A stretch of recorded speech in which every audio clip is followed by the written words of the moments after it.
off of death row, their because he didn't believe in the death penalty. So, so you'd have to also look at commutations as well, and then governors have pardon powers as well. I mean, then it's on a state level different, but I mean, just generally, you would maybe you need to fine tune the legal process of appeal and with respect to something like new evidence. Yeah. But I mean, him disagreeing with the death penalty because of his religious principles, that could be a whole case in itself. But what was his reason? Did he ever give his reason? He's a Catholic. The Catholics don't believe in the death penalty. It's inadmissible according to it attacks human dignity. He says. Is that the position of the? I didn't know that. That's the position of the Catholic Church. No, yeah, the Catholic Church. Wait, there happens to be a Catholic on stage. Joe. No, it's not. The Pope may be personally against it, but he didn't infallibly that this is a doctrine, and he must believe it. It's not true. In 2018, Pope Francis ordered a revision to the Catechism. It is not a sin to kill somebody in the course of a crime. Marshall, you're Catholics to believe in capital punishment. Abortion, a different story. But capital punishment, yes, you can. But in 2018, Pope Francis ordered a revision to the Catechism in paragraph 2267 to formally state that the death penalty is inadmissible in all cases. Title of the room is Donald Trump. That's got nothing to do with your faith. Sure. No, it's got nothing to do with your faith. I can believe in the death penalty, and I do. Sure. I am saying that the church itself currently, the Catechism says that it is inadmissible, and so because it says that, it is reasonable for any Catholic to take that position. While Catholics are, of course, welcome to have their own opinions. Excellent, good. We agree on that. Excellent. Abortion is a different thing. I mean, and the way you characterized it, the way I thought Abby was taking it was, the Catholics believe it.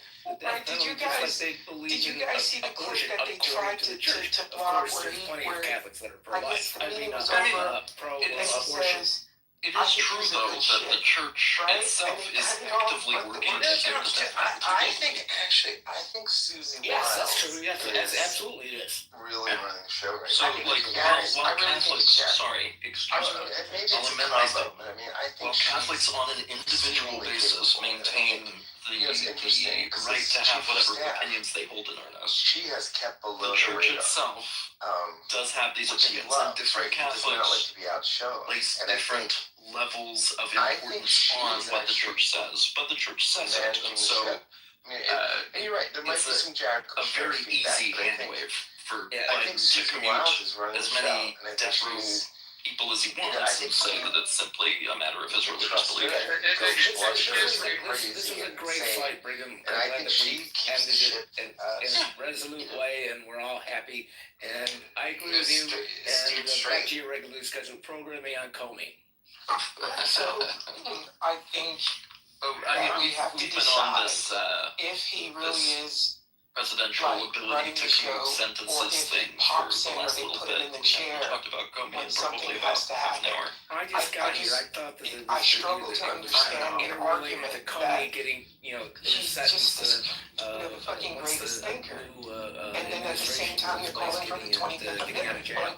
But anyway, I'll go back to the listings. I usually don't jump in right off the bat because I like to listen first. Or is he crazy as because you No, I know. Which one is it? Yes, and I should have spoken more precisely, not said Catholics or the Catholics, and specified that specifically I'm referring to the RCC as an institution. I don't know if you play poker, right? Like, sometimes you win hands, and I think that's how Trump is. Brother, we still love you, my guy. He wins by far. No harm, no foul. But he wins some big hands. I'm not a big fan of Catholics. And I don't think it's as individuals and as an institution, I'm a big fan of skill. So am I. I just think once in a while Doesn't the Catholic Church accept the Old Testament? Am I missing something there? So, Yeah, we like it. For me, right? It's like, so I've got a former CIA buddy who lives in New York. And I don't know. I'm not a Catholic, so I don't know the how CIA is everywhere. They're not just like I can running speak to to that. desk and things. Sometimes you gotta, sometimes you gotta, you gotta defend the wolf away from the herd of sheep. And so Sometimes you gotta do what you gotta do, my guy. yeah, we're in everything, right? And so it's There's like a difference between the we had government money says there's that stuff he will never we put in writing can and and should he'll execute only these say, like, people, on the and phone, God like, in says person, that it's he okay says, like, he because just these doesn't people are think deemed enemies. that he's No. running things. He's like, because We have a whole everyone just said war that doctrine this conflict that St. with Augustine Iran came out with. was It not was winnable. very popular. It still is Everyone today. said, And it's actually every very, very well analyst written. said that. If You know you what? read anything on St. You know what Augustine, which is size really their hard army shit is? to read. No. I looked this up and I couldn't believe it.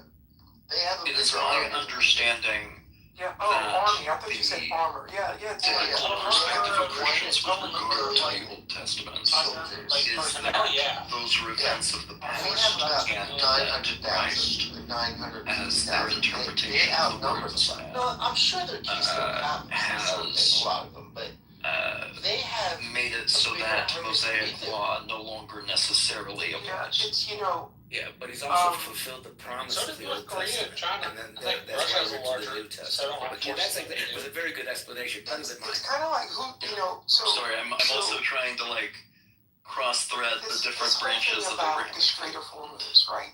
Every religion or analyst the said, hey, if we do this, they're going to shut down the strait. So going back to And then pardons, we do it. He does the press You follow conference, and now he said, "I never why- thought you would have shut down the strait." That still give me a can't be reason true, where because every it would be analyst. necessary to have I mean, that power. they've been saying that not only But military against analysts, but it, economic he's analysts have been down saying against this since the early pardons. 2000s, Yeah, right? great. Leave this little piece And of the world alone. I'm mostly because arguing they're for gonna the sake they're of gonna go argument and try because to I shut down already the Strait of Hormuz. showed my hand and indicated that So I it agree with you. becomes I a think that we question of- probably should, And again, at a like, minimum, a restrict month the ago, fuck out of that power. someone went Excuse into my the French. futures market and they put a $2 billion. I think that there are arguments to be made comes where out it and he has says, we've got a practical deal. And uses this is all at the public very record, least. right? But Someone yeah, paid they do all the $60 clauses. I million mean, sorry for interrupting. I mean, I and it's agree with you, happened Miss 3 Abby. times in Marshall. I think blanket pardons and other pardon in general has been abused on both sides of the aisle. But and I you know, they have benefit on the civilian side, like war fighters that were criminally charged, and they were pardoned, and and so it really beneficial. I mean, it's really hard to really put a good clause in there to justify not being abused. Sorry for interrupting you, Bridget. How long can Iran do And it? you could have But China legislation, has been assume you don't have that power, you could have legislation that could come into play that So right now would the idea is that Iran is probably reverse sitting on $30 sentences billion of certain in people their- that were the convicted, federal or capital of fund. people So- convicted so under they were what saying that was deemed a before, crime where at that time, and now it's not a they crime. thought Iran would, So like, that maybe those have a sentences month are of vacated, before they or really suffering. What's what's They word's now not think coming into my Iran head can when hold out for you're, another 18 months I'm financially. sorry, what? Because China is Not playing commuted, like but they all, always when do. they go away Chinese completely, play the when long they're, game. Expire. And they are. yes, thank They you, have been thank you. making future payments. And you could have circumstances like that where you'd have legislation that would cover it. It was Friday. And I understand if something was considered criminal and then over time has become, accepted, then that might make sense, but you could cover it with legislation. I don't know. I just think we're really limited pardon power in those circumstances. another one If this goes on for another 3 weeks, like the fertilizer supply in this country, just the very it's going to simple hurt us for fact 3 that years. law is general I and don't justice think is that particular. Donald Trump is the guy who was taking in all of this I think information that still and making holds true. decisions Congress based on writes broad someone statutes else's and making prosecutors these charge decisions, and under he's either going along imperfect incentives. and then judges sentence within a framework that may later look excessive, outdated, or unjust. I would argue a broad statute is, if it's overbroad, it's unconstitutional, it's gonna get challenged. So you can't write too broadly.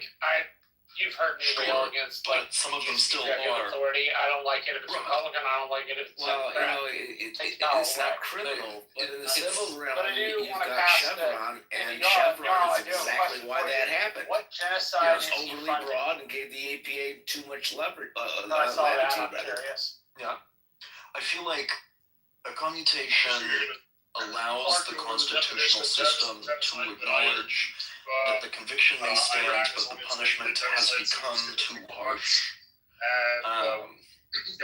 Which I think is important in areas with mandatory minimum sentences or I mean, like a pot, some people are charged with pot crimes and now pot's legal. yes. You could do that by statute. True. You could. But statute is also notoriously more difficult to do, and sometimes you've got a situation that's a little bit more urgent than that. I don't know. I broke this down the other day. U.S. I know of a pardon. I'll tell you a story. Someone I know. Yeah. It's a famous person Something here in like Vegas. funding Israel. So he owned, on a high year. or his family now are the heirs to this. He owned the newspaper in town and other a high year, big, it's between 90 $90 industries and and very, very $120. prominent developers, etc. So in the 40s, after World War II, he was involved in getting arms over to Israel for the War of Independence. And there was a lot of people involved with smuggling parts of airplanes through Czechoslovakia, through Panama, through certain countries, getting, the fuselage along with the actual airplane parts to build out airplanes to form an air force, and also getting guns over there to help them fight the War of Independence. Because he was here in this particular geographic area, has some ties, had ties to organized crime, he was able to, access and mobilize weapons and get literally boatloads of weapons through various crazy routes around the world in different countries. I think they even went through Africa up to smuggle into Israel. War of Independence happens. Obviously, the rest is history. They become a country. He was convicted back then of arms smuggling. And many years later, his son happened to be roommates with Bill Clinton in, was it law school or college? One of the two. And Clinton pardoned this man and took away his crimes. It was like, 60 years later or whatever. But it was a pardon. And it just made me think of someone I know that was pardoned and where the climate had changed and but the damage is kind of already done. What it was a crime back then, something doesn't make differently. sense unless it does. Well, I feel like I don't know if that makes any I sense. feel like that story, but Hamilton's defense in Federalist number 74 is also a good one, which is, if I recall correctly, the criminal codes are necessarily severe. However, without some easy access to mercy, justice can become cruel. And then thus be against the general principle of, not invoking cruel and unusual punishments. So, it boils down to the idea that the legal system needs to have a deliberately non-judicial mechanism for mercy because courts are bound by law as written. Cousin to King Charles as written. If you go ask an AI and how so likely with you are to the be court being bound cousin by of law, anybody on Earth, that likelihood is about 100%. There are In fact, it's about convictions that 100% can occur that so maybe congratulations, people Trump. disagree with, maybe the president personally Yeah, they would disagrees say with. he should go live in And it can be a or benevolent something.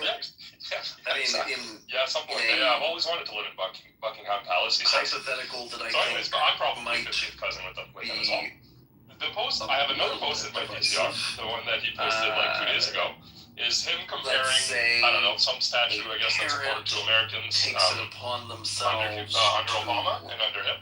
He looked very closely in his own post that he shared. Do a The little clouds bit of are identical vigilantism in both after pictures, their right? child Perfectly identical. assaulted It's a by lie. It's AI generated. So that's 2 days and 2 stupid posts. And then if you go back 3 days ago, the law by no, the that's not book, true. If you go back about a week and a half ago, they should Donald Trump posted get an sentenced ad and tried on his own social media their for whole stake.com thing and end crypto up in gambling. prison, but there's So if you're room, not gambling your according to money the on law, for them stake.com, to end are up you even American? on death row, And on that note, Trump is just done. based on It's funny though, right? Because they circumstances. said when Biden And left it the White may be House, that his net worth that is a increased by deeply $2 unpopular million, situation right? because of the situation. In Trump's because first of term, they said when he left the detail White work House, around it. he and his family's net Like worth I can increased think of by enough $2 one-offs billion. to consider. Okay, so It's stay with that one. absolutely Someone else can fucking chime in. I insane. don't have to be doing all the talking Like here, but that- you could mitigate that in you front of can a jury. increase your net You worth. can mitigate what I'm sorry, go ahead. the criminal intent was at the time and whether what the provocation and did it And nobody mitigate does some of the anything crime. about I it. mean, You know, one of the things if you it listen doesn't to mean King because Charles' it's a speech statute today, and you committed he's like, hey, man, you got a murder and or this is just like, an act you of know, violence summarizing. He said, you guys that have 3 branches, through the and process it's of a supposed to be jury about checks and or balances. a trial, But it's some like, of that would not justify the act, but and I just mitigate wonder, like, is the optimal why? word. So I don't know if I agree with you, but I'm sure I'm boring people with this. I would Go ahead. You can never blame your election for doing dumb shit. I would say that in your example, Right? It's Brigham, like, it's a much there more is thing, an alternative to pardon. right? The Why judge Congress has is the giving up power, so much of even its if the product. jury is going Because to it's convict. like easier to get Give a reelected. directed verdict. and This is, hey, you jury, don't thanks have for showing up. control I'm much making of a what you decision do. that When you is not don't, the when same you as get like yours, and ask I'm the elected hard person questions on So there support are and on ways for them executive. to Like not Congress have to is pay the price for the crime that they actually did. But then, But but there then are what about circumstances the that the courts, law right? can't So the deal courts with, were but the always judge kind can. of, we are independent. right? I know. Set aside a verdict. What Historically, Abby, yeah, you know, maybe, you know, you'd have conservative ever justices and liberal justices, other but attorneys to it provide was intended to be ineffectiveness, about the law and the Constitution, Are you right? serious with that And so question? it's, right? Yeah, of course. Right. And have you ever just to get things wrong? Who's gotten things wrong? Judges things wrong. Every minute. Right. And do juries occasionally get things wrong? Yes. Right. But that doesn't change And our on- system, and that the system is a system that It is works and functions. It's gonna have inaccuracies, but if you have ineffective counsel, there are ways to redress that wrong. You can go Yes. back to court and petition for a new trial if you have ineffective counsel. If the judge was biased, you appeal. You have a process of appeal. If a verdict is also appealable, if information was not vetted properly through the jury process. I mean, we have within our system, embedded in our system, the ability to question those wrongs and to redress those wrongs. The decorum, because I'm any sorry, young I man was- that someone says else. the N Where's word my- 100,000 times in just a couple of years I and praises do have a Hitler question, though. clearly was a boxer for too long, and he's gotten brainwashed, brain rot.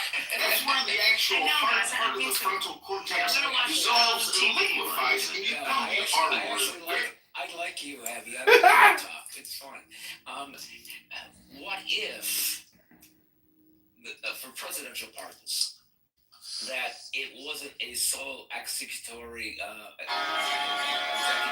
executive, they could decide they want to, but they have to get it signed off by someone else. It has to be countersigned. I don't know who exactly would do that. The system if it's is a person or if it's a body. a system They that can make it works. But but they don't get the final choice of whether they get the pardon or not. So like it goes to the Speaker of the House or something like that? I was thinking that was actually my first thing, but I was thinking maybe it'd be better if it was somebody that was nonpartisan, or I mean they could be in a party with them. Chief Justice? Yes, the Chief Justice could do it. That would be that would be the best because they're actually supposed to be nonpartisan. You still have to amend the Constitution to do that. Oh, I was looking for a workaround. That was not okay. Forget that one. You know, if we're doing a constitutional amendment anyway, perhaps it has to be agreed on by multiple parties. Maybe it needs to be both needs to be somebody who is a representative from all three branches. That might be good. You know, a lot of people who believe in this minimum basic income. George Bush and Trump issued checks to every American. Hello? Can you hear me? Hello? So what I'm trying to say is, even though we're $40 trillion in debt, we can't necessarily delete it. But what we can do is just issue checks to Americans. And that means you have to be in the social... Hello? It is fantastic. Hello? Yeah, I can't hear you, John. You're gonna leave and come back.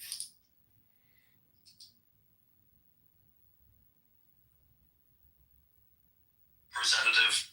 It's fucking sad because he's usually got some good shit to say, but I couldn't hear him. Please don't do that.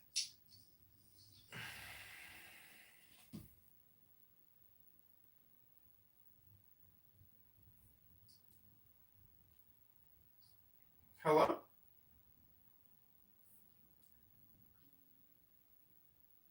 Hello?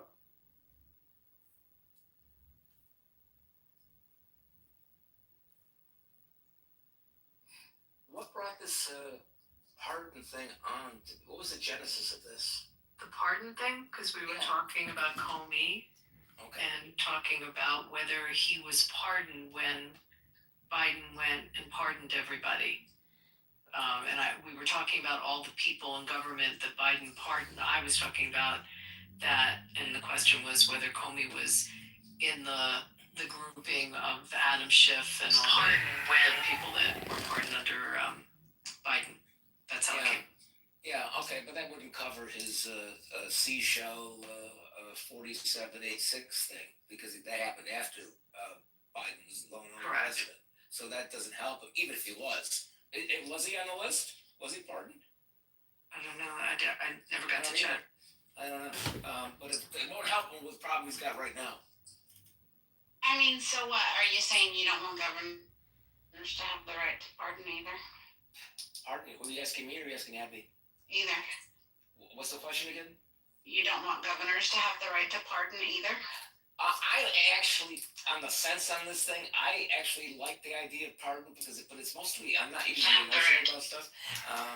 But I just want to make sure that if I ever needed it, I want to be able to do it, and I don't want to give it up. Right. Were you thinking like when the guy's on death row and they call the governor like right before they pull the switch, like that kind of thing? No. Like in the movies? No, I'm thinking that. I'm asking serendipity then. No, governors have the right to pardon. Right, but don't they always call the governor? Do you remember the scene like with Jim McCagney, like in the chair, call the governor, right? Yeah, but that's because it's a state crime and it is a state. Well, that's what she's asking. She's asking that question. Yeah, I like that. I actually that kind of goes along with my emotional argument. Other than that, I'm in agreement with you, and I think Brigham was in agreement with you too. It's just too easily abused because there aren't really any standards of who you pick. Yeah, I think that Joe and I are probably more aligned on the issue than Abby and I are, but I broadly agree with Abby. You know what seems odd to me is that when they wrote the Constitution, they tried to get rid of all of the, especially the Bill of Rights, afterwards, they tried to get rid of sort of all the bad habits of the monarchy system. And the one thing they left was this notion of giving pardons. It's sort of like this king. The one sort of thing left for the president, you could say for governors, is this king thing.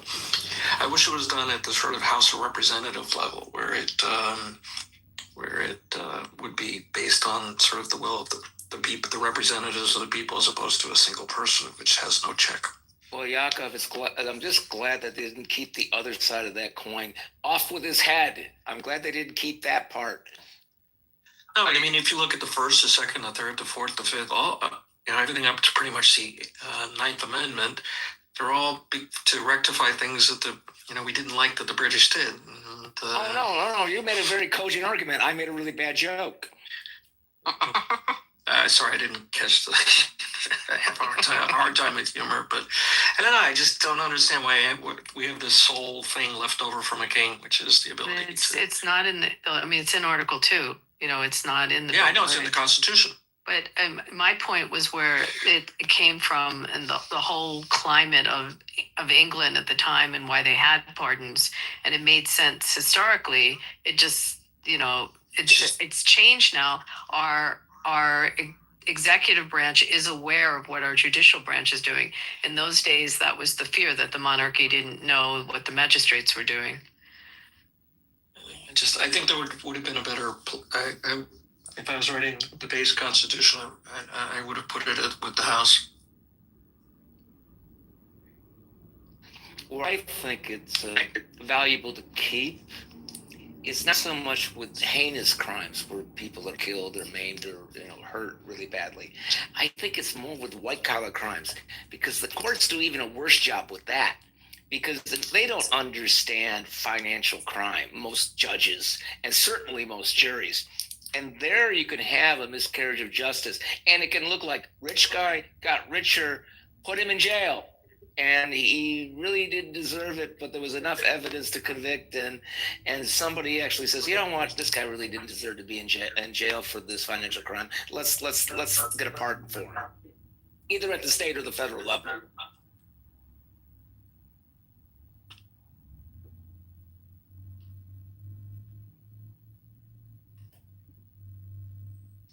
I agree with that too. Hey, I got a question for Abby. Can you hear me, Abby? Is he in the Matrix? No, you're in the Matrix again. Hello? Hello? It's clear on my end. I can hear you, John. It says Representative Ro Khanna says that Benjamin Netanyahu in the Situation Room is a betrayal of the American people. Do you agree or disagree? I agree. It was Situation Room with the gal on the app that was in the Situation Room. What's her name? Victoria. Were they in the Situation Room together? I'm not sure. I think Victoria's Situation Room could be on the 23rd floor of a psychiatric holding facility. I don't like Ro Khanna. I don't follow him. Sorry. So Ro Khanna was hanging around with girls from Victoria's Secret? Is that what you're saying? Yeah, this with Victoria Ro Khanna in the Situation Room. Yeah, I'm voting for Ro Khanna and Thomas Massie in 2028. Boy, do you see there's a really good guy running against Massie. He's a war hero, veteran, like wonderful, smart guy. Abby, he won't even show up to debate Massie. Massie is destroying him, but obviously this guy has billionaires backing him. But come on, Abby. I mean, one guy's he's got a lot of people behind him. He's not very popular. I mean, all the statistics that Massie puts out shows that Massie's going to win. I very much doubt that this guy's going to beat Massie, and it's going to make Massie so much more powerful than he already is. I mean, you got to realize that Massie and Ro Khanna have made over 50 people. Has anyone looked at the polling in that district? Massie and Ro Khanna have been very successful. They have brought down over 50 people. 50 people have had to retire because of Massie and Ro Khanna's Epstein file release. Hello? Who has polling in that district? I don't know. You know, Necro? Can you pull it up? I haven't looked at it. All I know is just that Thomas Massie has always been his own man, so I don't see how he's got a very apt opponent. Let me see if I can recent poll. Yeah, I will be stunned if there's any person in this district that will like Massey more, or that likes them more than Massey. I'm 182 points away from being 1% karma. You know, let me ask you, Joe, do you think karma is reciprocal, or do you think karma is just action and doing in itself, that there is no cause and effect from karma? I think people misidentify, don't translate karma correctly. Karma comes from the gods through the app. So what you're saying is Reid Hoffman's plantation, we're all just plantation workers serving Reid Hoffman. Okay. You know, I actually looked up Aleister Crowley. I like who he was. I didn't really like you prior to that. Oh, you hated me? His name is Ed Gallerin, and the primary this is in the primary, and it's May 19th. So wait, let's go back to the fact that Albert hates me, but now he likes the poetry. Yeah, no, I like who you're putting up. I don't necessarily hate you. I just think, you know, I see why you do what you do, but I don't actually enjoy how you do it. Oh, I see. You mean you don't like my mockery of people on this app who are worthy of mockery? Well, I think you mock everybody. I don't think you mock specific people. It's not true. I don't mock everybody. Some people I actually appreciate and listen, and you know they provide incredible analysis and thoughtful insight that I had never heard elsewhere. I'm an information addict. Hello? Well, I'll talk more for you than John. I'll say more things going forward so that you can enjoy it. Thanks, Joe. Just stop wearing makeup and everything will work out. Am I gonna get kicked? I like how you don't choose to reveal your age, Joe, because you said you don't want people to think you're too young. It's true. I don't want people to judge me for my age. It's not a good thing. I mean, you know, they're going to wait for me to grow up or think when I've gotten to a certain age that they can listen to me, and I don't think I need to do that. It's unnecessary. I was sure he was talking about me. Can we get back on topic and talk about this corrupt police officer, Goomba James Comey, one of the most corrupt law enforcement officials in American history? Hello? He's not a Goomba. The mafia would not take him. He's not even Italian. I mean, listen, his daughter, you know, she didn't even have to file with the National Merit Board. She's going straight to trial. And I have personally also filed an EEOC complaint against federal employees for violence at the workplace, sexual harassment, etc. But what I'm trying to say is that James Comey is so corrupt that thank God Trump fired AG Bondi, and now we got a real man who's going to take down a corrupt cop, because James Comey deserves to go to jail, and I can't wait for him to go to jail. I will have a party, and we will celebrate here on Clubhouse when James Comey reports to jail. Hello? He ain't going to jail because of the shells. I'm sorry. I'm sorry, there's a hell of a lot more than shells. Apparently you people forgot about Russiagate. And you know, I live in Chicago, Illinois. That's not what the indictment is about. Oh, really? Well, the indictment expands as soon as we get him in some cuffs and his disgusting daughter. These people are traitors, they're criminals, and I can't wait for him to go to jail. You're not wrong, but they gotta get an indictment on that shit. Like, that's what the original indictment was about. Oh, but this the indictment is on original the fucking indictment! shells. It's just Hello? Yeah, you know, the shells are actually a better case than you might think, but I still think it's about 50-50. And 50-50 works really good for the defendant. Okay, just because you think it's shells, and I'm going to now run a query, and we're going to get an extract of the key points from the indictment. Please hold. Yes, you do that real quick. No, take I'll your wait. time. Take I'll wait. your time and get it right. I'll wait. It has absolutely zero to do with Russiagate. Deputy, I've spoken more today in this room than I spoke in the last. I know you have. You came in as a hot Catholic.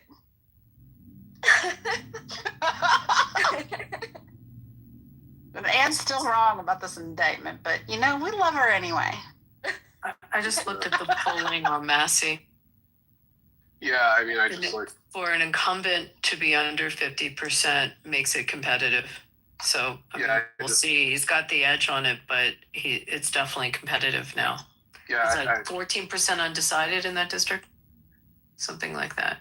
Okay, so If you're reading what I'm reading I got the extract from the Comey indictment. I looked it up. Yeah, Massey is below 50%, but yeah. Okay, are you ready for the Comey indictment? Because it has nothing to do with shells. That's just the fake news. Are you ready? Do you want to know the charging language for count 1? Or no? Too much? Sure. Okay, this is charging language for count 1. False statements, 18 USC 101A2. On or about September 30th, 2020, in the Eastern District of Virginia, the scumbag defendant James Comey Jr. did willfully and knowingly make a materially false, fictitious, and fraudulent statement in a matter within the jurisdiction of the legislative branch of the government of the U.S. by falsely stating to a U.S. senator during a Senate Judiciary Committee hearing that he, James B. Comey Jr., the scumbag, had not authorized someone else at the FBI to be an anonymous source in news reports regarding an FBI investigation concerning Person 1. Charging statement number 2, explanation why the statement was allegedly false. That statement was false, because as James B. Comey Jr. then and there knew, he in fact had authorized person number 3 to serve as an anonymous source in news reporting regarding an FBI investigation concerning Person 1. Number 3, violation clause for count 1, all in violation of 18 U.S.C. 100. Number 4, charging language for count 2, obstruction of a congressional proceeding, 18 U.S.C. 1505. On or about September 30, 2020, in the Eastern District of Virginia, the defendant scumbag James B. Comey Jr. did corruptly endeavor to influence, obstruct, and impede the due and proper exercise of the power of inquiry under which an investigation was being had before the Senate Judiciary Committee by making false and misleading statements before that committee, all in violation of 18 U.S.C. Violation clause for count 2. The full indictment is only 2 pages. Anyways, that's it. So nothing about shells. Hello? That's the old indictment. What?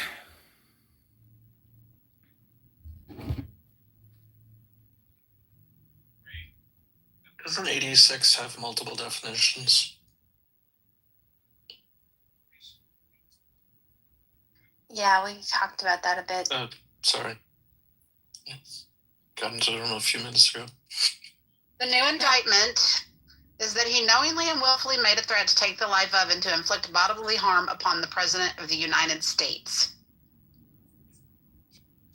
Maybe just wanted him removed from office. Like, this is crazy. So, go back to your indictment search, please, sir.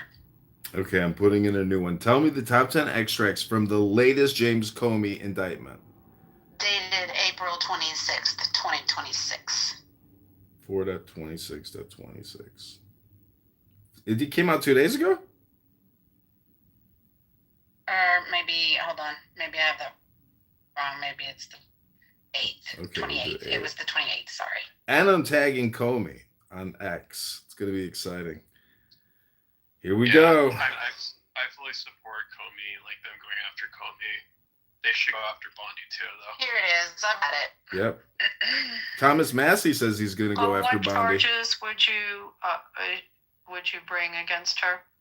Count 1, on May 15th, 2025, at the Eastern District of North Carolina, James Brian Comey knowingly and willfully made a threat to take the life of and to inflict bodily harm upon the President of the United States, and that he publicly posted a photograph on the internet, social media site Instagram, which depicted seashells. Oh, look, seashells is in the fucking indictment. Just like I said, arranged in a pattern making out 8647, which a reasonable recipient who is familiar with the circumstances would interpret as a serious expression of an intent to do harm to the President of the United States in violation of 18 United States Code, Section 87 or 871A, count 2, on or about May 15th, 2025, in the Eastern District of North Carolina, the defendant, James Bryan Comey Jr., knowingly and willfully did transmit interstate and foreign commerce a communication contained a threat to kill the president, Donald J. Trump, specifically by publicly posting a photograph on the internet social media site Instagram, which depicted seashells arranged in a pattern making out 8647, which a reasonable recipient who is familiar with the circumstances would interpret as a serious expression of intent to do harm to President Trump. Any more questions? Could you read it faster next time? Yeah, I have the actual indictment, and I'm looking at it, and you're absolutely right. As well. Yeah, you're absolutely right. So this is amazing. It really does deal with making threats to the president, and the fact that he was the head of the fucking FBI making sigil death threat, homicidal ideation statements about killing our president. I can't wait for this motherfucker to go to jail. He's going to fucking jail, baby. Now it's all about the motherfucking seashells. Guys, there's two separate indictments. Like to read, they're two completely separate That's indictments. what I said. There was an old indictment that was dismissed without prejudice, and this is a new indictment, and they are completely different. I have no problem with the original indictment. I have every problem in the world with this new indictment.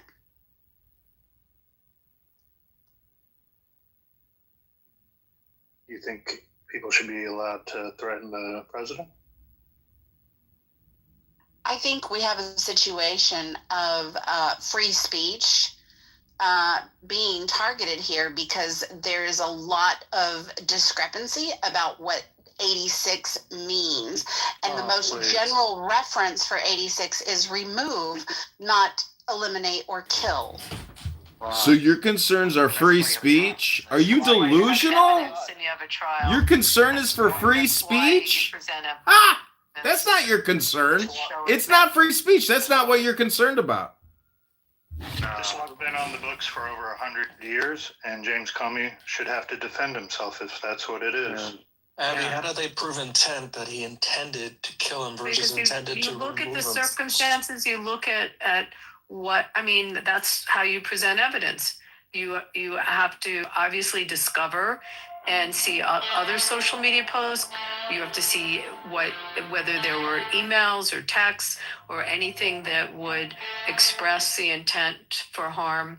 I mean, you have to build your case. I mean, that's what they're going to have to do. And if they why not own it? If you have a massive case of TDS, which it sounds like you do, then you're biased. They did a survey of Democrats after the assassination attempt, and fully 1/3 of them were upset that the assassin wasn't able to kill Trump. So chances are 30% the Democrats on this call want Trump dead, which means you have massive TDS, but you also are biased in your view towards things, and just own it. It's okay. We're on Clubhouse. Nobody knows who you are. I'm explaining how evidence works in a criminal trial. What does that have to do with TDS?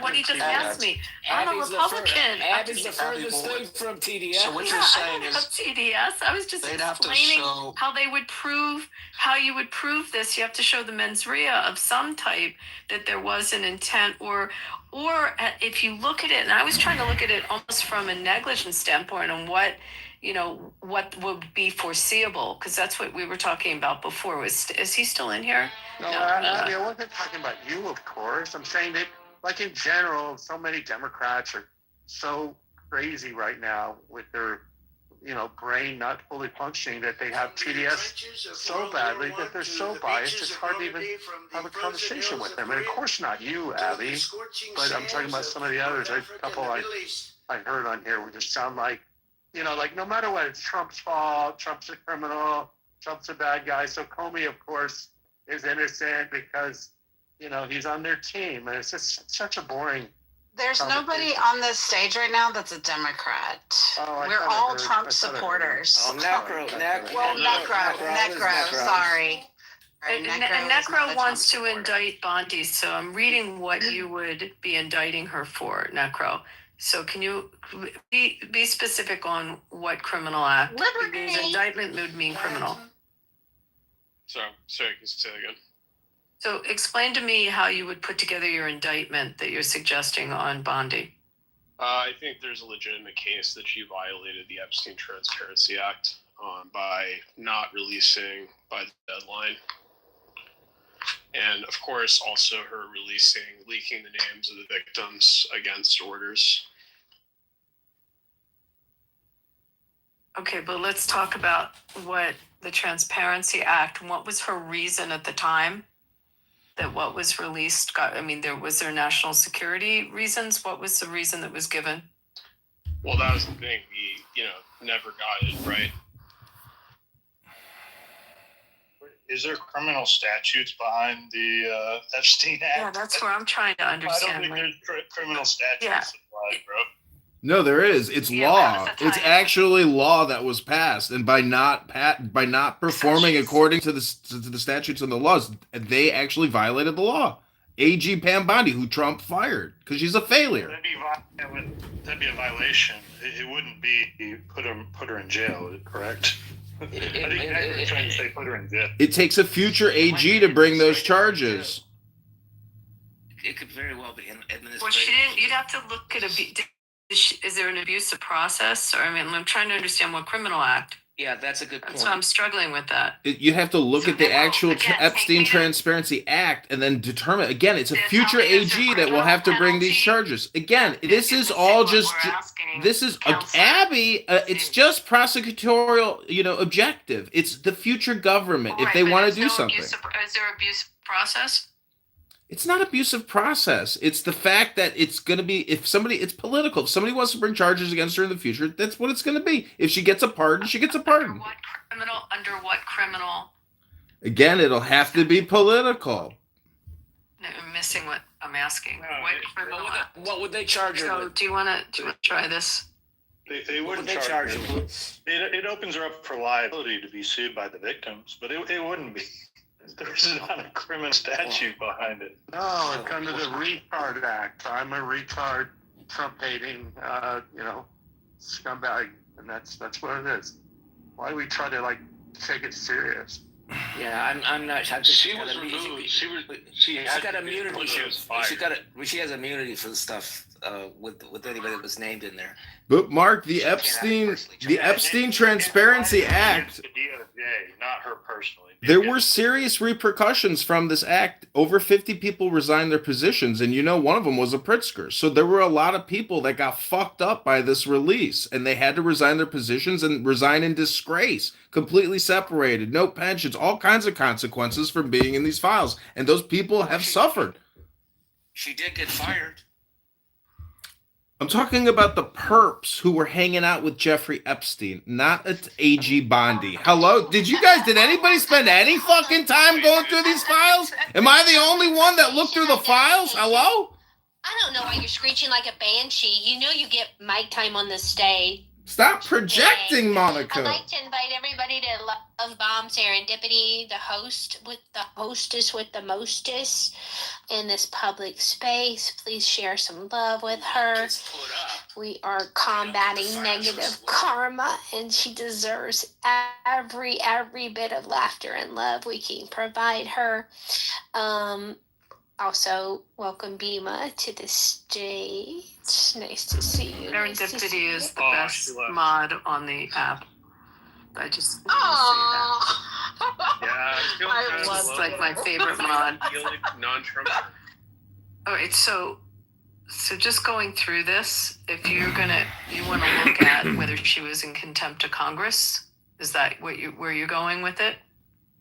I'm trying to understand where the obstruction of justice comes in, because that's where she would have to be criminally obstructing justice in the violation.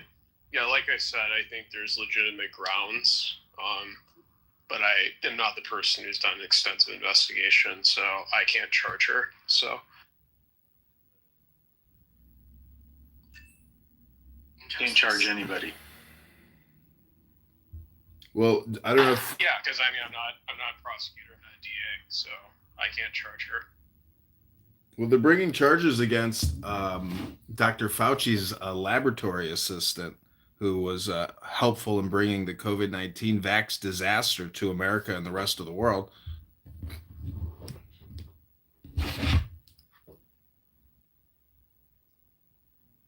Do you have proof on that, like an article? Yeah, let me put it in the link. There's also this thing called Google, and you could also, try to search for what I'm talking about. Hello? Is he in the Matrix again? Yes. Yeah, leave the room again and come back. I know there's a lot of buyer's remorse for those who got vaccinated. You made a bad decision and you were lied to, and that's okay. I feel for you. I hear your suffering. Mark, how's it going? It's been a minute. It's going good. I got a question for you guys. Why? What do you think is the real reason why UAE left to OPEC? Is it just a fight with Saudi and UAE and? I think they're going to open up those lines, Mark. I think that the whole shipping line, they're going to, the intent originally before October 7th that the Saudis had to try to build a line almost going all the way through to the port of Haifa, like in that direction, and everything got screwed up after the 7th. But I think the UAE may be looking at that transportation route. They talked about putting a rail line in. I think it opens up trade going in that direction. I don't know. What do you think? No, it's what I'm asking. I'm not sure, but it does seem like maybe it's a little spat between Saudi and Riyadh, and UAE, and where maybe Saudi's sort of growing colder on Israel, and UAE is obviously warmer. I mean, I don't know. Well, they have been warm, but I don't know. Can we just not do the Middle East right now? I know, no offense, Mark, but like we were on something here. Yeah, we're staying domestic tonight a little bit. So can we just go back to, where's Necro? Is he still here? No, he just went to the gym. He's going on a date with a tranny tonight. I'm still trying to figure out how. Abby, what is it about Thomas Massey that you hate so much? I know he doesn't want to fund Israel and he's a schmuck, but I don't like that he what he does with the Republican Party. I mean, what don't I like about him? Wasn't he trying to major Republican proposals that come down to a hair of votes, and he can't vote with the party, including important fiscal, just various different types of legislation that he just on principle opposes, and it's problematic for the party, and so that's why I don't like him. Didn't he wasn't he gonna work with who's that dipshit? Connor, yeah, to increase the number of fucking number of H1B1 immigrants that will come in from fucking India. Yeah. I don't mind parts of him. I understand he's more libertarian, which I can stand him to a degree, but he's I don't know. I don't even know what the fuck he's doing, to be honest.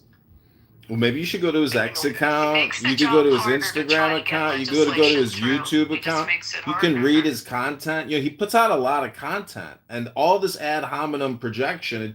You guys aren't critiquing his content, his thoughts, his opinions, his economic philosophy, his legal philosophy. I mean, you guys have said nothing specific other than I just like him. Fuck about his legal philosophy. I care that he's a member of the Republican caucus and he fucks them over.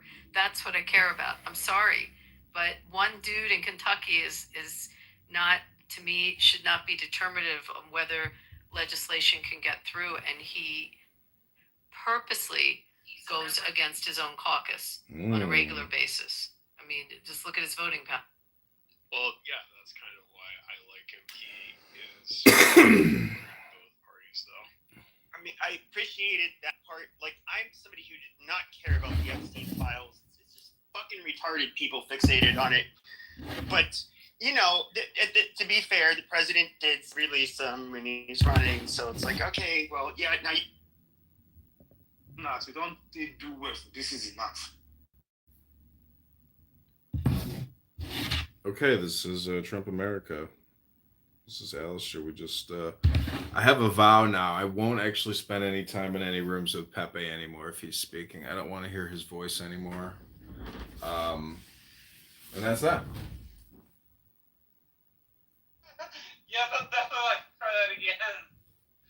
And so, like, I ended up talking to the cops, which was a bad thing, right? Because we got a ticket out of the deal. And, that was about it. They let you off, but they just didn't do anything. Yeah, a pipe and a grinder in my car, and I, had not been smoking, but it smelled like weed. And the cop pulled me over and confiscated my pipe and grinder. It was like, you're lucky that you didn't have any weed. And the thing I've thought about to this day was that there was weed loaded in. Ability and accountability is number 2. And the cop didn't look. And so I got away with it. But those incidents are few and far between, 7 and 10 years ago. Don't do that stuff now. One time when I was in undergrad, we were smoking in my friend's car, on campus, because we had gone out to out for the day, and we had come back, and we were before we head back to our dorms, let's smoke up, right? And so we were smoking in his car. This is before weed was legalized in California. So this is in 2015. And so they were smoking in the car, and for some reason, LAPD gang unit posted. Yep. Yeah, they whooped them, bro. Yeah. Woo-hoo. Yeah, Celtics dropped the game today, but they're still leading 3-2.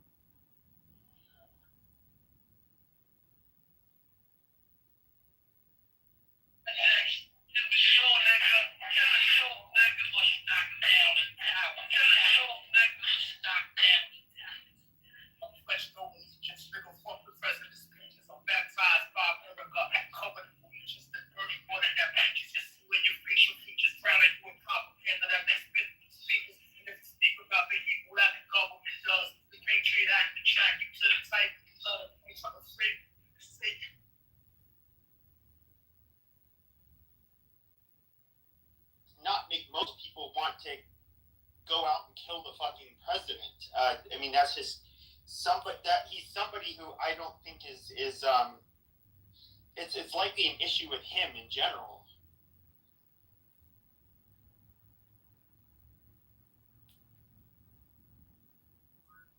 Yeah.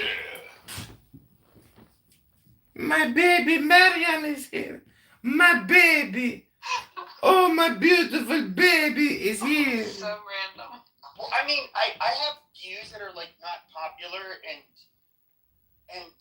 I don't ever I've never planned to go out and start beating up people or alone doing a terrorist attack. I mean, it's fucking crazy. But people that do that, and I think they have all throughout time.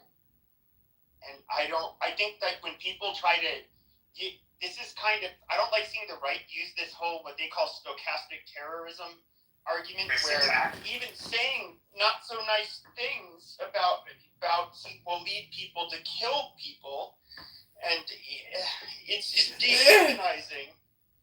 I mean, it can be at times, but for the most part, no, we don't.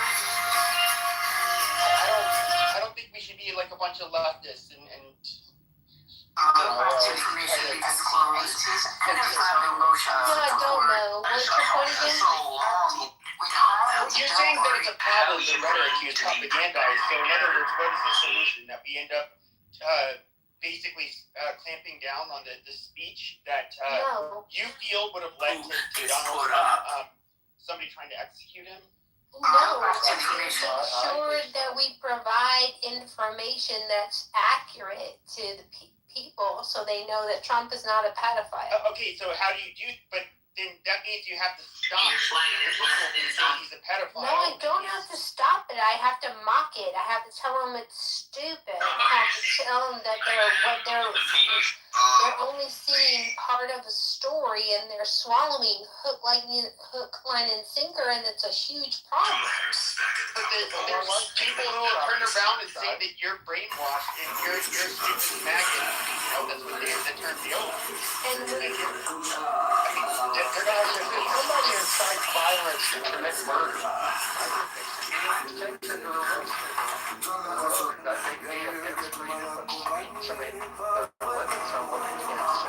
Careful where you go with that, because again, Trump said, let's go to the Capitol and fight like hell, and you were vociferous. It's not whataboutism. It would be a prime case in point in which you would give leverage and power to the other side to be able. Okay, so I can finish my point because you interrupted me, because you're sensitive and you don't understand. Jesus Christ, like. To your point, Mark, I just don't understand, like, why people see the right essentially say that Trump making comments on social media about wiping out a civilization is just hyperbolic and not really that big a deal. And that in turn, a very ambiguous post because of what the meaning of 86 could potentially represent is something that's worthy of us arming and sending our federal prosecutors after a person. And yet, like, we all wanted to make excuses when Trump talked about, wiping out a civilization, because we know he's hyperbolic. We know he says outrageous things. We make excuses for his outrageousness all the time. And yet, by the same token, oh my God, somebody tried to kill Trump.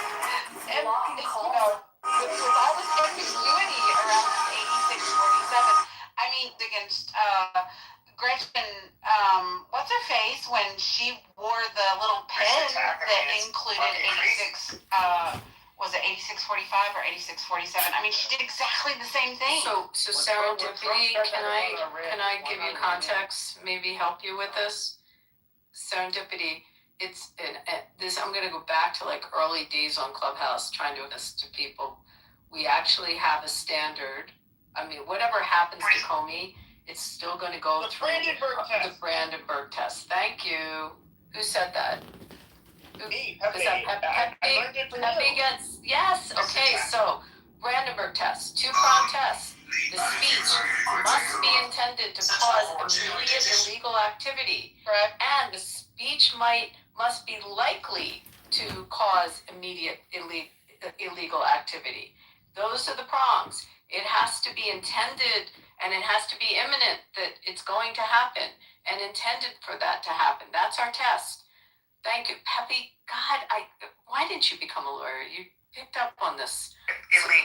I know you know that. But Abby, the same lesson would be said, because now if a Republican in the future says go fight like hell and something happens off of it, they could be held if we allow this to happen. Well, let's talk about, but this test got tested over and over in the courts many times. It actually got loosened more than when Brandenburg happened. And Brandenburg was a Ku Klux Klansman who stood up in front of a bunch of Klansmen. And the question was, did he incite the violence? Did he have the intent to have them go take down the black community? And was there a likelihood they would do it? And the court said no, that it wasn't incitement. So, and again, it became even more and more harder to prove incitement over the years.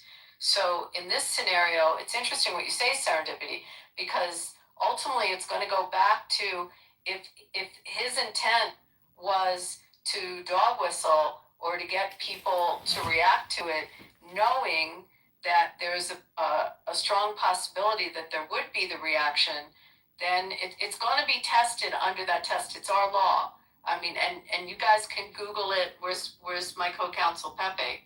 You go Google what happened in the case law post Brandenburg, that how we look at whether that dog whistle is going to bring imminent harm. And and the likelihood of it. All right, now. No, Pepe, add that to your bio, bro. That's on the resume. Yeah, he's good. Also, Pepe. It's my understanding that's why you can use vague threats. Like, for example, kill Whitey, total N-word dad, gas the you-know-who's. Now, horrible language, the social consequences will be severe for saying that publicly, but okay, let's just use the last example. Gas the Jews, all right? Because that means you're doing something you don't need to be doing. If you're ashamed of who you are and what you're doing, stop doing it. Point blank. You worry about somebody going to tell your business. Sometimes young men, these ain't all the way there. And that's it. But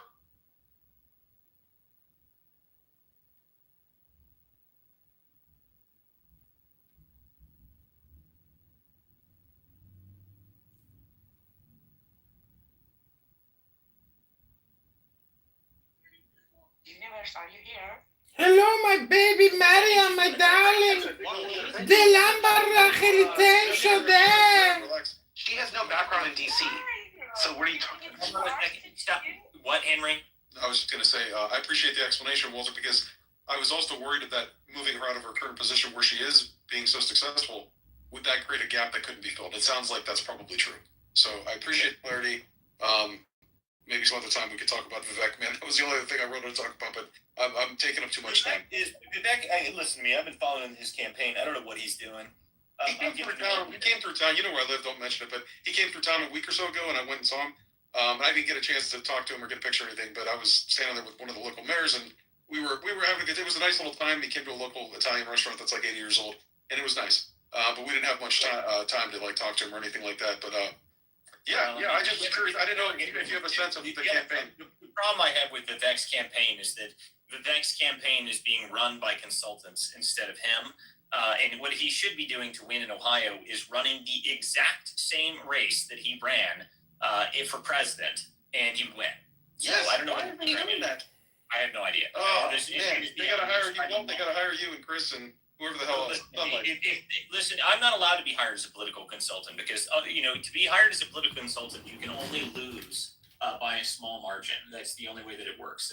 Political consultants only get hired if you lose all the time. You can't have any good ideas. You can't have any real guerrilla marketing experience. You can't have any real opposition research experience. To be a Republican consultant these days, you have to figure out how to charge $350,000 a month and do almost nothing. That's the only way you get there. Walter, you're a charming person, so please don't go work for Vivek Ramaswamy. I just wish I came up in this era of Democrat operatives where you can get paternity leave for like 4 months and get paid. You can get it, you got the good life, you know what I mean? Like, back in the day, we had to grind for that stuff, and oh man, I don't even understand today, but these cats are making major money off these NGOs and nonprofit. I guess on the left side, that is probably true. They have a lot of money from they get a ton of money from the NGO side. On the right side, it's whoever can send the most useless fucking mailers. We got to send 80 million mailers. They're all $17 each, and I get to keep $14 of that $17.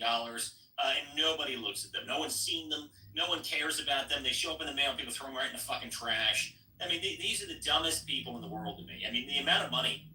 I was sitting in this room years ago. This was I was in a private event at the Willard at a fundraising event with Club for Growth. And I was sitting there listening to these people, and they were about to raise, I think, $16 million for a candidate I was talking to. And I went around the room and I started getting to this last guy, and he said, "So, how much are you guys spending on mailers?" And suddenly the room went silent. And I said, "Which one of you owns the mailer company?" And the guy on the left side said, "Well, I mean, it's not my company, it's my brother." And I was like, hold on there. Wait, what now? Your brother? And he did this. They were not happy with me. I was not invited back. This is the reality of the scenario, okay? These people, this is what they do. This is how they make their money. They raise a bunch of money, and then they all take their cut off the top, and it's a fat cat society, and it's really obnoxious, and I cannot stand it. If we wanted to win, you don't need to do that. You don't need to use freaking mailers anymore, okay? Mailers don't do anything. If you spent the amount of money on mailers that you did on YouTube banners and YouTube ads and X ads and everything else ads, you would do 10 times better. But these people, they don't have any concept of the new wave of how you actually advertise. I mean, the concept of a mailer is so stupid in the first place. Essentially, this is the way I think about a mailer. A mailer is like an impression. Like an impression, right? You see it for 2 seconds, and then you throw it in the garbage. What's the difference between a mailer and something you see on X? Something you see on X that advertises to you, you can pull it up, and you can see it 6, 10, 15, 20 times a day. If you're paying it right, if you're advertising and doing it properly and actually spending the money on it, that impression will be many, many times. But a mailer is once, okay? And then you see it and you put it into the garbage can because you go, oh, look, yay. It's like the stupid freaking the goddamn text messages, dude. These things are so annoying. I would just want to be a Democrat organizer on the left to do community organizing. I don't throw it away. I got so much mail from Winsome Earl Sears, right? And my husband used to be the personal trainer for her like 3 years back, and I kept all the mail, okay? And when I saw her, I gave her assistant all the mail. I was like, please vote for Winsome Earl Sears. So my mom, she got so much to her house, like so much to her rental property, and I was like, here's all the mail. I'm just gonna give all of it to you. Take your mail back. Why Winsome lost? They spent all their fucking money on mailers. That's exactly. Oh my lord, dude. Listen to me. If there's any politicians in this room or any hopeful politicians, if you ever meet a consultant that tells you, yes, we need to spend $800,000 on mailers this month and this quarter, fire them immediately, okay? Fire them the next day. Fire them the next hour. In fact, the moment it leaves their lips, fire them instantly. That should be the first thing you do. Yeah, but of course, no one will hire me as a consultant for these types of things. I only like winning. So, unfortunately, I'm not allowed to win. You can't have good ideas as a consultant. Oh, bro, you're out of business on the GOP, though, man. From what I've heard from YouTube, bro, these cats are dedicated to not winning. Like, they can't wait to not win. They are absolutely hell-bent on fucking losing. That's right. Well, and part of the reason why is a majority, not a majority, but many of these big consultants, they have these franking contracts with people in frank contracts and people in Congress where our taxpayer dollars pay for mailers and all these different things. You can talk about Axiom Strategies and some others out there, and so that's just part of what they do. And it's crazy. I don't know, man. If you're not doing IP targeting and other types of geo-targeting and micro-targeting down and getting in front of people, having those all kinds of other creative ways. In today's world, you're not doing right. Guerrilla marketing is the only way to win now. And the reason for that is because the attention economy has gotten so competitive that why the hell would I pay any attention to you? Like, really? I mean, seriously, if you're trying to get someone's attention, if you're really trying to get somebody to actually pay attention to what you're doing, what you're saying, you have 7 seconds to get that person's attention. And if you don't get that 7 seconds, they will never care about you ever again. That's just how it is. That's just how it is. That much effort. Yes, sir. Yeah, I just got one more point I forgot to mention. I added the YouTube link to O'Keefe Media Group, which reveals hidden camera video with Glenn Prager from the DOJ, who handled the first round of Epstein victims on hidden camera video, saying that Jeffrey Epstein was an informant and an asset for the CIA. So that is confirmed. Yeah, I mean, dude, listen to me. If people think this is just like some hunky-dory random thing that, it's just some random dude, guys, just get out from underneath the rock, okay? It's obviously an intelligence operation. Otherwise, we would have found out a lot more about it. Okay, but I got to go, guys. This was a great show this evening. Thank you guys, everybody who came to the show tonight. This is the Political Theater. I'm Walter Kerr. Make sure you guys follow all of my speakers up here on stage. Chris, Jared, AB was up here this evening. Henry, Zen, Sunlight, 10th Mountain. Make sure you guys follow all these people. These are good people. They got good content. Make sure you guys come back. We will be back on tomorrow night. Well, wait a minute here. I got to go to Michigan tomorrow. Maybe. If I get into the hotel early enough tomorrow, I will be on tomorrow night at 9. So we will be back as soon as we can. And there's a press conference, by the way, Thursday morning. There was a press conference up in Michigan, and we're going to be going over the fraud. That is with the state senator Nesbitt. So that'll be at 9:15 on Thursday morning. So there's a press conference talking about the fraud and stuff. That's the most recent articles. If you guys have been following the work that I've been doing, that's what that's going to be covering. So we're going to be covering that on that. And I think we should be on for the rest of the week. I don't know. I got to double check some travel stuff because I might be going down to DC Friday. Someone invited me to do an event. They want me to go, and I'm going to try and make it. So we'll see. But anyway, guys, we'll be back. Hopefully, we'll be back on tomorrow night. I don't know why I wouldn't be able to be back on tomorrow night. So we'll see you guys tomorrow night for more of the political theater. 9 p.m. weeknights, guys. We will see you guys as soon as we can, and we will see you guys next time.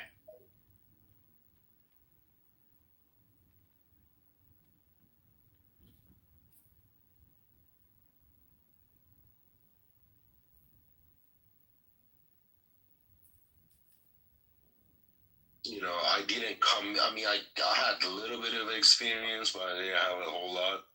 But you know, throughout my years being in, I'm pretty well off for myself. Done well, you know, and I'm trying to finish this contract and just, go to the next chapter.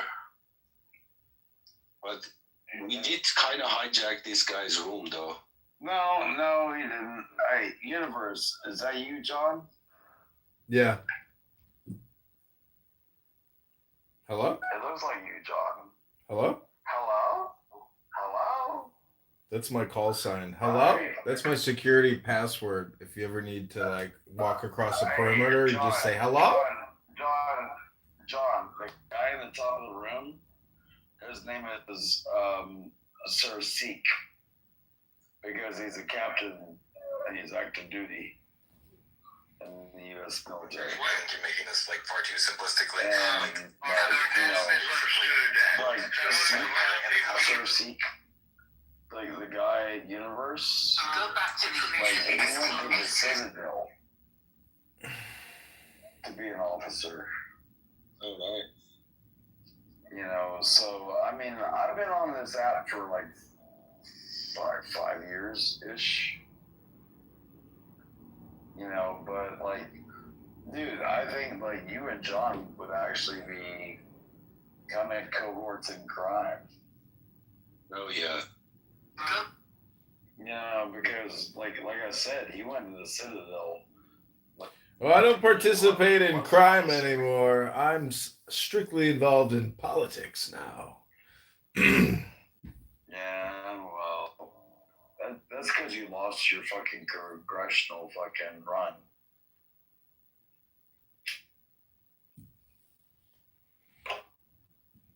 So you need ROTC or you need OCS? I did ROTC. No, he went to the Citadel. Oh, okay. Yeah, you do ROTC at the Citadel. Everybody does ROTC. University? Yeah, military university, yeah. Yeah, that's John. That's who you're talking to. Oh, yeah. You want to talk about a commission? You do that. What do you think would happen if a black man ran for president this year? Well, let me put it this way. I'm not there I think yet. the results would be a landslide, and he would be under it. Slappy, what do you expect to do about unemployment? The same thing I've always done. Go down every Tuesday and sign up. Slappy White, do you think being vice president... To be an officer. Why the hell would I pay any attention to you? Really? I mean,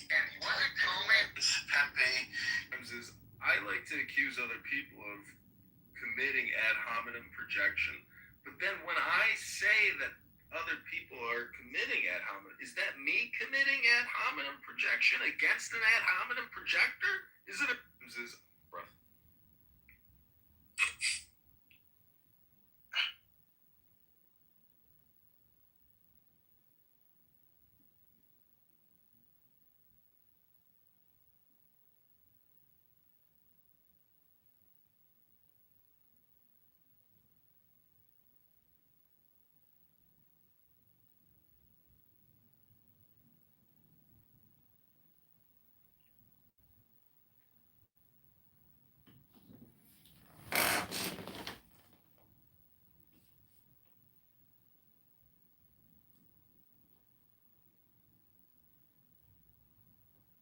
that we have together. You know, my pussy's damaged. My pussy's damaged.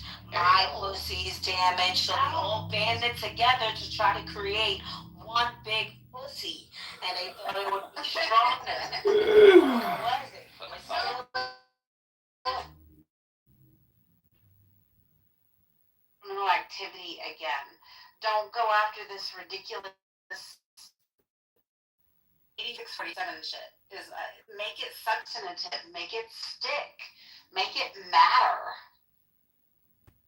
Yeah, that's one of the problems I have too. I think this is shallow and superficial. I don't think it's good enough when we have evidence of him doing seditiony things, propping up the Russian collusion delusion, making the Steele dossier seem vital and important instead of gossip and innuendo. It's very frustrating. We hate Edie. I don't think it was a crime when he opened the investigation against Michael Flynn.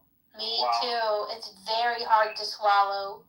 Roger Stone, Michael Flynn, Sidney Powell, all the people that supported Trump were targeted in lawfare. It was a political intended to tie them up and bankrupt them. So in this instance, while people can argue and he'll have to argue what he was meaning when he was using the term 86. What's wrong with him taking his own medicine? Like, I don't see it is politics. It's not like the Democrats are going to, they would have eased up on their lawfare until this indictment came out. They were literally promising to go after every Trump official when the House gets back in office and investigate, or when Democrats take majority in the House, and they're going to investigate every single Trump official. So, they're already promising lawfare against Trump. Shouldn't Trump fight fire with fire? I'm gonna go after Pepe. I 100% agree with you. I'm somebody who believed that when President Trump is in office, a lot of people need to go to jail. The way they went after Trump and those around him, they had to play dirty, and I don't know how else to do it. I personally do not really give a shit about Comey. I'm not the one who brought this up, but we kind of the conversation started before Comey. It was about radicalization of the shooter, but when it comes to the people that were going after Trump, yeah, I do think something drastic needs to happen to them, because they will just keep on doing it. How else do you stop it? Well, when you cut it, Hold on, I said I would go after Pepe, please. So 2 points. Abby, I back channeled you a PolitiFact that said that the odds of the Senate being retained by the Republicans has gone up. I think the Southern Poverty Law Center scandal is having an effect, and we should push that and amplify that. And that goes back to the propaganda message. We have evidence that people are being manipulated and told that white supremacy is the number one threat to our country, and we know better. So we should educate on that. And the second point is, Joe, we are tossing out odds about how likely is it that with this charge, Comey will be convicted and found guilty. The highest percentage the stage gave us was 5%. What's yours? Talking to me? I'm sorry, Yes. I was. Yes, sir. How you doing? Good to hear you. I was getting a cup. No, I don't think it's likely, given the state of clearly in this room right here, if Republicans are thinking it's a bad thing, Comey better get a bunch of clubhouse Republicans on this jury to not convict. Well, the thing of it is, generally speaking, one of the big things I think is being missed here is from one of the biggest complaints is Trump's first term was he promised in his 2016 election that he was going to lock Hillary up and spend a steady build up.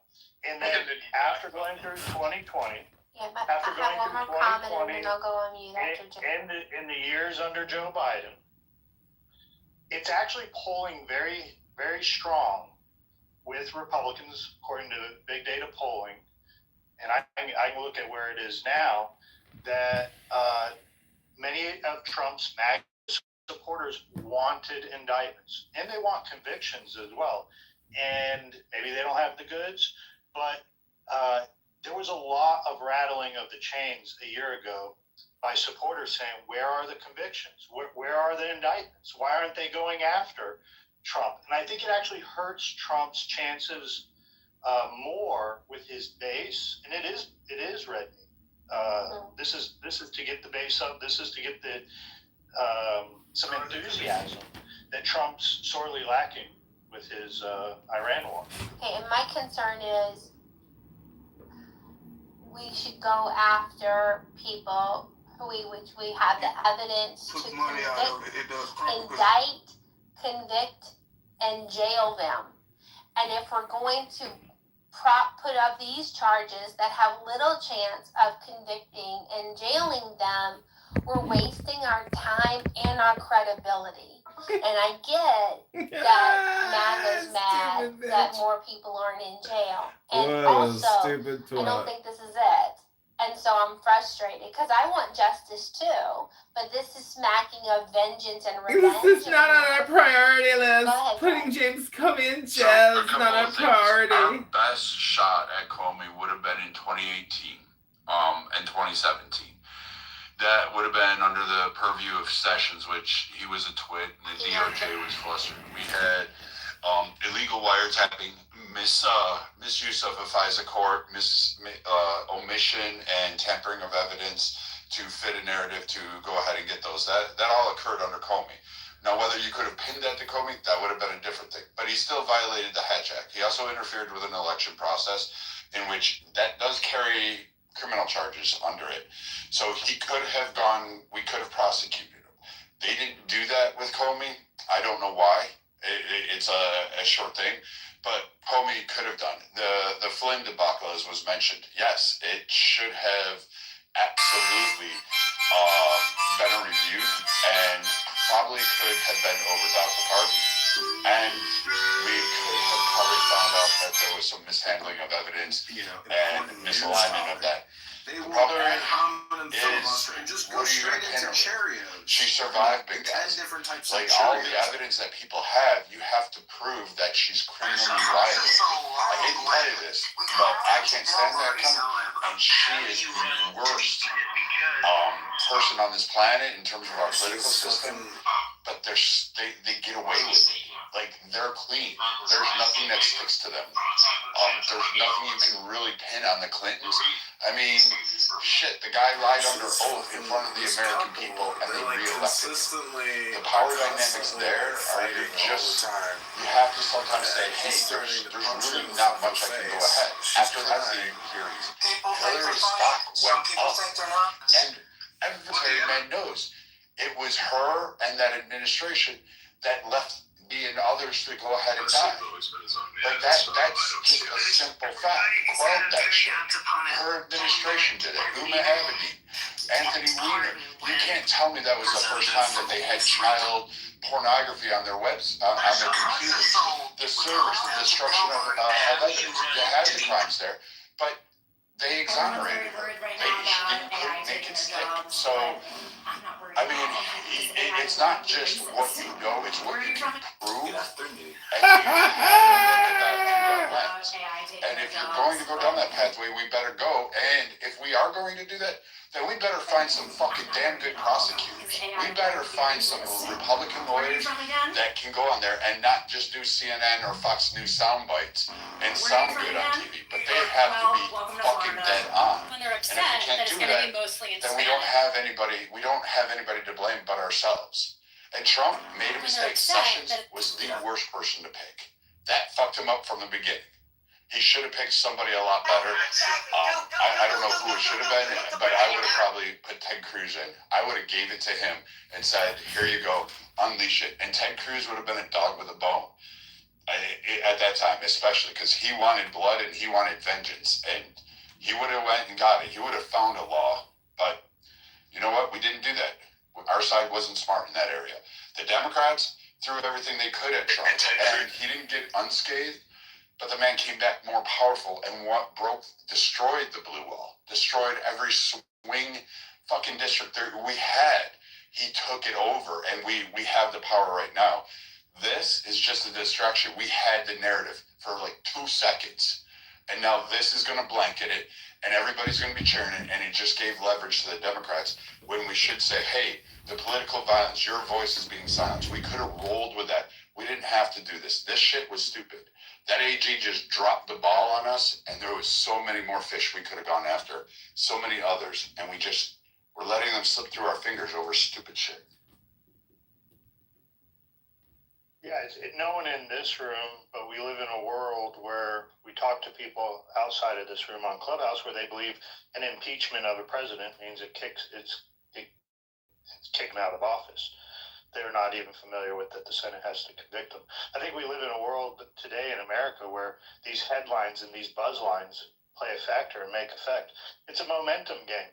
And I think it was hurting Trump more to not have anything. I don't think a trial on Comey will even be heard prior to the midterm election. I'd like to see a series of indictments come out over the next 6 months, regardless if they hold any water or not. These people in the DOJ work for us. This is one of the biggest complaints against Bondi, was why was nothing moving forward? Well, some of this stuff was working forward. I think now it's just starting to actually come to the news cycle, because I believe they were working on this grand jury for quite a while prior to this, even when Bondi was still in office. So I don't know. This is the machinations of what has occurred over the last year from some of the base demanding some of this stuff. Well, the guy from Rasmussen Reports, he went right into Trump and told him back in the fall, Mark Mitchell's his name, and said, look, your base wants indictments. Your base wants convictions. And at least according to his account, he's like, oh, okay, they want indictments. They want convictions. So we'll see. We'll see. It, was doing nothing better in putting us in a better position than doing something about it. And I'm on the side that says do something about it regardless of the outcome. All right, if that was the case, so take a look at the impeachments against Trump, the prosecutions from New York City, the release of his tax returns, creating fucking new state laws, manipulating a law to turn a misdemeanor into a federal crime, and then charge him 31 times with the same fucking crime. Then you go, all right, we've got this. Then you got the Georgia, what was her name? Stacey Abrams? Not Abrams. The girl that was, yeah, whatever her name is. Yeah, Willis. Fanny. She's in a hotbed of water right now, and she's like trying to survive the next day. They tried to do it in Florida, and the Democrats lost on it, which gave power to Trump. I'm not necessarily saying we shouldn't have done anything. I'm saying we didn't have the people that were really going to go after it. We put the wrong people in play, and I'm kind of grateful to Trump right now because he didn't necessarily go after Hillary, because it would have been front page and it would have been a failure. It would have been a failure, another failure, and who knows how this election cycle that just passed would have turned out if Trump under 2016 with COVID that was happening started prosecuting everybody and lose.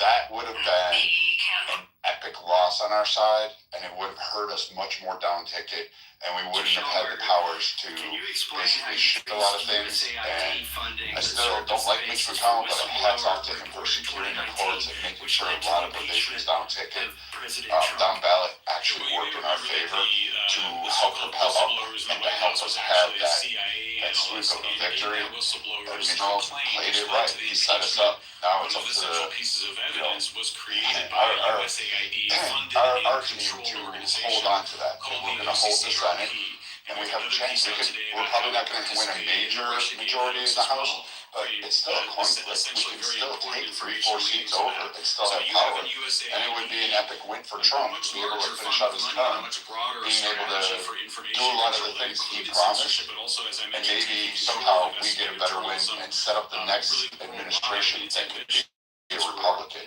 whether it's Vance, Rubio, or somebody else. We could have a shot. And if they do good, we've got 12 years at least. We've got 12, guys. We have a shot for it, a good shot. Not just like some imagination, but an actual good shot. I just don't think throwing shitty fucking prosecutions that all the media is going to cover and not cover any of the other shit, we're just giving too much fodder to the other side to use against us. When the Democrats did it to Trump, they weren't effective. They never got any convictions on Trump other than the civil. They never got any convictions on federal agents or assets of the federal government. Mr. Speaker, I rise to wish a very special Attorney General Garland. Steve Elon Musk is a Bannon. Democrat. They got conviction from Steve Bannon. Oh, they did. That's right. They did get a conviction. Yeah, but he kind of set himself up. He can't do that whole San Diego thing. Wait, that's Alex Jones. No, Steve Bannon was the one. Oh, yeah, Steve Bannon. I'm sorry. I was thinking Alex Jones. Contempt of Congress, Bannon. Oh, it was contempt of Congress. That's right. Yeah, Bannon was contempt of Congress. But I mean, that's a nothing. Like, that's not a big win.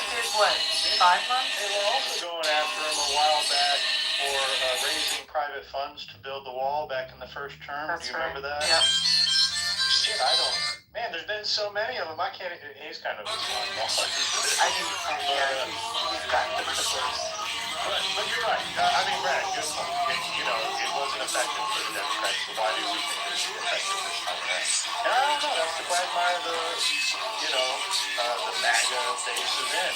They're demanding revenge, and it didn't work for the Democrats, at least for winning the presidency. So, yeah, how effective is it really in the long run, other than costing a shit ton of money and time and effort and pulling people out of the game? Hopefully, maybe going after Comey satisfies the base and not going after a figure like Barack Obama, you know, that would really rally the base of the left.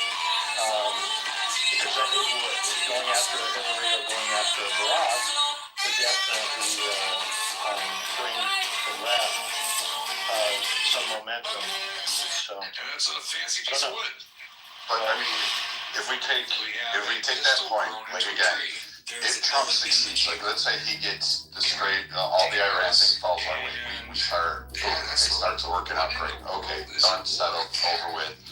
And he follows through and he's managed to hit $21 trillion in investment. Now we won't see that in this term, but we have a shot to see it in the next term. We definitely will start to feel it about the midterm after the next administration. That'll trickle down. And he puts that on there. I mean, can you imagine if it's all under conservatives, it's control, and we can actually fund and start doing things and start targeting issues that we have been complaining about for a long time, that we're going to have an economy that's booming under 12 years of stewardship under conservatives. It would take literally 50 years for the Democrats to break that shit. And not that they won't spend us into oblivion, but we really could hold something there, and Trump can walk away with something that will last, I don't know, another 250 years. He'll be able to support this country with those investments. Again, it's a big if he hits 21 trillion, because that's a hard goal. That economic boom for the U.S. will cement us for 150 years. That's a lot of power to give to a guy and then give it to the next administration, hand it off. And the American economy is steamrolling along. We're all doing a lot better. And he's conquered out, a bunch of bullshit. Venezuela's cured. Cuba looks like it'll be cured. Iran's going to be cured. Kim Jong-un I don't even know what's going on in North Korea. Nobody does, because he's been quiet.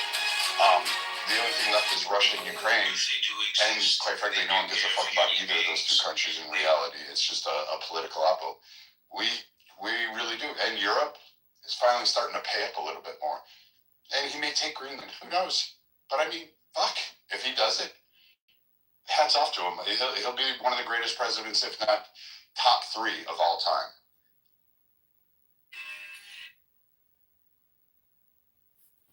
Ready for Mount Rushmore? Well, that 18 to 21 trillion dollar investment, like, what is it? It's AI. So part of that is going to be AI transition, because there's, obviously they're going to take over some of the workforce and everything else. So there's going to be, I remember Elon was saying something about universal basic income, which they might have to put that into action. I mean, I don't like the idea of it, but it's one of those things where it might, I mean, it might very well, mean that we go to that, but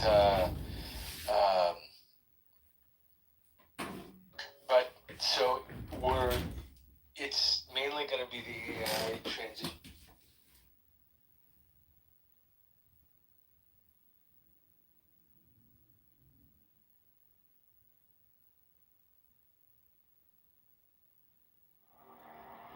Mine is the head of the man, and my insight is keen as the hawk's.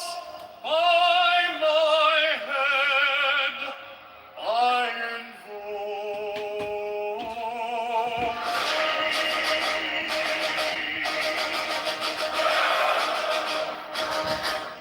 I am the only begotten child of my father and mother. My father is dead. My mother bore me with labor and pain and fear. By my body I invoke thee. About me shine the diamonds of radiance, white and pure. By their brightness I invoke thee. Mine is the red triangle, reverse the sign, given unsaved need of thee, O Lord. By the Lamb I invoke thee. Mine is the garment of white, sewn with gold, the flashing of mine I wear.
is the head of the man, and my inside is keen as the hawks. By my head I invoke thee. I am the only begotten child of my father and mother. My father is dead. My mother bore me with labor and pain and fear. By my body I invoke thee.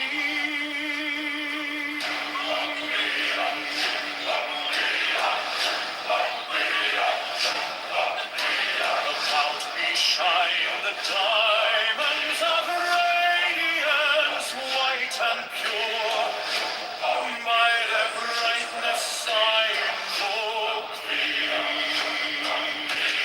Mine is the red triangle, reverse the sign given of none, save thee, O Lord. By the Lamed I invoke thee. Mine is the garment of white, sewn with gold, the flashing of day that I wear. By my robe I invoke thee. Mine is the sign of a prophet and Typhoon. By the sign I invoke thee. Mine is the turban of white and gold, and mine the blue figure of the intermediate. By my crown I invoke thee. My fingers tremble on the beads of pearl, so run I after thee in thy car of glory. By my fingers I invoke thee. Mine the wand of double power in the voice of the Master.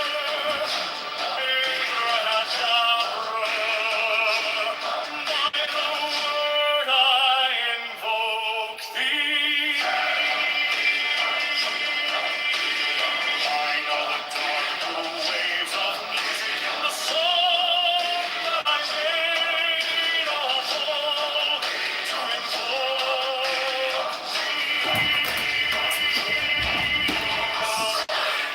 Strike the master chord, draw the flaming sword, child and conquering Lord, Horus Avenger.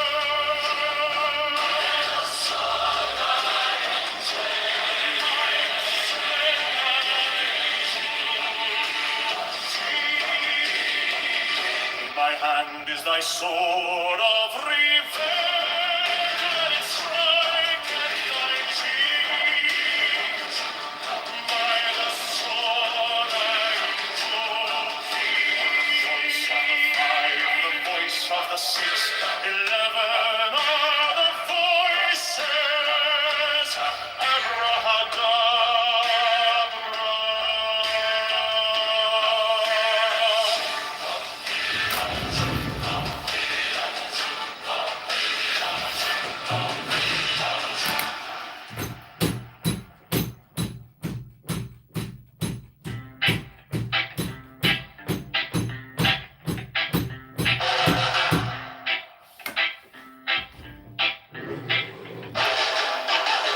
Mine is the head of the man, and my inside is keen as the hawks. By my head I invoke thee. I am the only begotten child of my father and mother. My father is dead. My mother bore me with labor and pain and fear. By my body I invoke thee.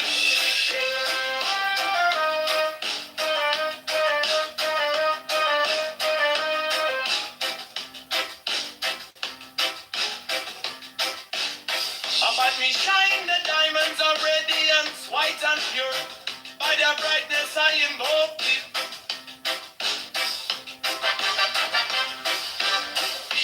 the red triangle reverse, the sign given of none. Save it be of thee, O Lord.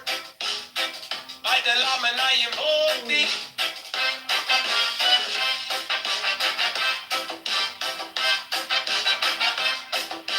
Free mine is the garment of white, sewn with gold. The flashing of eye that I wear by my robe, I invoke thee.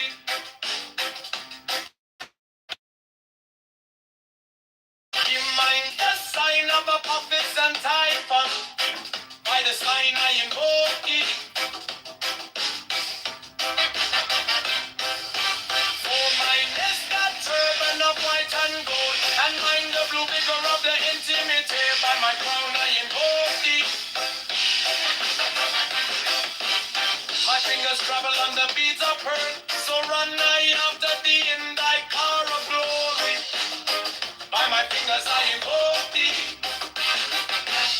I hear the wand of double power in the voice of the master. Abrahadabra, by the word I invoke thee. Be mine are the dark blue waves of music in the song that I made about to invoke thee. Strike the master chord. Draw the flaming sword. Triumph and conquering Lord. Horus, avenger. By the sun I invoke thee.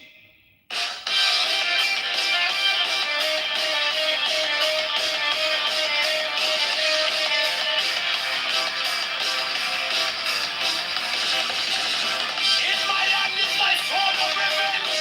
Let it strike at my bidding. By the sword I invoke thee.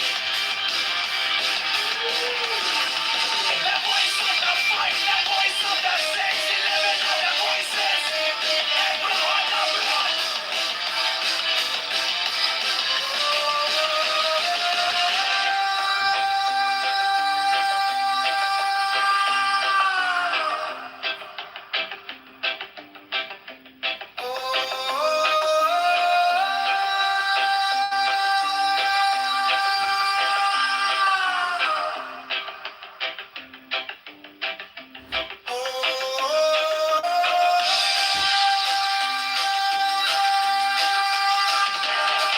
The voice of the fight, the voice of the 611 other voices. Everyone of blood.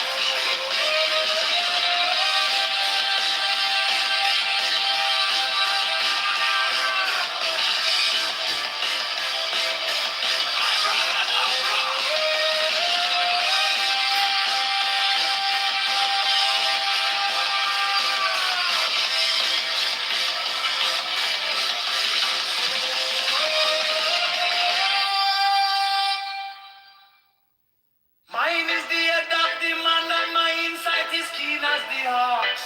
By my head I invoke thee. I am the only begotten child of my father and mother. My father is dead. My mother bore me with labor and pain and fear. By my body I invoke thee.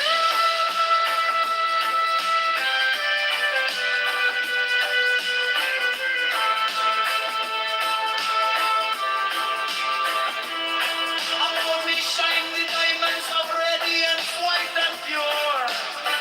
By the brightness I invoke thee. Mine is the red triangle reverse, the sign given of none. Save it be, O keep thee, O Lord. By the Lamb and I invoke thee.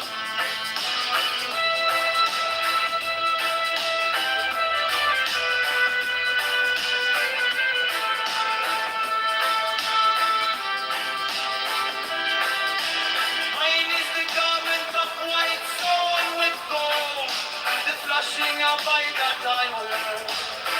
By my robe I invoke thee. Mine is the sign of Apophis and Typhon.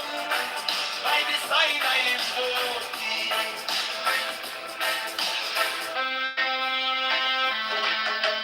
Mine is the turban of white and gold, and mine the blue vigor at the intimate.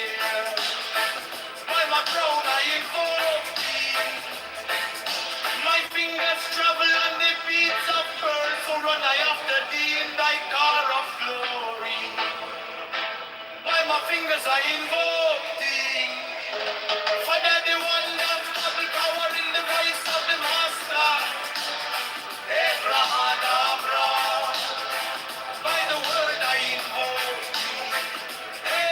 Mine heart, the dark through waves of music in the song that I made up all to invoke thee.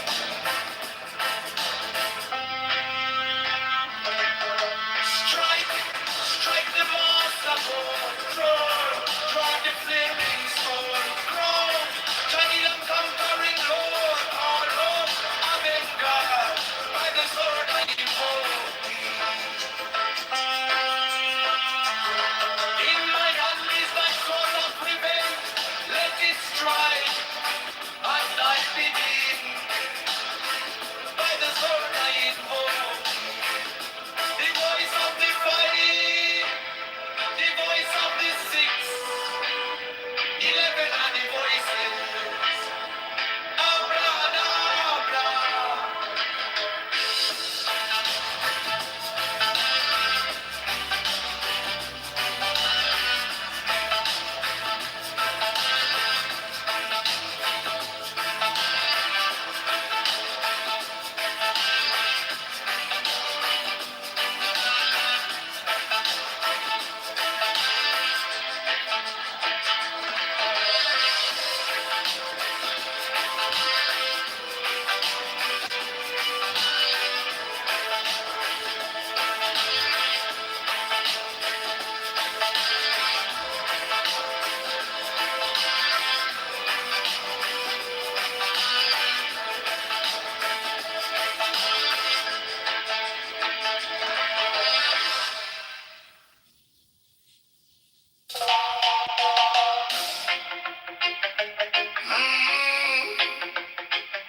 Mine is the head of the man, and my insight is keen as the ox. By my head I know thee.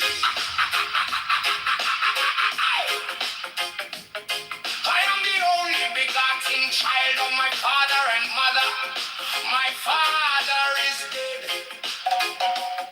My mother bore me with labor and pain and fear. By my body I know thee. About me shine the diamonds of radiance, white and pure by the brightness. I know thee. Mine is the red triangle reverse, the sign given of none save it be of thee. Oh Lord, by the layman, I know thee. Mine is the garment of white, sewn.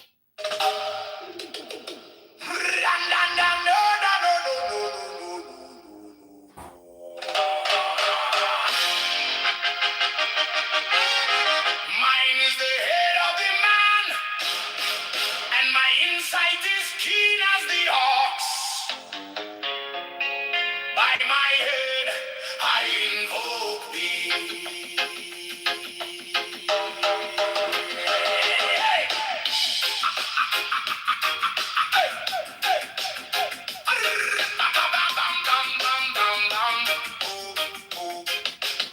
I am the only begotten child of my father and mother. My father is dead. My mother bore me with labor and pain and fear. By my body I invoke thee. About me shine the diamonds of radiance, white and pure. By their brightness I. Mine is the head of the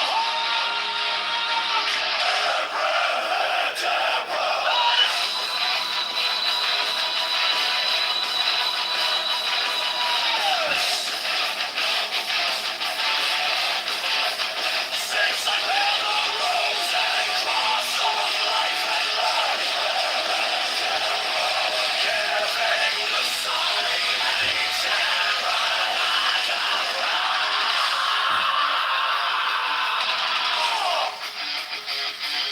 remaining in the sign, the invocation concludes. Therefore I say unto thee, come thou forth and dwell in me, so that every spirit, whether of the firmament, or of the ether, or of the earth, or under the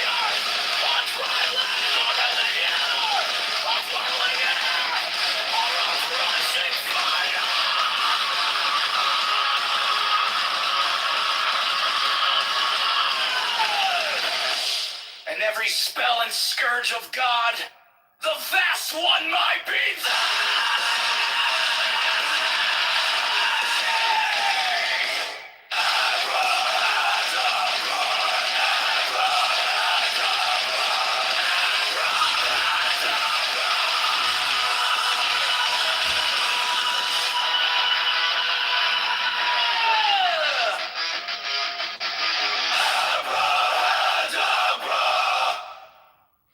Mine is the head of the hawk, Abrahadabra! And I bear the rose and cross of life and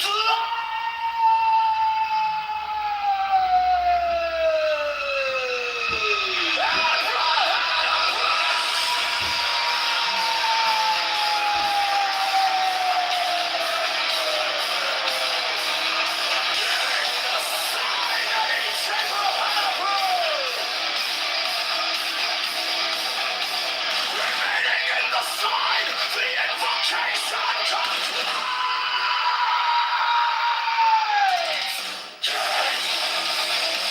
Therefore I say unto thee, come thou forth and dwell in me, so that every spirit, whether from the firmament, or of the ether, or of the earth, or into the trailways, or in the water, of flowing air, or of rushing fire,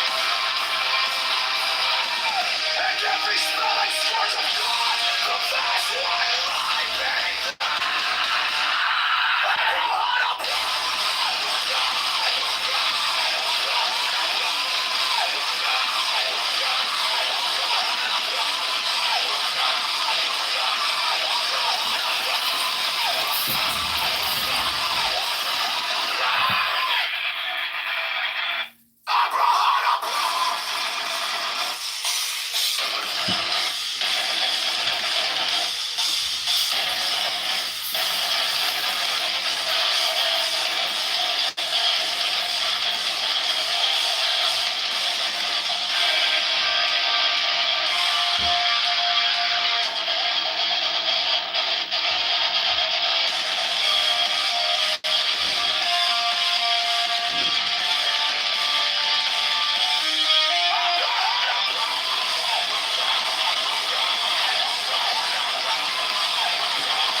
Mine is the head of the hawk! Six. I bear the rose and cross of life and light, giving the sign at each abrahadabra. Remaining in the sign, the invocation concludes. Therefore I say unto thee, come thou forth and dwell in me, so that every spirit, whether of the firmament, or of the ether, or of the earth, or under the earth, on dry land, or in the water, of whirling air, or of rushing fire, and every spell and scourge of God, the vast one, might be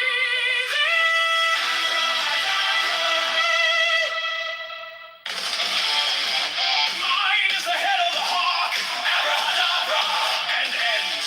Six. I bear the rose and cross of life and light, giving the sign at each abrahadabra. Remaining in the sign, the invocation concludes. Therefore I say unto thee, come thou forth and dwell in me, so that every spirit, whether of the firmament, or of the ether, or of the earth, or under the earth, on dry land, or in the water, of whirling air, or of rushing fire, and every spell and scourge of God, the vast one, might be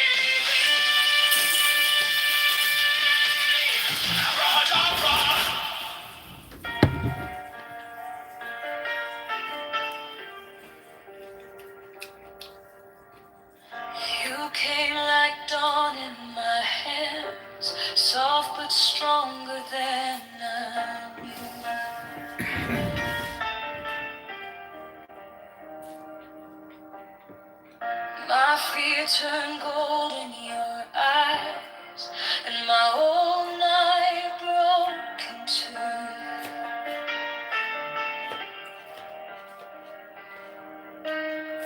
I was lost in the noise, now I'm learning how to stay close to your quiet.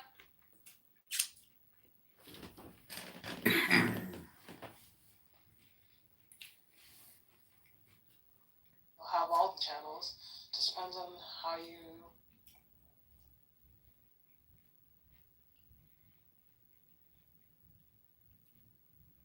Then I did quite can deal ben long. Quite cocked it and bang the long the coast to you while a bang.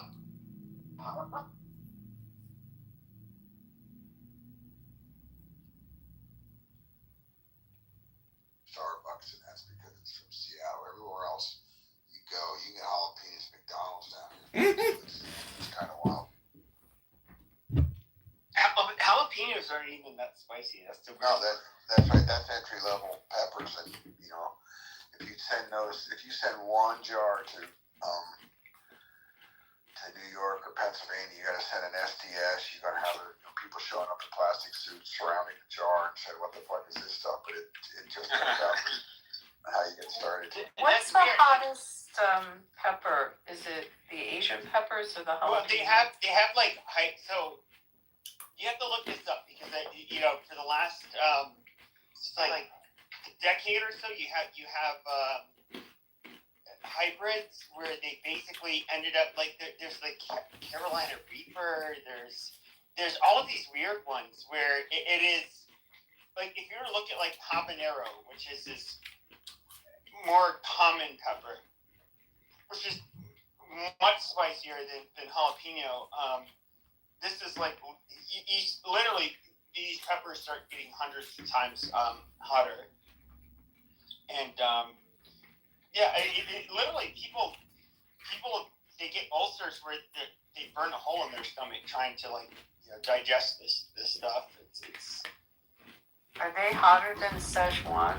Than like the really hot Chinese? That's not been my yeah. Really? You think that's the case? Because I've had my face burned off over in Asia eating those little shit. Yeah, I mean, I've been in desperate, really like pain in Asia. Yeah, they have it's like I don't know, kind of like marijuana, like how you have these really strong strands that people end up producing these hybrids, and you have much stronger peppers now. You can look it up. They have was it the Scoville scale? I forget what it's called, but it is you have peppers that are just like insanely spicy. And I haven't had those. But Jebediah, I also have my first selfie with an alligator, and I tried to grab it. I missed him because he went into the brush. My first rattlesnake, I tried to pull him out, and haven't quite there. I've hiked Cap Rock. You tried to grab a rattlesnake? Oh yeah, rattlesnakes are overrated, man. I mean, it's the copperheads you got to worry about. Rattlesnakes are the big pussies of the reptiles, actually. I mean, if you step on one, you got a problem. But if they see you coming, they're going to run mostly. No, that's true. But here in Arizona, where they're like pretty common. They're a lot faster. They're a lot faster than like for example the vipers in Asia. Yeah.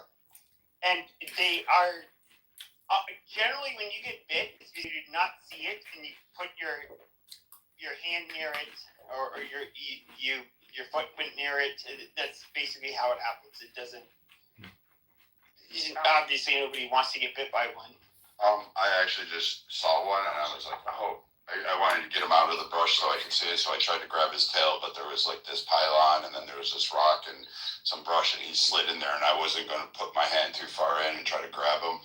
So I let him go, but I damn near close. I'm going to get one, and then I'm going to hold the selfie with me holding a rattlesnake. They're bigger than I thought, though. You don't think those fuckers can leap, though. Like, that's the scary part. Like, rattlesnakes are not... I don't even know what the strongest rattlesnakes are in the United States. you have like I think that I don't think it's here in the Sonoran Desert. I think actually in the Mojave Desert they have the strongest. And We there's have that them here. Like, well, I mean, People, but yeah, like, in Mojave, and then you have the you Cottonmouth. said it right. You said it right the right time. Like, you know, I live in Georgia, but when I went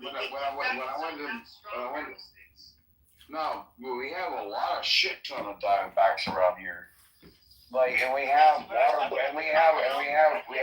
moccasins. Like, can I finish without you interrupting? Jesus Christ, you fucking retard. You're a retard that's interrupting me. You know, but like, you know, like when I was in like Fort Leonard in Missouri, you were talking about like, you know, copperheads. You know, I had to dig an over-under when I was like in the field, and I was in my sleeping bag, which we call a fart sack. You know, and when I was in my fart sack, I woke up and there was a fucking copperhead. Okay. Well, I believe again in Canada. I mean, you have convinced me that Canada would not, you know, would be like the movie Red Dawn. Like, y'all would fight. You know, so. Oh yeah, like make no mistake about it. People would definitely fight. I mean, would they like it? No, and I mean, especially, and I mean, does anyone want to get, like, I remember when this whole thing started when Trump threatened Canada, I wasn't the only person that was just like, what the fucking, excuse my language, are you fucking kidding me? Because the thought of fighting Americans, as much as we may have, like, you know, a friendly rivalry, especially hockey and certain stuff like that, whatever, it's like having fights with your cousins. In a way, like we all share the same continent. We've been through wars together. We've exchanged and we're traded a lot together. It doesn't. No one would feel good about fighting Americans. That is not true. Not because we lose when we're not. It's not. You just don't want to do that. It's like fighting a family. Why would you want to fight with your family and feel good about that? Like, the thought of it is just. I don't even know if we'd want to. I don't know if anyone would have like the stomach for it because it's just so weird. There's so many interactions that we have together. That we have, I mean, a lot of Canadians have properties in America and vice versa, and go to vacation all the time. It'd be super weird to be actual foes. Hey Marlene, I have a Donald question. Trump wants to. I was going to say, for Donald Trump to say to take us out of NATO, that is just dumb. And if you have Republicans that back that idea, what in the hell? That's like a long standing coalition, I guess. So, you know, it's embarrassing. We need to keep NATO together. And Donald Trump talks about so-and-so paying their fair share and all this kind of stuff. Look. At the end of the day, sure, people are paying their fair share now, I guess, the way he says it. But, my God, we shouldn't even be in any of this kind of stuff as far as wars and this, what right now. This is just really embarrassing. And I think, what is this, 3 or 4 days, this war may be illegal. Lisa talked about that. So, illegal things, Donald Trump doesn't care. So, let's see if this holds and when the time comes, let's see if the war ends under, you know, an illegal, you know, circumstance. I don't know what y'all think. Do you think that the war will end after, you know, Congress, you know, whoever declares this to be illegal, or will Donald Trump be able to continue doing this regardless of what is passed? I wanted to ask my question still. I don't have an answer for that, but I did want to answer the question, Marlene. Okay. Marlene, do you have like an AMS or a microphone, like or something like for this one? Because I want to ask you, like, how does it feel to wake up with universal health care and like speak slowly, like and sort of say it in like a sexy voice if you would? Well, I will try to speak in a sexy voice. But what does it feel like to have universal health care though? Like, I mean, really? Honestly, the fact that you, as a country, as successful with the amount of millionaires, billionaires that you have, and leaders of the quote-unquote leaders of the free world, the fact that you don't have universal health care is barbaric to me. Frankly, it is absolutely barbaric. Because I've seen a breakdown of a person that had medical services in America, and the fact that you guys charge down to the gloves that the doctor uses, and that's literally whether you have money or not could be the difference between you live or die, is crazy to me. Absolutely crazy to me. I mean, I understand. I understand. Sorry, go ahead. Okay. The only thing I'm gonna say is it depends on the state. Oh, I'm sure, but I said that it shouldn't depend on the state. That's my point either. I mean, I get that there's little differences between states, etc. And obviously, like, if you're like, I assume that if you get shot and it's an emergency, that you will be serviced. You'll just end up having the debt to, I mean, the point of, I don't even want to imagine, out of your to your next generation to do that. So I don't believe that. I mean, that's just crazy. And I wonder sometimes, what do you all pay your taxes for? If it's not to take care of yourselves, what in the world are you paying your taxes to do? Because no one, I mean, sure, let's just be very clear. Canada is not perfect, and especially since this, in the last decade or so, this adaptation of privatization, which unfortunately came from you all. I mean, we have greedy fucking politicians, mainly on the right. I'll say it straight goods because they're corrupt as fuck. They've taken that idea from privatization and stealing public funds to fund private care. That was an idea taken from America because, again, they're just all corrupt and they get money out of it. It's not because that is the fundamental way. And eventually there's going to be a huge pushback on it because the boomers are now getting old and they're needing care, and we're literally having a crisis right now in our healthcare. But outside of the recent issues, fundamentally, no one's going broke or poor from going to the hospital. It doesn't matter what you have, that is basically covered. And if you have a good job, you'll even have additional coverage that covers a lot of that, if not all of it. So the most that we pay for is prescriptions. And even some of that, depending on what your drug plan is, will be covered completely. So there's no one, the only time yes, there can be for certain special things, there can be a wait for a few months, but if you have the money, sure, you can privatize that and go and spend that right away and probably even get reimbursed. But the fact that you all do not have universal health care, and also you have maternity times of 2 weeks, we go a year. Maternity was a year, and there's paternity leave too. So it's that is crazy to me that you all live like that, and you must probably have to choose between, am I going to go to the hospital, the doctor, or going to just suss it out, which is crazy. You should wonder whether or not you're able to go to a doctor to take care of your health, and whether the government that you pay and you vote to put there is going to cover that. Because what other function, other than taking care of the people, by the people, for the people, are they there for? It's crazy. You guys should have already post-tested and burnt the whole shit down at this point. Let me jump in real quick on that too. So to the point about, because that's the reason why I asked you, so I really, and you got to it, about how it feels to just be able to know you can go to the doctor and you don't have to work. So for us and for a lot of people, these people in these rooms, most everybody in here, if you can be on Clubhouse, you're probably working or you're doing okay or whatever, or you have insurance. There are a lot of people now that have lost their health insurance, these healthcare subsidies that they talk about, and all the companies in this country have something called Cobra, and Cobra is super expensive when you have to go it on your own.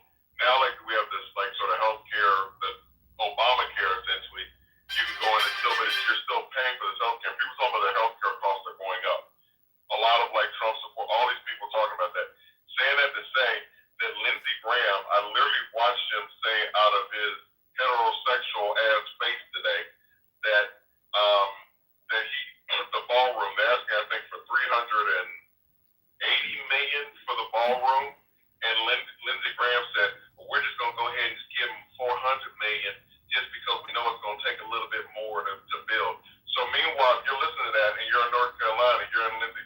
your constituent it is, and you're out of work, and your kid or you got something going on with you that you want to get checked out, but you know can't afford to go to the doctor, and we're spending $400 million on a fucking ballroom that shouldn't be built. Or you're sitting there watching this war, to what Lisa was talking about earlier, where these ships have been out for a year, and the amount of money that it costs for us to run this war, I think it was like, $1 billion or something fucking, I don't know. It's like this money, it gets to where like the numbers like fucking monopoly money.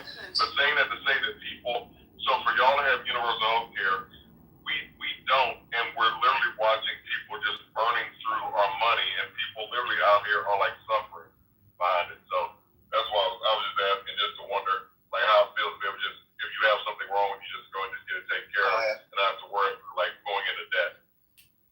Hey, Michael, just go ahead and do it, brother. Let's move to Canada. We'd be glad to have him.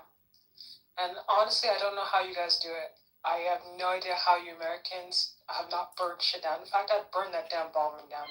The question I think everybody on 421 what's the I'm sorry, but there's no freaking way. I think you guys, to me, America right now under Trump is having a let them eat cake moment.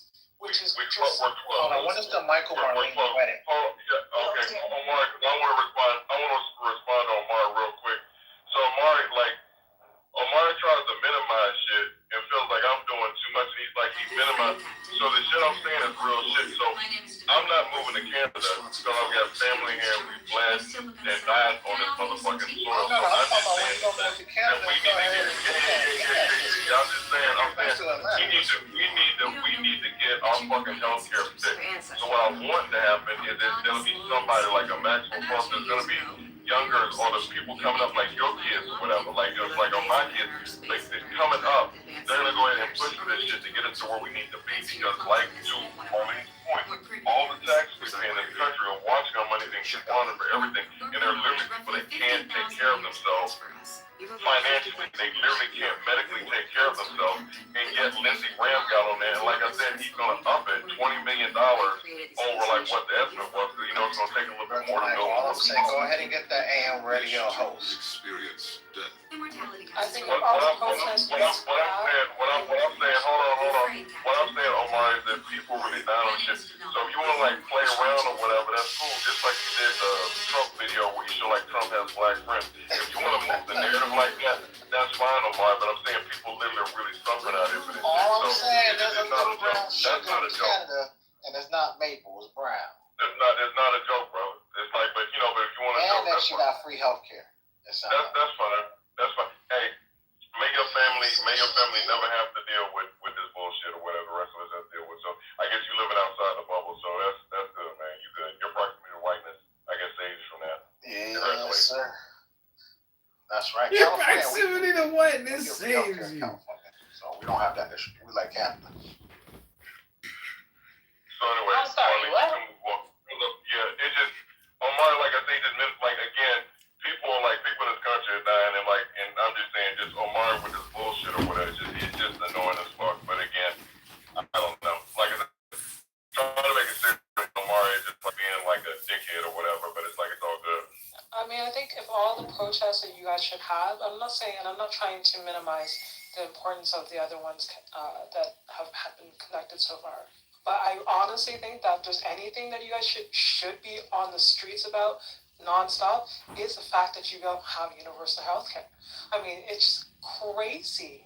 I mean, a country such as yours, the size of yours, and with the amount of the amount of rich people and the amount of resources should not be operating less than a third world country, because that's exactly what it is.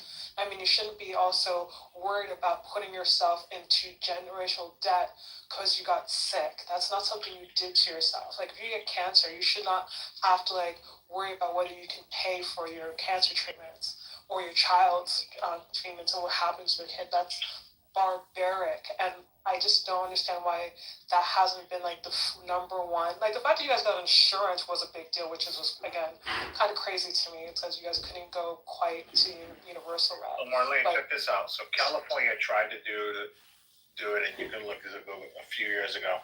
It was billions of dollars. It was so expensive. It wasn't even something that they could do. Of course it's Because how expensive, much- but how I mean, much but is hold war? on, How so, much Michael, is war? let me, How much- yeah, look, okay. exactly. I was just about to say that because like we say that, but you find out that you're spending like $2 billion a day on war, and how? I mean, do someone else do the math? You guys been over war for the last 30 days. Don't tell me you guys don't have the money, because when you guys need the money for bullshit like this, you've got. I mean, America finds it pretty damn quickly and pretty damn easily. I mean, millions of dollars should not be poured into into missiles. And especially, it's not like you're. I say this respectfully, but most of the time you're not even defending yourselves. You're going out of your own borders to go to involve yourself in some sort of foreign conflict in order to steal someone's shit or help some other person like advance. It's so stupid. At least take care of your own first. I don't understand. Let's go America first, baby. Best and we're the greatest, and we love America. You know, I mean, we're number one. But yet you have your brother or sister that can't afford the damn medication. That is crazy. And you guys you guys recently gave tax breaks to some of the richest people. You can't afford a vaccine. I mean, you're crazy. For your private jet. Yet a child who's under the poverty level can't get a fucking free lunch, and that is totally normal in America.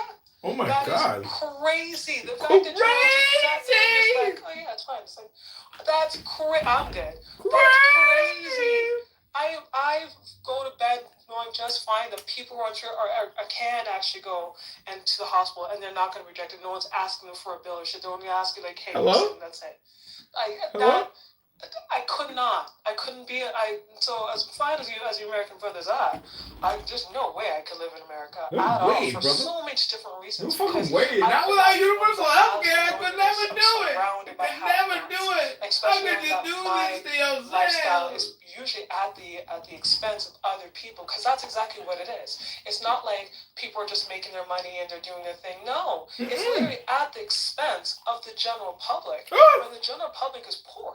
You guys are even like poor. Wait till the bills come in on after this war, plus the tax breaks that are being given. She ain't lying. Big beautiful bill. My God. My God. I don't understand how that should be protested. That should be protested on a daily basis. If you guys really want change, that is the number one aim that I would, as a citizen, if I was you, because that's crazy. People are going to get older, people get sick, and people, especially if you don't have any regulations regards to your safety in the workplaces and the quality of food, all that stuff, that makes people sick. And if you cannot, sick people cannot enjoy money. Because you can have money, but if you don't have your health, you have nothing. And if your whole populace is getting sick, that affects your economy, that affects the workforce. So all of it's connected, and taking care of each other and making sure that your generations are taken care of for the future is for the betterment of the country. You can't talk about, it's going to cost us this much. Actually, it's going to cost you way more in the long run. That's just my opinion. I land. So to that point, also talk about the SNAP benefits. So people also, we don't have medical, but then we can't eat. The story of this woman that literally talked about she was crying when she went for a physical. She lost 40 pounds in a year. She talked about being at $375 per month for her SNAP benefits for her food. And she talked about the cuts, where they cut it down to $75 after Trump did what he did with this bill. And then she said this shit went down to $25 per month for food. So this an elderly woman who's having issues. I can't remember if she was disabled, but her went from $375 down to $25. They're literally killing people. This whole thing we did with USAID, where we just out of these countries, we're killing people, but then because we're pulling money out of these programs like Russell Watt and all this shit they did with Doge and Elon Musk and all these cuts they did. But meanwhile, like to the point that we're all talking about, this war that Trump, he thought it was going to be quick, whatever, but it's like we're burning off all this money. We're just shitting out money. And meanwhile, this woman is on $25 a month trying to eat. So the priorities are what they are. But when I was asking the question about Canada, I was generally being serious, because I don't think I've ever asked a Canadian go to the doctor and worry about shit. They have waiting lists, but their waiting list sometimes are not as long as England. It depends on what, I mean, if we're talking about something special, like say like a rotary cuff or some sort of like something that's rare. Yeah, I think non-emergent, like kind of like, not especially like it's like cosmetic, like say like breast reduction, and that's because only a few doctors do it. It's not because breast reduction in 2026. I am. So let me getting gender reduction? You huge! Let me say this to what Craig just said. So the waiting list here in America is that, and it's having my family, the waiting list is that, you know, my legs might be I agree with that comment. Whatever, soaking Epsom salt, and then die of a fucking heart attack. Our waiting list is that we don't have the money to go take care of shit. So like black people, we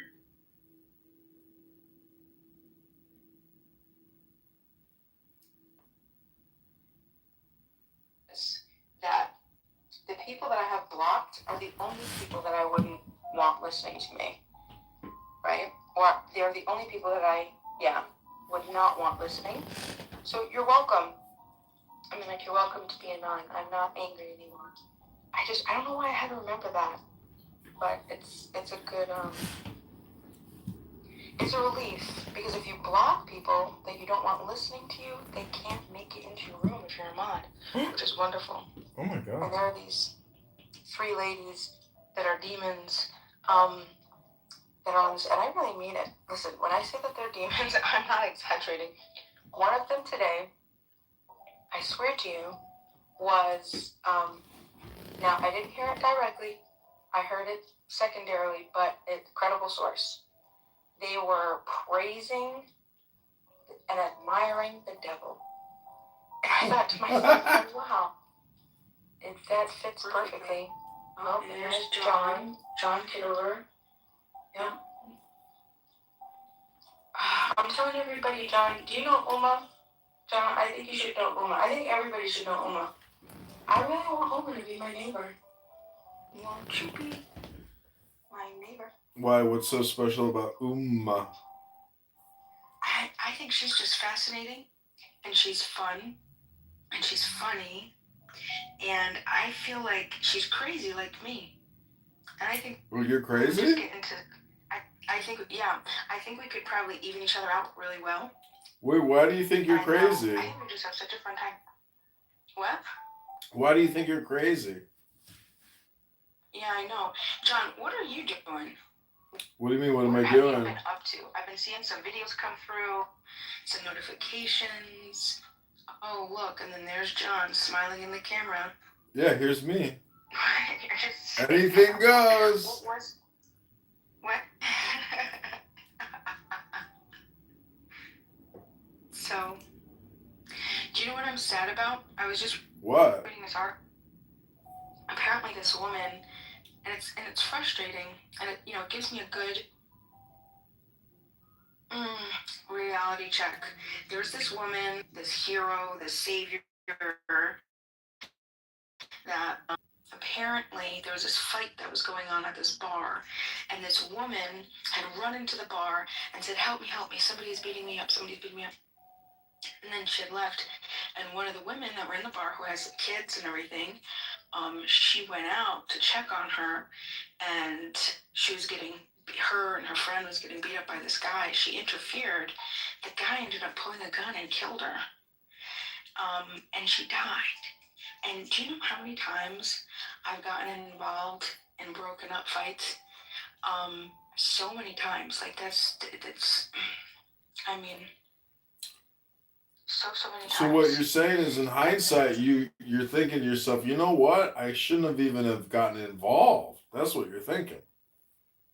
No, that's not. What I was thinking is that I need to do it much more. What is the word? Intelligently. Like I have to be really certain of what's happening, and if I'm not armed, I mean, like I need to keep my distance. I don't think I can get involved. Mm-hmm. As involved as Well, today A couple walked past my house today and she was screaming, "Why don't do this?" And he's like, "Leave me alone. I'm gonna punch you in the face. Leave me alone."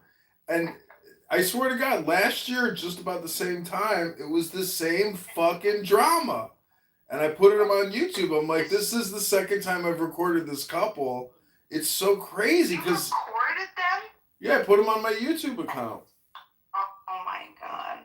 It's the only weapon we have. I'm not going to call the police, but at least I got a little social justice. Oh, for being disturbed. Yeah, they do this all the time. It's like, take your drama, keep it inside your house. What do you think people? You think people want to hear you guys? Shut the fuck up. Oh, you're pretty funny. Do you know what? You are funny, and do you know what else you're annoying? Yes. Do you? And then there's like a percentage of you that's also lovable, and there's also like a credible influential, incredible influencer, I guess you could say. Well, do you know? Right, but that's a small Do percentage. you know what a highly annoying person is versus an extremely annoying person? What's that? Basically, an extremely annoying person is highly argumentative, but a highly annoying person is just totally obnoxious without even being argumentative. Oh, wait a second. So say that one more time. I mean, I'm just kind of making it up on the So spot. if you're highly, do you think I'm highly argumentative people? Oh, yeah. Some people say I'm argumentative. Do you think? Oh, you are very high on the index. No, I disagree. See, Uma is a highly annoying person and an extremely annoying person. She's both. Yes, give it all to me, bitch. You see what I mean, Bima? She gets it. Woman as my neighbor. What is his name? Do you know this person for real? Speak to it before? Yeah, Alistair. Yeah, his name is John. He's very popular on the app. Oh, then I added him already. I'm not popular on this app, Bima. FYI, it's a big universe, and you can go into rooms with like hundreds of people. Infinite universe is not only English.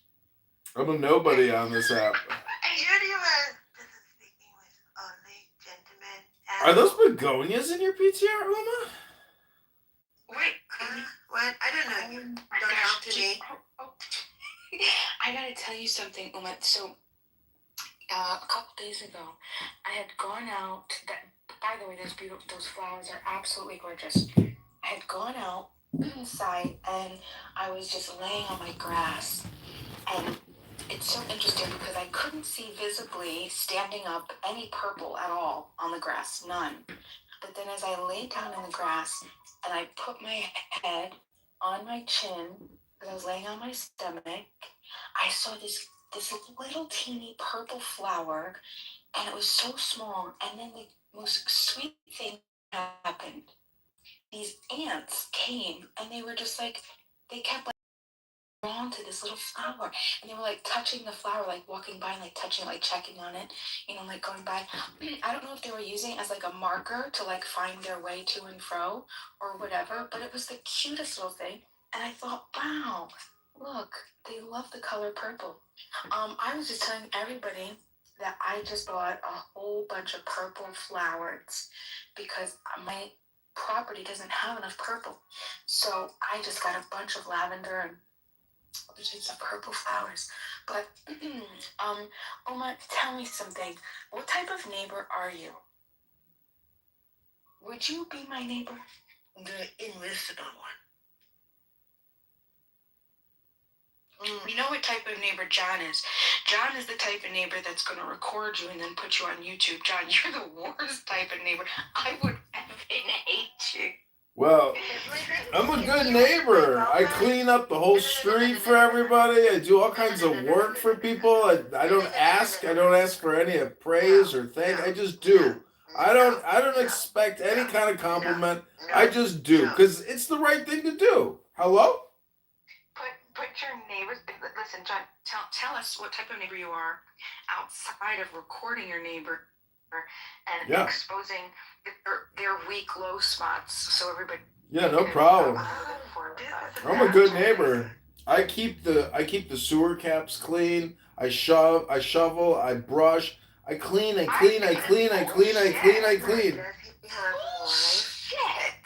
Bullshit. I clean all the time. I go around with a bucket and a picker and I pick up all the garbage all over the place that these fucking animals throw all around the street.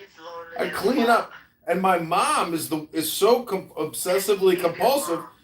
One day she was like, "Come on, let's go clean." My mom walked us like 3 blocks to the main highway, and my mom for 2 hours was cleaning the fucking highway. I was like, what the fuck are you doing? That's actually really sweet, okay? But I don't know if you do that. I'll send you the pictures. I'll send you the pictures, and you would be amazed at my garden. Because I believe your mother does. No, my work, my cleaning here in Chicago. I have a big garden. You don't know this about me, but every day when everybody is around here talking all day long about everything, I go outside and I work in my garden, and you're going to be amazed at how beautiful it is. And you're not going to believe the flowers, the vegetables I'm growing. I'm becoming self-sustainable. I'll be able to save hundreds of dollars eating my own vegetables and my own. Hello?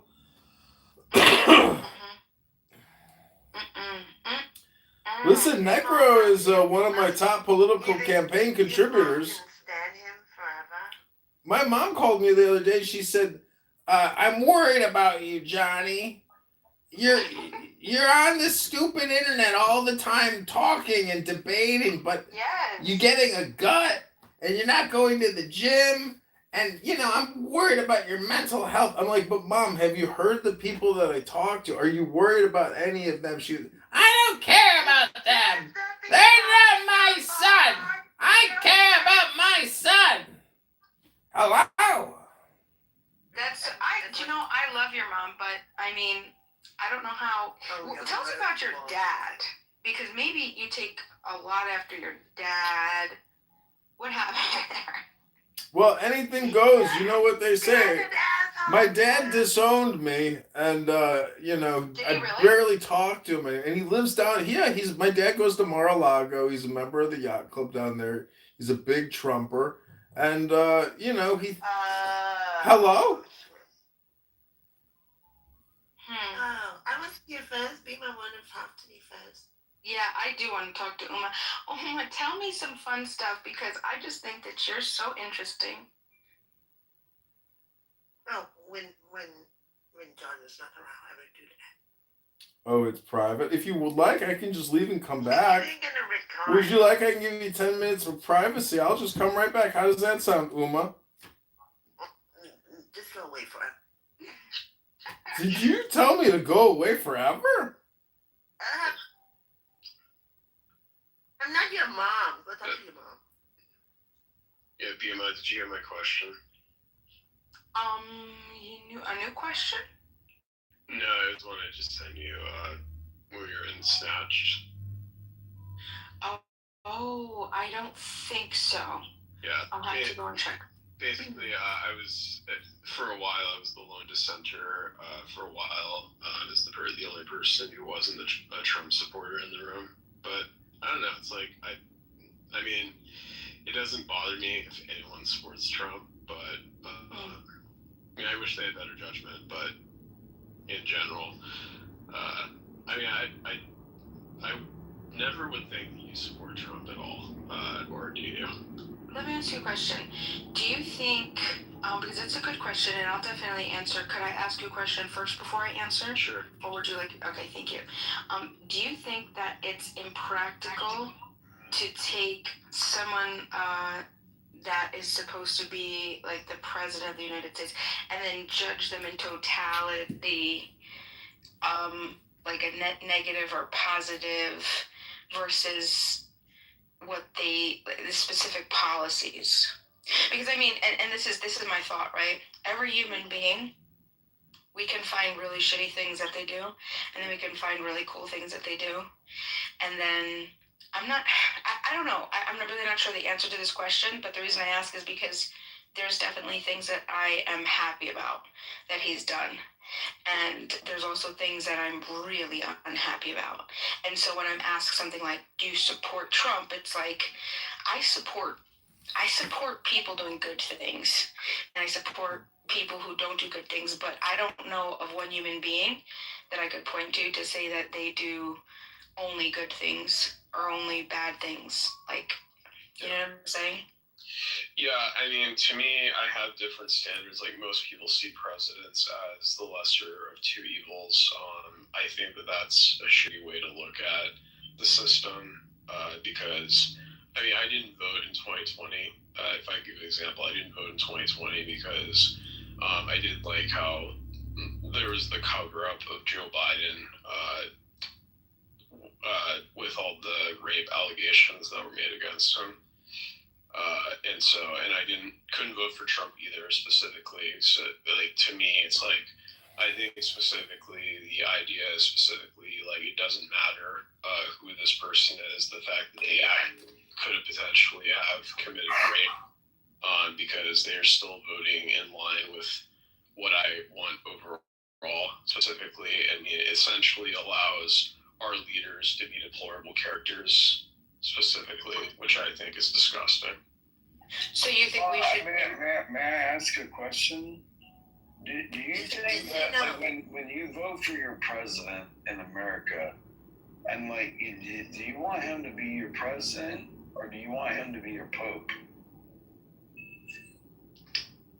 None of the above. Deal with and Yeah, I want them to be county my leader. government. It didn't even occur to me, and I'm not saying that this is analogous to Trump's experience, but this is what I can conjure up. It was shocking to him the kinds of things that I had to deal with to navigate that system. So that's all that I can kind of pull from as an example. Something that exemplifies perhaps at a much more bigger scale that he's dealt with. It's probably nauseating. That's probably one of the things we don't ever hear him talk about. Because why wouldn't he share that, right? Like how ridiculous some of the things he has to deal with and how it presents to us as his entire Joe Biden's a person who I really like the economy, but I couldn't say that I supported him as a person. I mean, it's not so much an engagement or anything like that. It's just specifically, overall, I wasn't really Joe Biden. That's what I imagine goes through his head, and it makes sense. Being covered up. Do I like I it? don't No, believe I that haven't changed necessarily. I don't he was love competent Donald Trump, enough, but I is what I think. try to empathize with his plight. You know who he could have been describing? Woodrow Wilson. But then again, I don't think that Trump is competent enough to act. No, I was going to say Woodrow Wilson was much in the same way. Yeah. He took a lot of prerogatives. And that was because he was an when he talks academic, about how right? And he saw in his administration they had H2O or things like that. As is that significant? Very differently, just like No, thank God I'm not the Henry first one. Kissinger. Probably be on record He too. worked for it. Oh man, I would be glad. I have a question. Oh my Well, I was just wanting to know, like, so would you say, like, overall, as far as Trump, would you say that you support that I have a question so for you. I just wanted to know from you, like, just, yeah, maybe she ran away once the reasonableness started. yeah, so I just wanted to know, like, when you say that Like, how old are you? No, I think it was I'm because I 27. came in.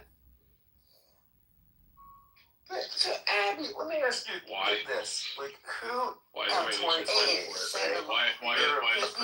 important? Why is my age important? Who is your? That is not important at all, but No question. I want you to. Oh my gosh, Uma, look at this flower. No, it's Glen It's called the Loveliness Dianthus. This is the funniest looking thing. Like, absolutely. It's so like Everything raggedy. about I him, just have to buy seeds. from, on a purely statuesque, Lincoln-esque kind of style. His auditory skills, his policies are spot on. He was a popular governor. He managed his state well. I mean, he just hits on all cylinders. I'm just thinking we need smart Republicans to have their voices heard more. Like, it doesn't. I don't hear a lot from the GOP intelligence. And he was a one-term governor, right? Because They only allow one-term governors which there. I think is so interesting. Why he's not in the cabinet now or in some position? I mean, I'm surprised Trump hasn't found a place for him within the government unless he doesn't want it. And I don't know if he would throw his hat in the ring. But if you're asking me who would be the perfect candidate, or even in a VP spot, I mean, I hope he gets activated. Do you think Rubio's brand is? I think Rubio is probably one of the best political animals in the Republican Party, but I think He's Lil Marco. I think he'd be so much better than Vance or DeSantis. How do you all? I totally agree with them.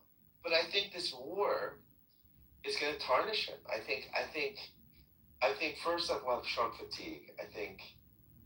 And the fact that he was Secretary of State in an unpopular war, I think his brand is kind of.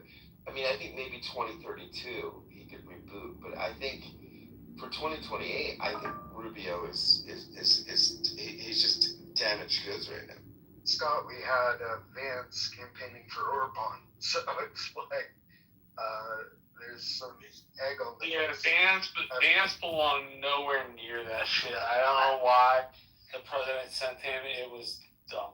I would love, if I saw Rubio in a debate with Gavin Newsom, he'd rip him a new one. Rubio would destroy in a debate Newsom. I mean, it couldn't even come close. Well, I mean, what Kamala taught us, right, was that I think it's nothing to win statewide office in California. I think it's an accomplishment. It does not make you a viable national candidate. And so I think people that think that anybody from California would be a formidable national candidate as a Democrat are clinically insane. It's just so far different than the country. I like California. I love it out there. I think it's great. But I just don't think. I mean, Harris showed us like what a statewide brand. As a Democrat, as a Republican, it's different. If you win statewide as a Republican in California, you've, as a minority, won the majority, right? And so I think like Reagan, Nixon, I mean, these people that can do that are singular impressive people. But I don't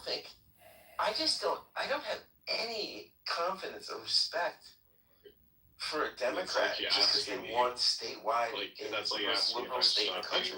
I don't think that's it. Again, it's not an accomplishment, but it's not going to be. Or if I ask you if you stop beating your wife. Hey, stop talking. Let the woman talk. Do you know what the Hello? coolest thing of this is my favorite site to buy seeds. It's called Gurney's. Gurney, and one of the coolest things about this site is, you know how you have your grow zones, right? Once you put your grow zone in the website, and you could look at whatever you're looking at, it'll tell you, oh look, this grows in your zone, or nope, your SOL, you know what I mean? So you have an idea of what is perfect for your zone, and you don't have to like go and check, blah, blah, blah, blah, blah. And it's just so wonderful. Hey, is that like clone my Willie? I mean, I did Hello? the trans man, and Uma stays forever. Is this a grow zone? Anything goes here. Anything. Uma's part of the grow zone. Oh, anything goes here. Anything. It's a grow zone. It's a grow zone. Hello? Yeah, you do. Oh my gosh, He's back. He's back and better than before. He's unstoppable, this one. Uma, there's hope for you. Necro love fucking tranny. Ooh. Necro does like fucking tranny. Listen, Ooh, juicy. First of all, Anything goes. This is rich. Anything goes. The worst worst part Yes. about Rich is that he Go in the has backyard too. thousands of accounts, or at least hundreds. Unstoppable. Oh, great, wonderful. Unlimited power. www.temp-number.com. Bro, you got 100,000 pennies on your fucking website? Unlimited power. I would just like to say that Pro is like the worst human being I've ever met in my entire life. Pro is wonderful. I love He's Pro. a horrific person. Why? Why would you say He's such terrible. a thing? Why? He's a mass serial killer. Yeah, that's horrible to say, Rich. He is. Rich, you make He it. wants to kill all the Jews. Rich. Go. I don't believe he ever said that. Kill all the Jews, you said? Yeah. Well, Bima said that she would join Hezbollah. Bima said that she would join Hezbollah. Bima said she would join Hezbollah and fight to the death with the terrorist Muslims if they were trying to destroy her house. Thank you, Rich. At least Rich is If I lived in Lebanon, I would probably fight for Hezbollah. Sam and your mommy. And if I had my family killed, blah, blah, blah. My property taken. My property taken and stolen. Gross, another Catholic Who's did that Zionist. to you, Bima? Bro, ew. Why would you want to be associated with A-Check, Pro?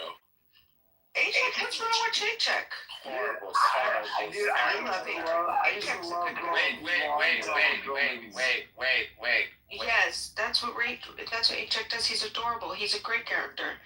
And Bima, thank you for saying Steiny's like the second worst person I've ever met on here. Uma's my favorite. Uma is my favorite. I want Uma to be my neighbor. You want Channy next door? Me and Uma would have so much fun. Bima, do you remember when I roasted a Chuck? Oh yeah, I don't remember that. When I gave him that quote from the show House. Never forget that. Oh man, it was epic, bro. Who is Hella? Hella, do I know you? Hello. Hi, Hella. Do I know you? You're new. You're black. She wants to fuck you. Hello. What is wrong with this one? She wants a black dick. Look at her. What is wrong with this man? Hey, Rich, the people making jokes about gay people are the people. Oh, he's like Somali or Ethiopian, so I don't think that No, I was just trying to throw you off the top of the I think he's Ethiopian or Eritrean. He has the Ethiopian look though. Yeah, he's Ethiopia. Yeah, man, that's on point. Bima, No. How do you say it? No. I want to talk about what Uma wants to talk about. It sounds like animal. It sounds like the Muppets when they say how are you in Amharic. They're like banana. I was gonna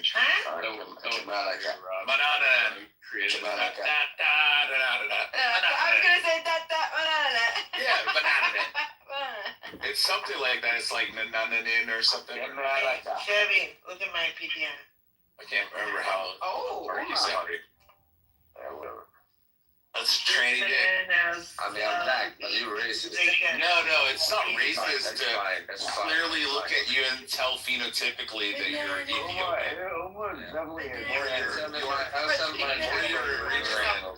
either Ethiopian or Eritrean. just a little bit. I'm not. It's not racist to say he's Ethiopian or Eritrean. Look at it. You're either, whatever you're either. Or Somali. He might be Somali. This But he might be like northern Somali. Shut up.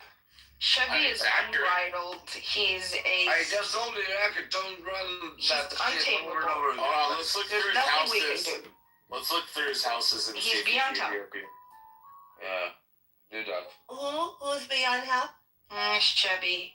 We just have to tolerate Oh, he's part of Talking Apes, so he's functionally retarded. Man, if I had my hands ready, they're ready, but you know, hey. I don't like anyone on Talking Ape anymore. They fucked up the people. Yeah, they are. So was I right? Eritrean or Ethiopia? You just fucked up. You know, I know I'm right. It's one of the three. It may be. Hold on. It may be Somali. But I'm leaning towards. If he's Muslim, it's Eritrean. If he's Ethiopian, he's obviously Muslim. But and if he's or Somalian. If he's Christian Orthodox, then he's Ethiopian. Which I'm guessing he's Orthodox. He's Ethiopian. Well, you can't deny there are some Orthodox in Eritrea as well. Right? Yeah, very small. Go get a room. Yeah, I mean, you guys fought over Islam and Christianity and gold. That's why you guys separated. We're not fighting. Oh yeah. What are you two doing? I'm just checking you. You know your stuff. No. I mean, you guys fought over gold and Muslims and Christians. You guys are like the Sudanese and the South Sudanese. Yeah, but who are you then? Like, what do you mean? Oh my. Who are you? Like, that's a very anonymous picture. So. Oh, and he's drunk. So clearly, he's probably not a Muslim. He's probably Ethiopian Orthodox. Sammy, where you come from? What? Where are you? Not from tranny land. That's where I don't come from. And who's tranny in here? Oh, Thai girls like yourself. I'm not a tranny. I mean, you're Thai and you're tranny. Oh, then I don't like this guy anymore. I don't like the guy. Let's get rid of him. Yeah, get rid of him. He'll just come back. He'll ruin the room. Chevy, Uma says you have to pull it back a little bit. So we found out that Hella is Ethiopian. This is amazing. Rich. Translate my name and get my original. Rich. I asked the question. Rich is a very powerful Clubhouse user. Can you tell us a little bit about Ethiopia? Can you tell us anything that maybe us dumb Americans don't know? Church. Church. Not you. I'm not talking to you, Chevy. Chevy, I'm talking to Hella. Jews that now currently reside in Israel. But it's just not the way. It's not our selection process. You know, No, Jason. Gandhi is not going to get elected in our system. We did, Jason. We did have Washington and Adams. I mean, those were probably, and maybe Jefferson. I mean, those were a different school. Yeah. They were a different school. They were a different breed. I mean, but really, you're just talking about a different concept of how we get a president. It's not a bad concept, okay, but it's a different concept. But what Austin just said about being a good governor, I think it's interesting, and you have to really unpack that, because really the best presidents come from gubernatorial backgrounds where they manage, and they, the majority came from that, and they were in a management role. And some governors have more obligations and more that they're responsible for than other governors, like just how their state laws are. And I've made this argument before that probably the hardest job of all 50 states is the governor of New Jersey. The Jersey governor oversees so much more than other governors do, and it's a much more encompassing job. And you just look at, where did a lot of our presidents that came from New York governors, California governors, right? Texas. Just think about what was the breeding ground. These big states were big or complex. Or complex. The Jersey governor has to appoint all the judges. They're not elected. It's just he oversees more under his control. And again, it's a good prep. I'm not saying that Chris Christie would have been a great president. I think he would have been a great attorney general. It's kind of sad that they had a falling out. I think he would have done a good job, but the people that I don't know all the different states and their laws and how much are under what's under his control or her control. The governor of California, Texas, and New York, they're managing the sizable global economy that's larger than the economy of those nations. They have a very important job. And another interesting and weird thing, I just remember from Dan's placement in U.S. history, Ohio is really important in presidential history. For some reason, Ohio has been an interesting source.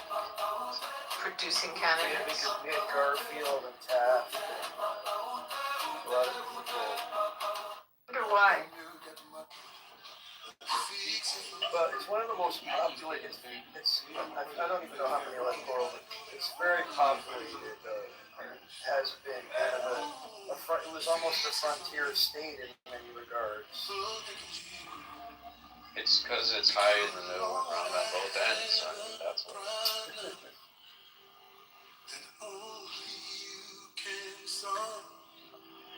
I mean, we're talking about some interesting stuff here. I love this theme of like, well, how do we even get a good president? Because I think about, people talk about Trump supporters, but I spend a lot of time with a lot of people who support Trump, and people are like, oh, they're unpersuadable or whatever. Many of us are very dissatisfied with things that Trump does. We just don't have a better alternative. That's really what it is. He's like the least bad option. I think about just look at the Democrats in Virginia. They took over Virginia, and what they do, they immediately start taking everyone's guns. Okay? This matters to Republicans. I wouldn't hate Democrats so much if I didn't see stuff like that. But, that state is being ruined, okay, in real time. And so many of my fellow Americans are going to have to flee that state, which is not America anymore, and go live somewhere else. And it's just shameful. That she's destroying the Klan and the Jews will not replace us folks marching their chariots. They will imagine back down there and destroying those folks. Well, but isn't that the Southern Poverty Law Center anyway? Yeah, I was gonna say. Yeah. The Southern Poverty Law Center, fund this thing to the tune of $2 million. Yeah. I hate to break it to you, Austin, but nobody's gonna have guns there when the Democrats are through. It's not the bad people that are taking the guns from them.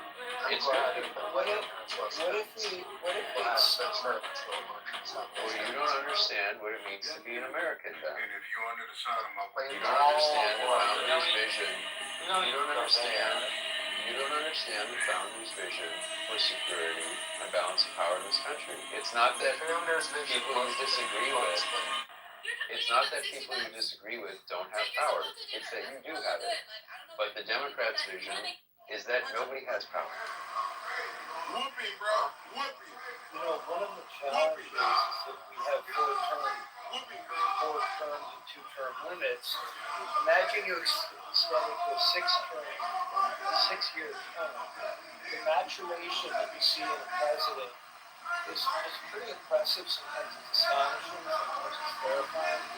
I almost think that just the mere two-term, four-year term cycle in itself lends itself to a certain type of personality growth or persona growth within the space of the presidency. And that in itself is challenging. I mean, imagine if you were an employer, you were taking a position, you knew you only had so much time to get a certain amount of things done.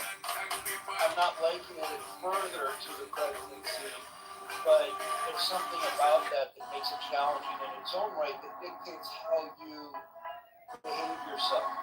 If you knew you had 15 years, maybe you wouldn't be as threatened, maybe you would feel insecure, maybe you would feel more, I don't know what it is, but I think that is something I'm going to consider.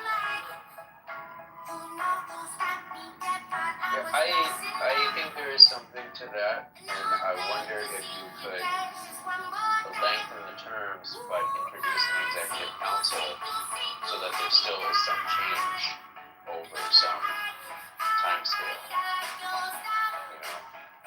So if we had 7 presidents like in Switzerland, and I don't know, 3 of them come up for election every year, and or every 2 years or something, every 4, but they can stay in indefinitely, or they can stay in for 5 terms or something like that.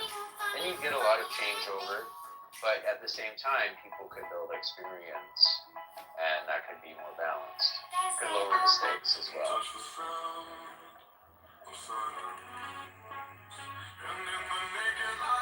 I mean, I've been so insecure in jobs where I have like a 3-month probation period or something like that. I mean, that in itself is enough to make the insecure employee act in certain ways, right? I mean, I just, again, I'm not going to empathize with a particular individual, but the office itself, to be under the scrutiny of government, of public office in this day and age with social media and TV, I mean, and broadcasting, I mean, it was just like, I wouldn't be able to leave the house because it's way too much for me. So, but some people can handle it. I'm quite frankly amazed at any of the presidents who handled it. Even the Nepo babies who managed, who had some exposure. Hey, Fonny, what do you think? About Trump? Yeah. You can respond to the title or what we've been talking about. Either or. Or both. I won't last week here. Trump is a crazy man, but he's a bad president. He's very interesting for 50 years. He's a bad president at this stage. I can imagine Kamala being president at this stage. I think look at what he's doing to. He has right message from DC, bringing beauty back into the country. Because for public service, it seems like politicians hop on YouTube about it. Almost people everywhere.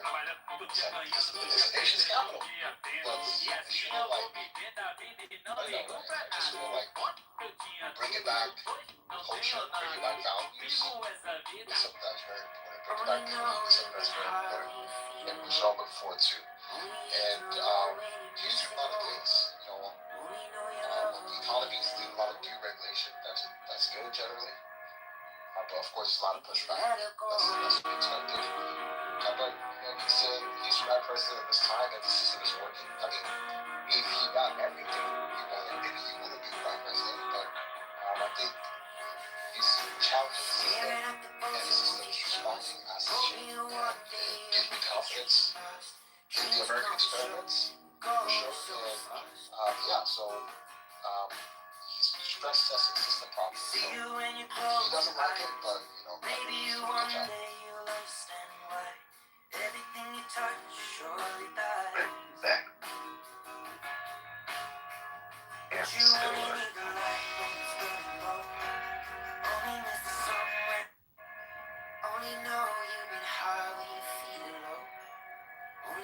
Yeah, that's what you guys are talking about, like connecting, like trying to keep to an end.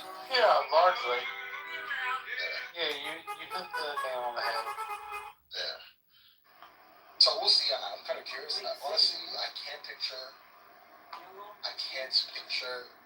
what's gonna happen after him. I don't know. For some reason, I can't think that far. I can't think beyond Trump. We'll see. It'll be interesting. We'll get another president and it'll all be interesting. Yeah, but it's so because after Trump ends, it's like the end of an era. It's been Trump or Trump-esque since Obama left. Right? It always has to, even though Biden came in, Trump has just always been just made this nervousness. Like Obama triggered him to become president. I feel like not bad. I wonder how this is going to snap back. And I wonder how the country's going to move forward. And, the next president. I mean, we can't even imagine who the next president is. Is it going to be Gavin? I can't imagine it being Gavin. Because I can't stand when that guy talks. That's why I can't stand it because it's patronizing. Perceive it as feedback. Everything is feedback. The hardest thing. We'll see. Usually the best. If it's easy, leave it to somebody else. Do you know that the hardest thing to do? Yeah, I agree with you. Right thing to do. We'll see. Usually the same thing. Nothing that has meaning. Abby, you researched that thing on John Roberts? I think it used to. I saw it, and as I was, and then I tried to find other stuff on it, and it's a citizen's complaint. Like it just doesn't seem like it's pulling any weight. So we don't need to be worried about it. No, I first, it popped up with a sensational headline, and I'm like, whoa, okay, this is huge. And then the more I There's read only it, one of it's these not things that a aren't formal like the complaint others. from anyone. Those four have never been a salient point in their entire life. Rich is so boring. Yeah. Anything goes. Thank you. There's John. There's John Kitover and his green and white fucking cowboy hat. What's going on, Samoa? Chilling, man. How are y'all doing? You know what I'm saying? Look at that. We're hanging out. Samoa, what's it like spending 80 hours a week in chillism? The demon Samoa took over chillism. Wait, who's doing that? Samoa, what's it like spending your whole life in chillism? I'm not in chillism right now. You're always Yeah, 80 hours a week arguing, debating. Oh, what's it like being a part of Nathan's art experience? Yeah, when somebody says your whole life. What's it like being a part of Nathan's art experience? Yeah, but what does that mean to you? I'm asking you a question. Well, your question was a little bit off. Right, your question was a little bit off. Samoa is a great debater on this app. Mm-hmm. He is. He totally, absolutely is. Yeah. He does it for the sport. He could take either side, pro or con, anytime, any place. He might switch mid-argument. It doesn't matter. That's how talented he is. He's quite talented. And he's educated. So he's, well, why would you pay that if you want him? Yeah, right. And, Hey, the crazy part, Big Man, is that he's the only one that still thinks that when everybody else has already understood it. No. If you go into chillism right now and ask if you owe anybody money, everybody will say, of course you fucking do. Not everybody. Yeah. No, you're wrong. Samoa, you're absolutely wrong. I'm a reason you're $50 short, right? Oh, yes, you are, bro. You are, bro. We were gonna make a bet with Joe, and Samoa, Necro jumped in. Oh, go ahead. You still haven't told me, damn it, Necro. Yeah, bro. I was like, stop! What are you doing? I'm gonna split the bag with you. Yeah. I'm still waiting for you to say, damn it, Necro. Damn it, Necro. Thank you. You're helping catch on now. There you go, man. so what is this? This whole what did you hear about Fauci aide being charged with covering up or concealing COVID records? Did you hear about this? This is old news. Oh no. Oh, is it? No, he got pardoned for 10 years back. Oh, did he? Mm-hmm. Oh wow. So he's not going to be executed? That is old news. Thank you, Uma. No? Yeah. No. Yeah, fuck America. Uma, not all of us. Uma, take it easy. Uma, please. There's a lot of Americans in here that don't appreciate your potty mouth, Uma. Uma, you are an extremely annoying person. A highly annoying person. Oh my gosh, John. It's true. My pussy hurts. My pussy hurts. Oh, anything goes. Hey, John, you don't ever go to almost not like or Lisa's 420. You don't ever go to those spots, John? Yeah, I recorded all those rooms. What are you talking about? You're an asshole, Anthony. Well, you don't ever hear me in there? Yeah, you seem to have nothing going on for you in the real world because no one could possibly spend this much time talking, debating, ChatGPTing, all communication. Hello? What do you think you're doing? You sound like you're predicting right now. He's got a good point, John.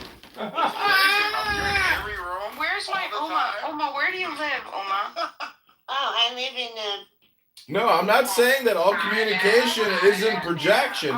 I'm just saying if my analysis of what you're doing is accurate, but it's still a projection, doesn't mean that it's not accurate. Hello? That's exactly what that means, John. Yeah, I don't know if you heard what I said, but even if I'm projecting, it could still be accurate for both of us. I am complete. Projecting. It has nothing to do with me. Yes, because all the assholes want to fuck asshole and mommy is like, mommy is the affordable, John. What the fuck? Crazy. Bima. Shame on Abraham Rothschild. Yes, tell me. You see your peoples? Who's my peoples? You kind of rolled through with a little drive-by earlier. Who? You. You did an honorable act. What, in Shillism? Yeah, you kind of just rolled through. Okay, robot, bye-bye. I don't like to go in demon time. It's demon time. So, Bima, if me and Rich were in a fight together, who do you think would win the fight over who stands up for human rights? Depends on who's getting Stands up for human rights or who Definitely Necro. fight? 110%. Exactly. Bima, who's your people? Oh, fight! I'd fucking mop the floor with you. The people that I don't like, just demons.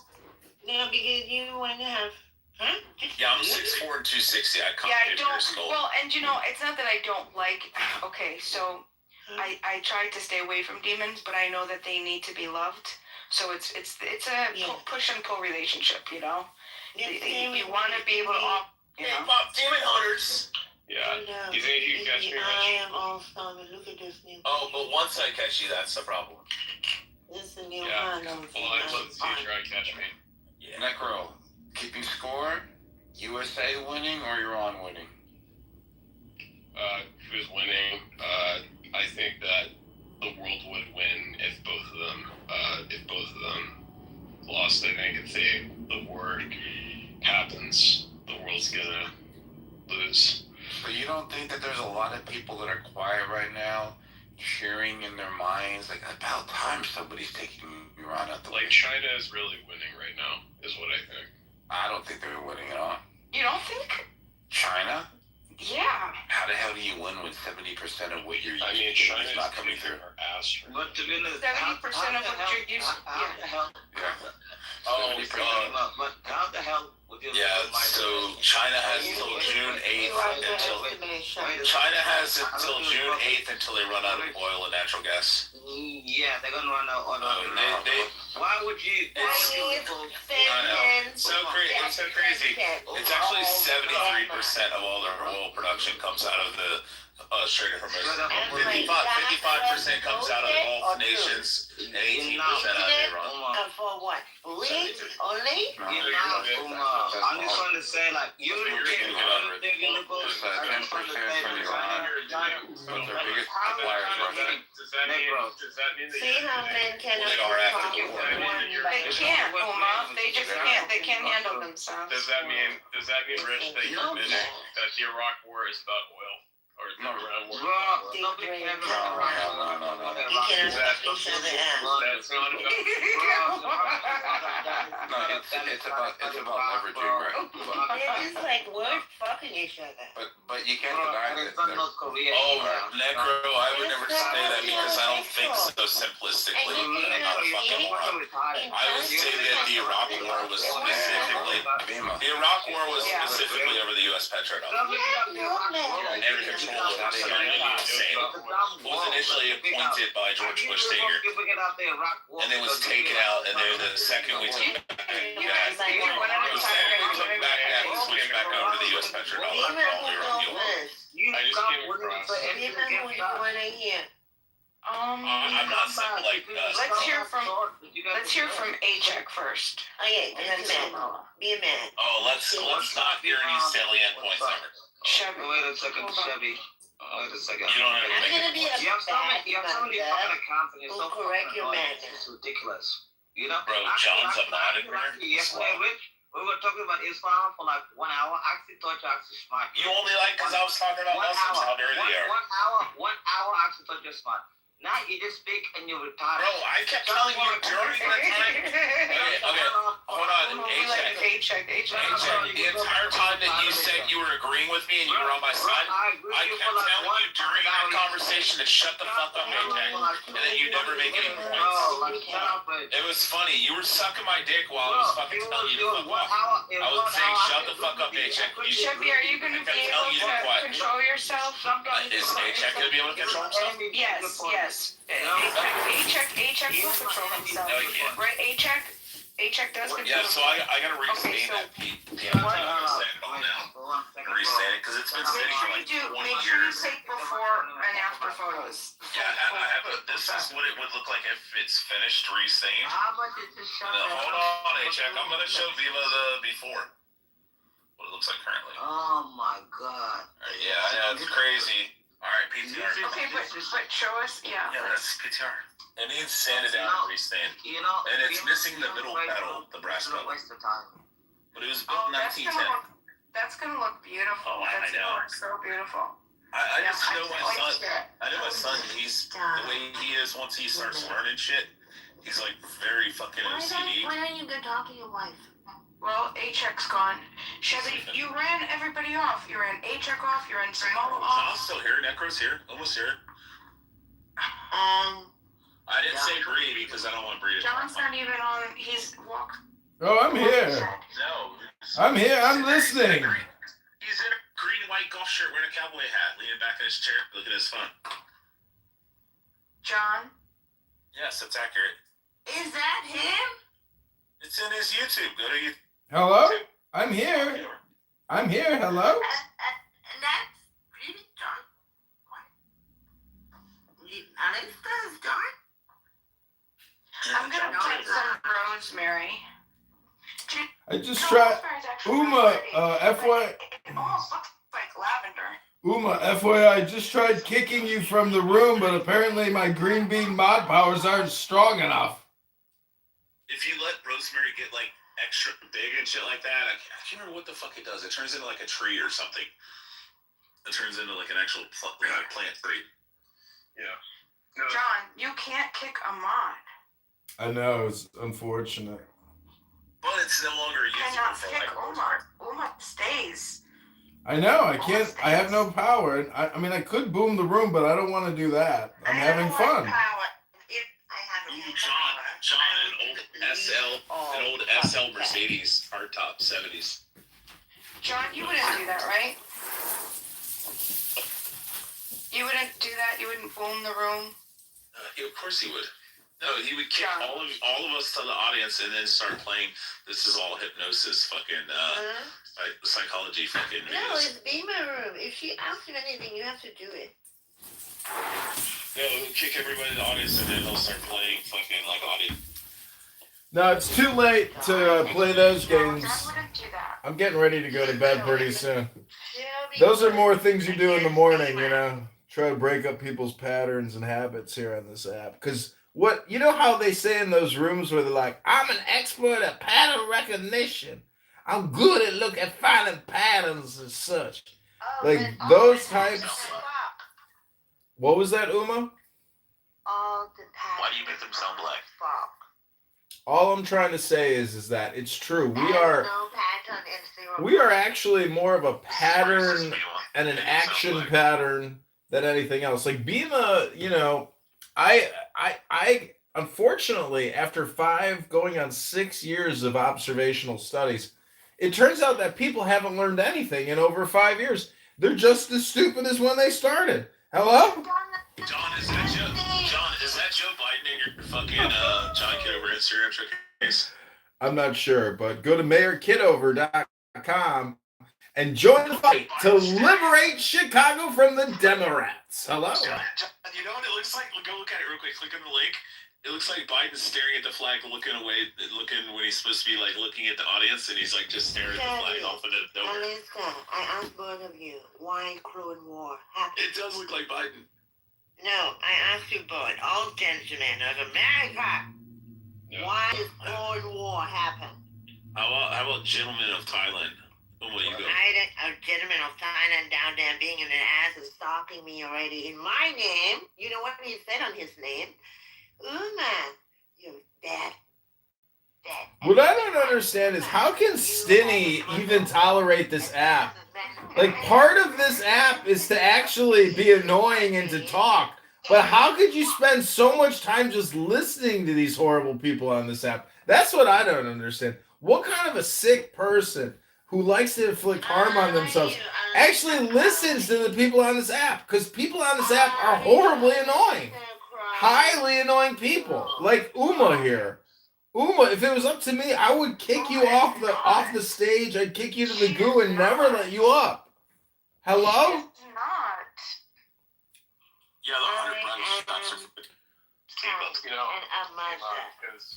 Uma, you're like part of the immigration crisis in this country. Hello? I got my Odin sword, and I will shove it in your ass.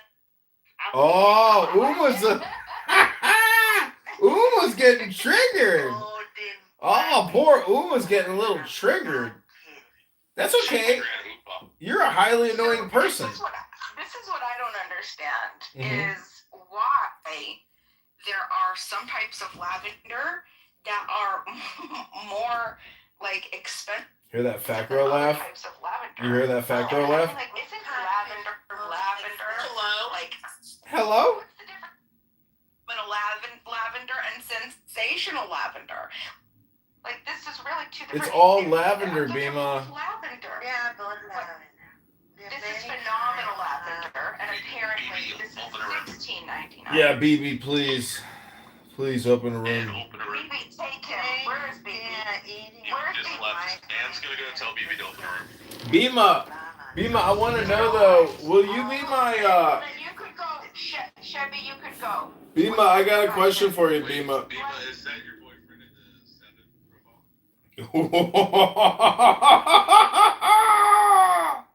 No, I don't do Oh my gosh, that's your boyfriend? Oh my god. Bima, I got a question for you.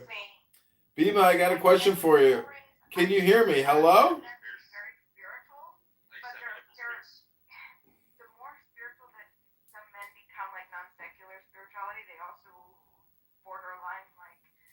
Bisexual, and that's too. Ooh, you're dating a bisexual? For a man, for me, I actually got my nipples that's pierced. way too much threat for my mind. Oh, yeah. I can only take threat from one gender. I pierced my nipples when I was in my 20s, and I took them out. That's pretty. I think I kept getting hooked on the fucking. Anytime you get out of the fucking car, the seatbelt fucking hook them. Oh my gosh. Motherfucker. Damn. That's crazy. Chevy, go ahead and hang out. Okay, Chevy, bye-bye. You're gonna go hang out with BB, okay? I'll come right back. Come back, Chevy. All right, go ahead. Bima, I got a question for you. Bima. I want to kick you, but you want to. Bima! Open up the room. So go and hang out with them. Father, open her. The room's going fine, Bima. I don't know why you're crashing. No, go because I want you to go and hang out with BB. No, BB's not opening her room yet. BB, open her room. When BB opens her room, I will. Oh my god. I have no choice. 3, 2, 1, lift off! There's a lot of these kids are living a lot, and they don't get credit for that. Maybe because they can't name it, they can't say, "Oh, I'm living this element," but they're born it. Okay, who boomed the room? That's the name of the room.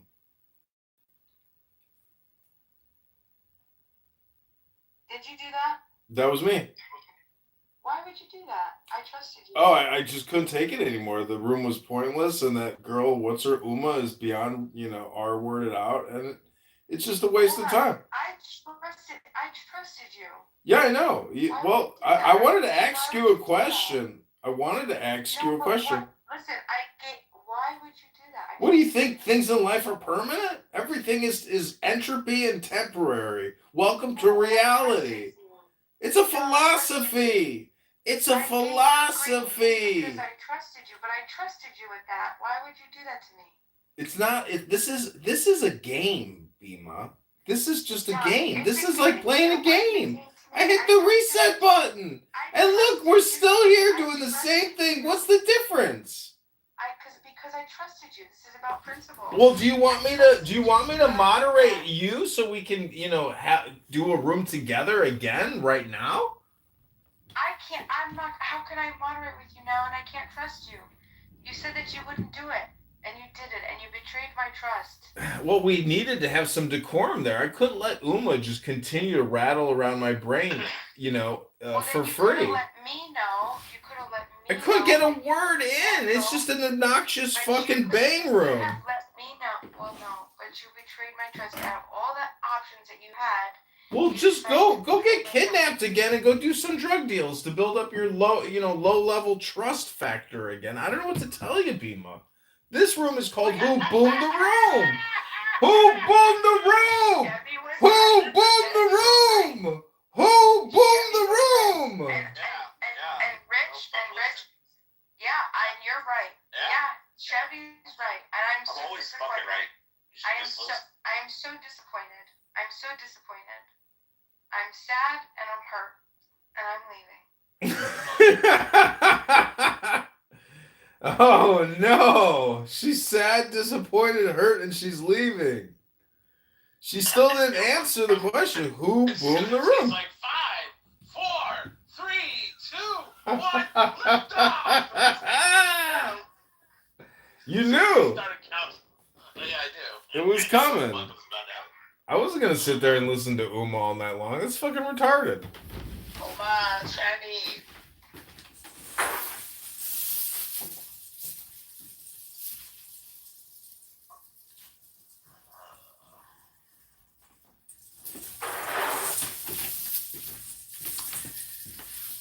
Oh.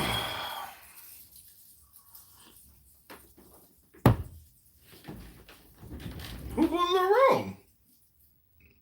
Did that shit. Now they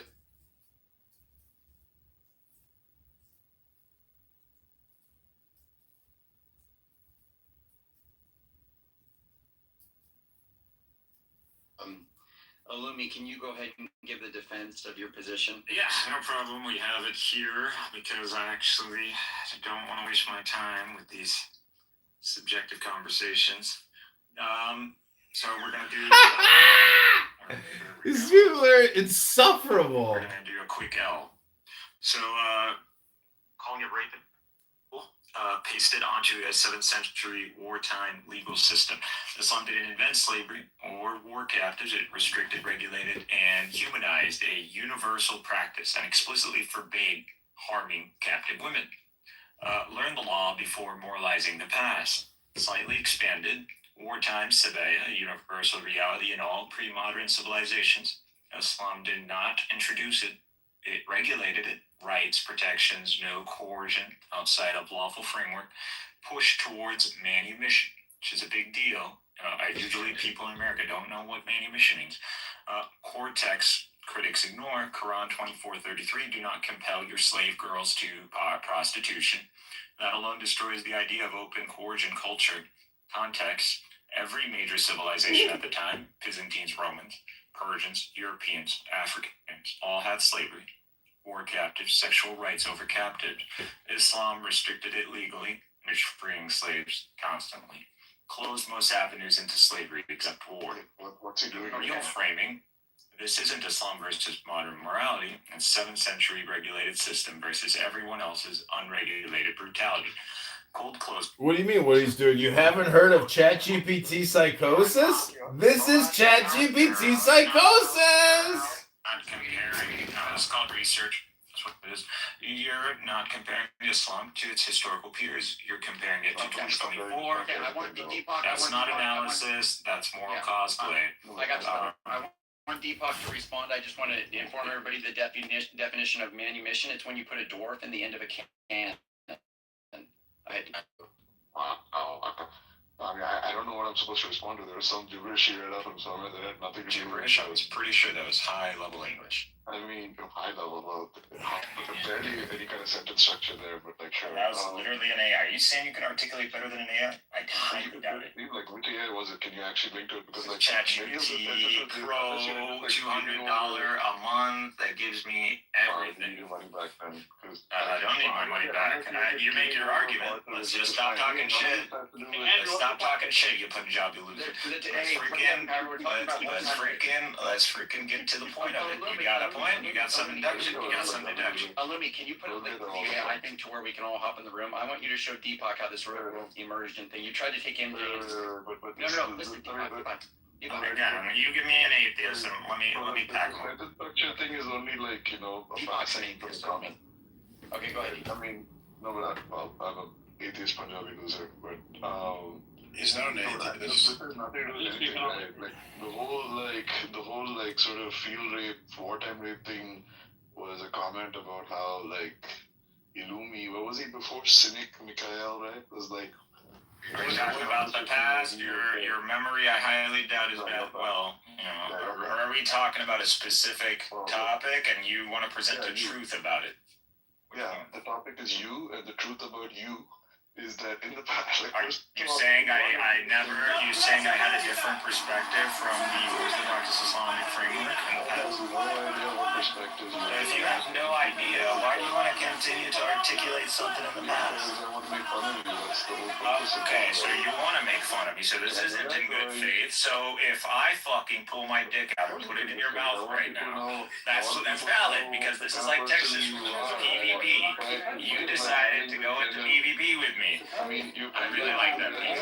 I'm going to use that. I'm going to use that from now on. PvP. I just want to make sure people. I mean, they're already seeing it, given how much. Just manifesting. Look at this guy manifesting because he's literally telling me, I want to talk shit to you. And I'm supposed to let this. Deepak, why Everybody shit stain. Deepak, hold on. Deepak, why didn't you want to go good faith conversation with him? You know Austin would shoot you, right? Because he'd probably think you're Mexican. I wonder why I wouldn't want to have a good faith conversation with someone who calls me a Punjabi loser. I'm sure there was what? Bro, get over it, bro. You wish you were a Punjabi. Come on, let's be honest. You wish you were a Punjabi. We all know you ain't no Punjabi. Did you call him that? I say Punjabi loser. Dude, a Punjabi for an Indian is a compliment.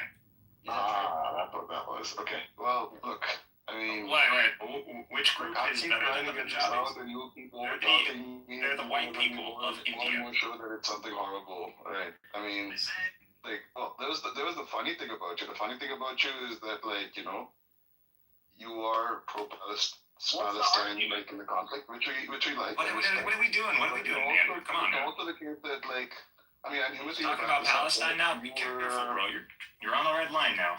I mean, look, it'll just at some point. Don't violate the perimeter of the Ummah, Deepak. You just want to move me. You're just a non-believer, Deepak.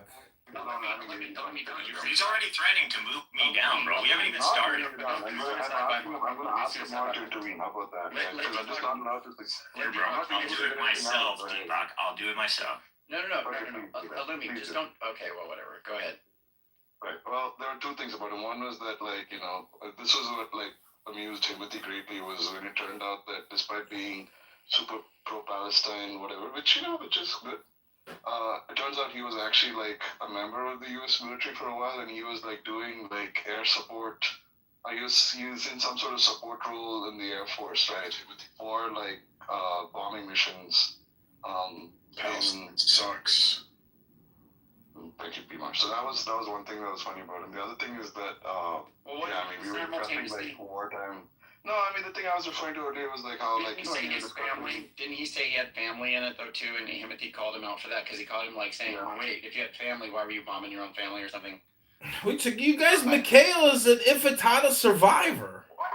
I've been trying to get out is, this is how it all started, right? When we were discussing just war, I don't know, the ethics of wartime stuff, right?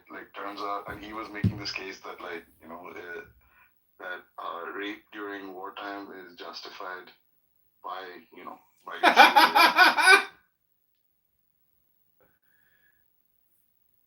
This is his song. My wonderful. I love the new title. Thank you. You honor me. Is it a projection? Oh, that is you again. He boomed the room, Uma. We trusted him and he boomed the room. Okay, make the more. Can you stand it? Can you stand he boomed the room? So disappointing. So this is a song. This is a quick song. I hope you could make out the lyrics. Okay, here we go. It's so good. It's funny how the goals seem to change, but the hustle remains the same, you know what I mean? Listen to the lyrics. Like I did the Kobe. Can you hear them? Are you a different animal? Yes. and the same beat. Are you a different animal and the same beat? Yeah, hard work, focus, and game. We all got 24 hours. How you live in your day? Are you working off a plan or just throwing in space? If you can watch your life over, what you say? Did you really go and get it like no one who ever did it? Or did you half-ass it with excuses for your absence? How many heartbeats you got left before casket? If tomorrow was the end, is today as good as last one? That's just a few honorary questions you should ask yourself. I pray that give you motivation to go craft yourself. Make the mental, physical, and spiritual health. I pray you smile through it all. Come to us like God. Miracles every minute. We heroes and we get it. I dare you to zero in it. Be careful with every minute while living life with no limits. No fear, it's written in it. We cheers because we be winning. Shit tears for happy endings. It's a gift, it's a journey. See you laying on the gurney. You must evolve like the planet you. And we can start at the planet you. Then get your goddamn hustle on. And go hard till you go home. This that mama mentality. We gon' make every day legacy. And I dare you to go and get it. Isn't it so good? I love him. That is Cess the Fifth. That is Cess the Fifth, Mamba Mentality. He is incredible, and I'm just so proud of him. I just love it. Yeah. Yeah. It's interesting though. It's like I don't have a lot of poetry that I've made in a while because a lot of it I did. You know, I got like all my energy out during like the Obama years. So wasn't it just so good? Yes. Yeah. Why you like it so much though? Because it really captures the, what is it called? I don't want to use the same word. Oh my goodness. One of my favorites is Mr. Edward. Hello, Mr. Edward. And Raya. Hi, Raya. Hi, everybody else. Mr. Edwards, what an incredible, encouraging, uplifting, positive man. The best I've ever found on Clubhouse. If I could choose one person to listen to every single day, it would be him. Nobody else. Nobody else. Mr. Edwards right down there. Yeah, Mr. Edwards. Down here, Edward Lynn. Mr. Edward. Love to come up, Mr. Edward. Oh, I would listen to him every day. He's so encouraging. What does he talk about? He gives out very just encouraging, positive, uplifting reverberations of go get it. You craft your own legacy. You could do whatever your mind. I was discriminated by a so black female at the IRS. To be It's refreshed, called whore. created I in these once cycles of repeatedly depression, sexually and then we harassed and think that we're retaliated against my helpless and we manager don't have to options. EEOC. And it's just so good to be reminded of our incredible power. And so yeah, hi, Mr. Edward.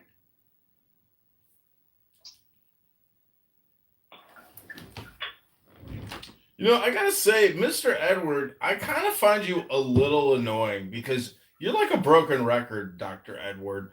When I look in the mirror, all I do is I say, Edward is the problem. Edward is responsible for this. And, you know, I'm just saying, Edward, try to get something new material, something inspirational to help the young people instead of just telling them about personal responsibility. Maybe just read from the Bible, Dr. Edward.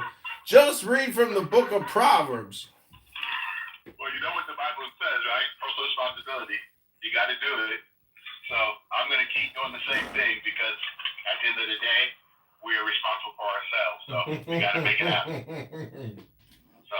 And because I'm the mod, Alyssa Crowley, you have to behave. No, who's behaving? That's right. It's my honor to hear your voice and this picture of you and your wife. Is that true? Yeah, that's my wife. That's It is so beautiful. the woman who said yes to me. So I'm very happy. How did you ask her to get married? Well, we've been in the same fellowship for 47 years. You're not getting sick of her? Nope. Why would I get sick of her? Okay.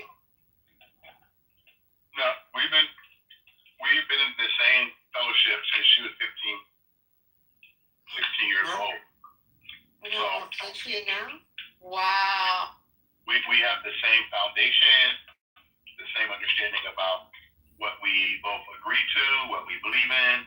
Our children have the same philosophy, ideology, because like Mr. Ellis just said, our foundation is the Word of God, which never changes. So that's what we do.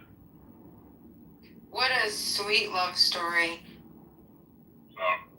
Well, you know, Bima, I always tell people, if you really want to have a good relationship, you have to meet people in your community. Unfortunately, so many people are meeting people outside of community, outside their zip code. They meet them online, swipe left, swipe right, all this other stuff. And then they wonder why they have problems, because they don't know the background of people. They haven't been around them long enough. Then your life is small then. Huh? Then your life is just a small radius of people. Well, not necessarily. I think your life is large when you have community. Like if you just take the zip code you currently live in, just Google it. How many people live in your zip code that you've never met? But I don't care anymore about people. No, I know. but you do care about people. You shouldn't say that. No, because I can hear when people care or not. And if they reply, no, if you think about God, I was like, can you explain to me about just that word?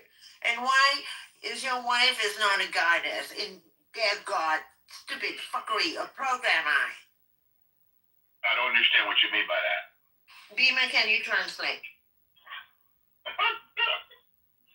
That one's a mom, sorry. I can't translate that one. I mean, like, if I look at you and your soulmate meet at 15, some of the people here are still lost soul and being an asshole, like the one who copied my name, follow my ass around this app and thinking he is doing the right thing, cursing my dad, my parents, and all he does is just following my ass around and thinking he's doing the right thing as a lost soul in his own ass.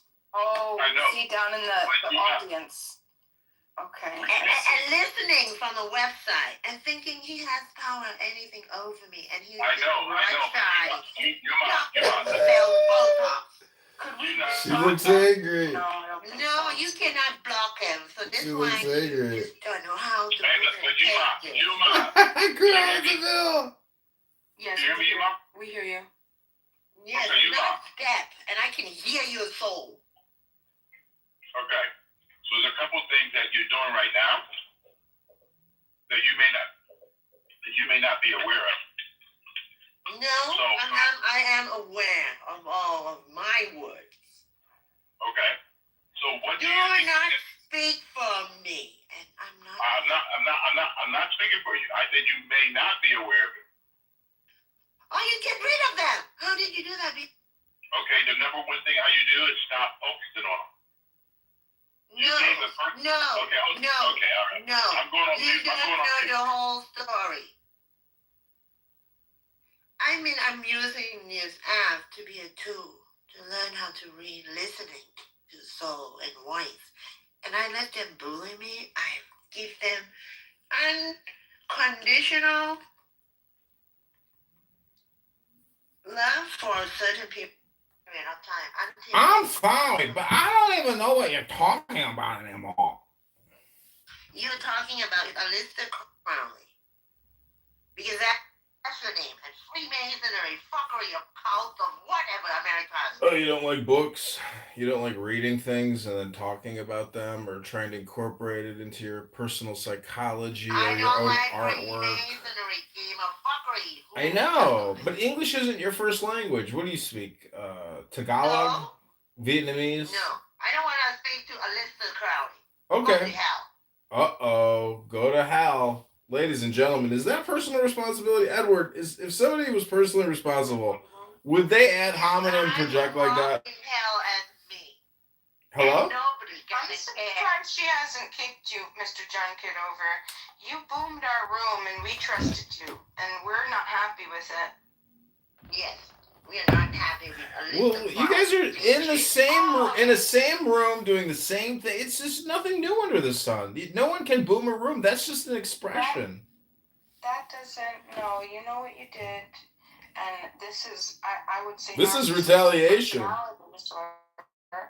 Not to accountability. Oh, NPD. Now I got NPD. It's just one of my problems is narcissistic personality disorder. You were entrusted with being in the room, and you did it anyway. Yeah, well, unfortunately, Uma is a highly annoying person. It has nothing to do I couldn't take that. I wasn't gonna leave. Nope. betraying my trust. You understand that? It has nothing I never believed that I had your trust. You're putting out false beliefs. Oh, good, Dennis is here. Hey, Dennis. Dennis is one of my top students as a coach. Dennis has been a huge success story. Dennis, maybe you could share with everybody about your bull riding journey in Spain, how you flew above the bulls. Somebody fucking. Mr. Edward, I think I would advise you to close your ears. Tread fucking lightly. It's bad now. It's bad. The room has turned. It's turned downward, and it's only down from here, Mr. Edward. I would not want to expose my incredible. Edward's gonna talk down to us now. Hold on. He's gonna stand above I us do and not look want down to and expose spit on my all of us. Mr. Edward to this hodgepodge. Go ahead, Edward. Talk down to us. So one of the things I've learned in life is to be motivated. So my motivation is really simple.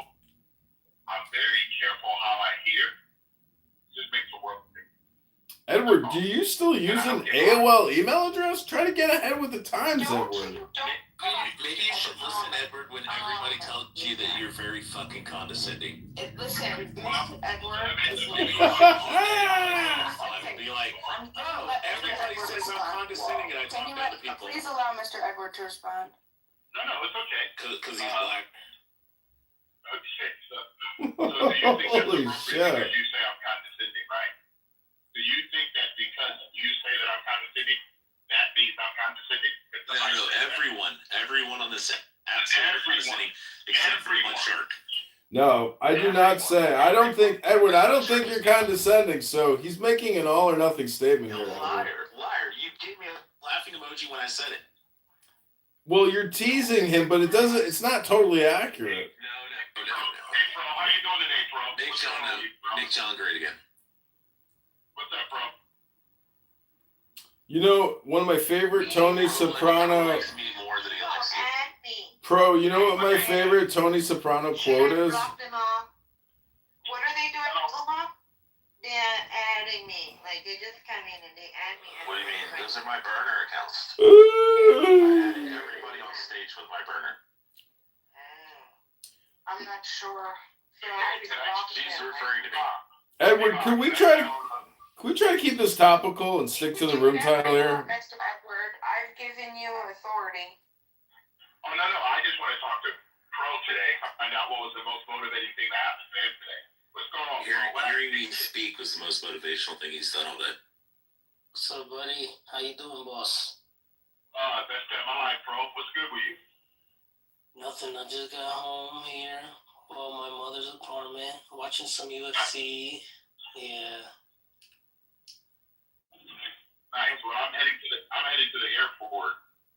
Get ready to go to Fort Worth. I'm flying to Dallas.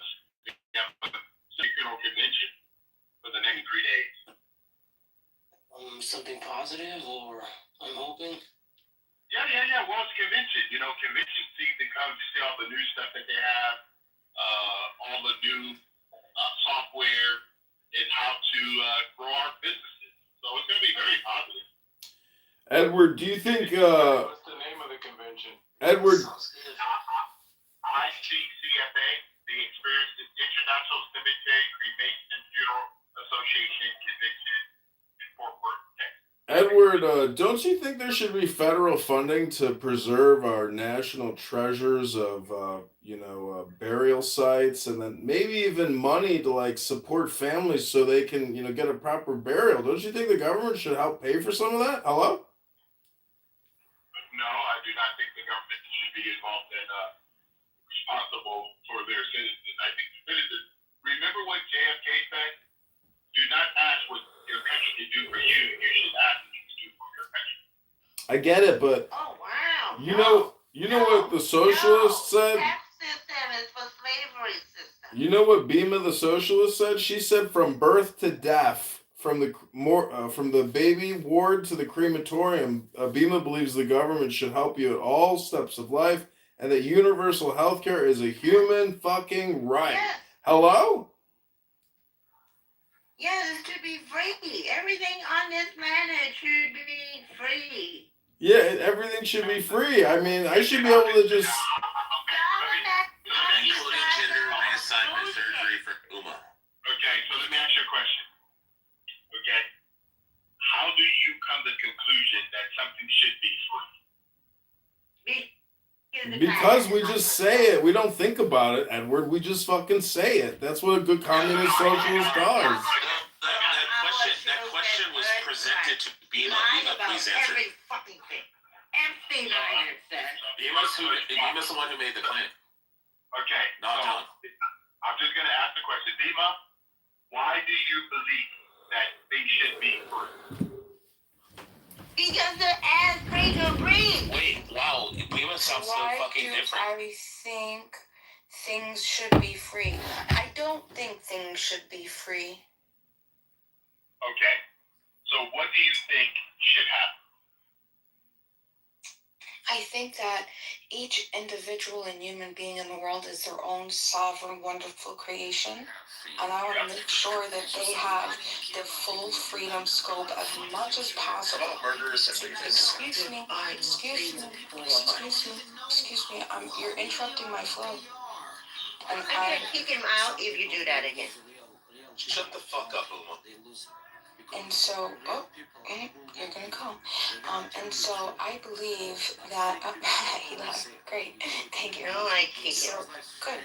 And so I believe that each human being should have full authority to the maximum capacity of freedom, as long as they're not interfering with the next person's personal property, which would be starting with their person and the extension of which would be their personal property. So ultimately, I want maximum amount of freedom, least amount of harm, ultimate sovereignty over one's life.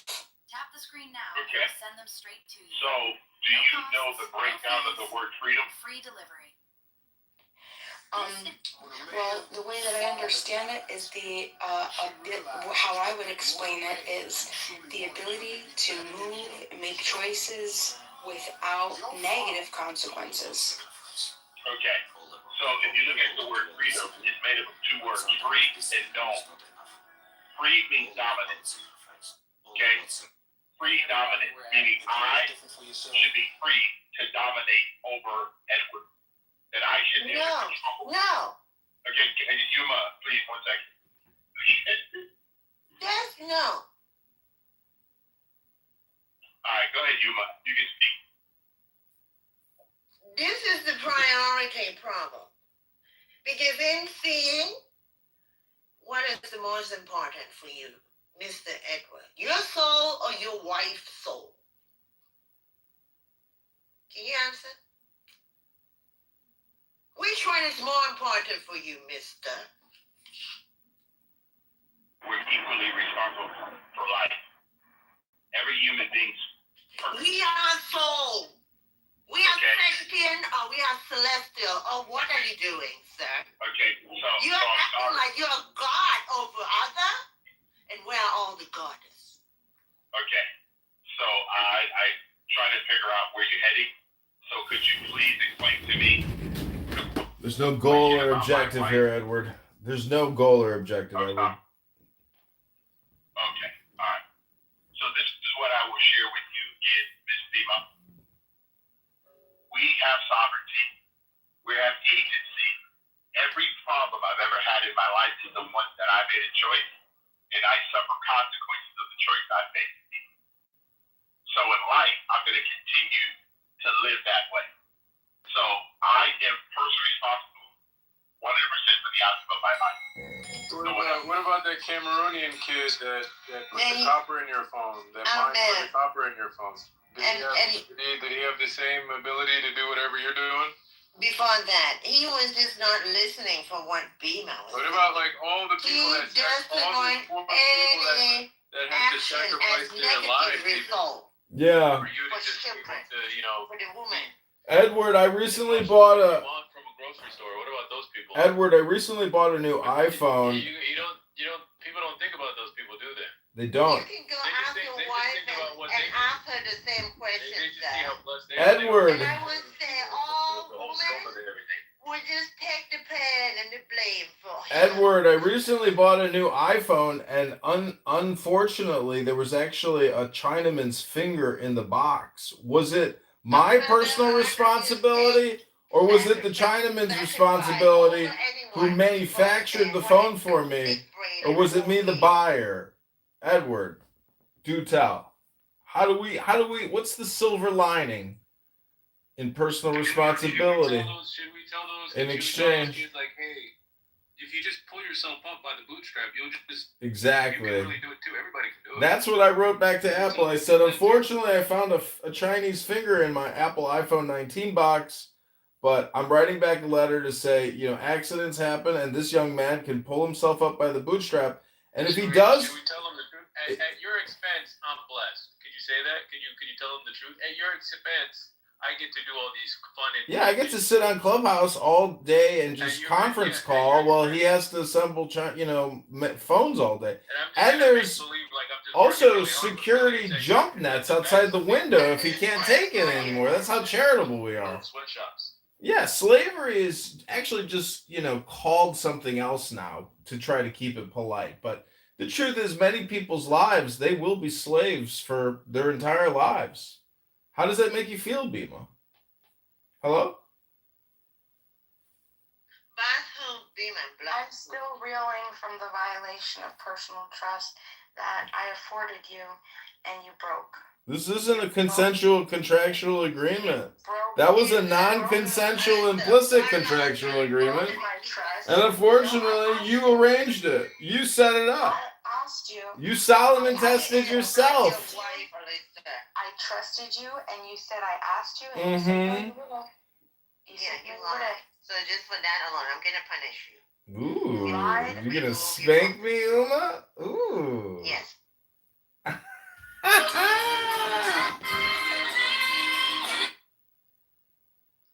She kicked me. Generally, is that RNA vaccines were new, right? Except for like maybe experimental treatments at the time when the COVID vaccine was developed and widely this deployed. is all pedantic, nitpicking on that part of Bob.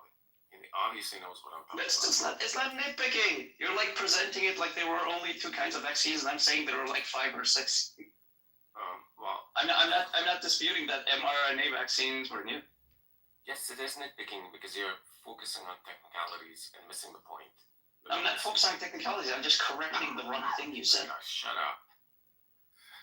I'm not trying to argue against. Wait, I'm sorry. Is there anybody here that took the COVID-19 vaccine that has sour grapes and buyer's remorse? Hello? So, anyway, if I can just finish. Go ahead. Right. So the idea is like we have all these proven ways of making vaccines that are being used for decades. And yet, now, along comes COVID and people have to use a completely novel technology that has never been tested in humans. Not only that, it has to be administered universally to people who never come into contact with anybody else, who have very low chance. I don't know, like truck drivers in Canada or blah, blah, blah, or people who have COVID in the past 6 months. It suddenly doesn't matter if you had COVID and you're likely immune for, I don't know, like how many months or years. You have to get the vaccine universally. Universal vaccination.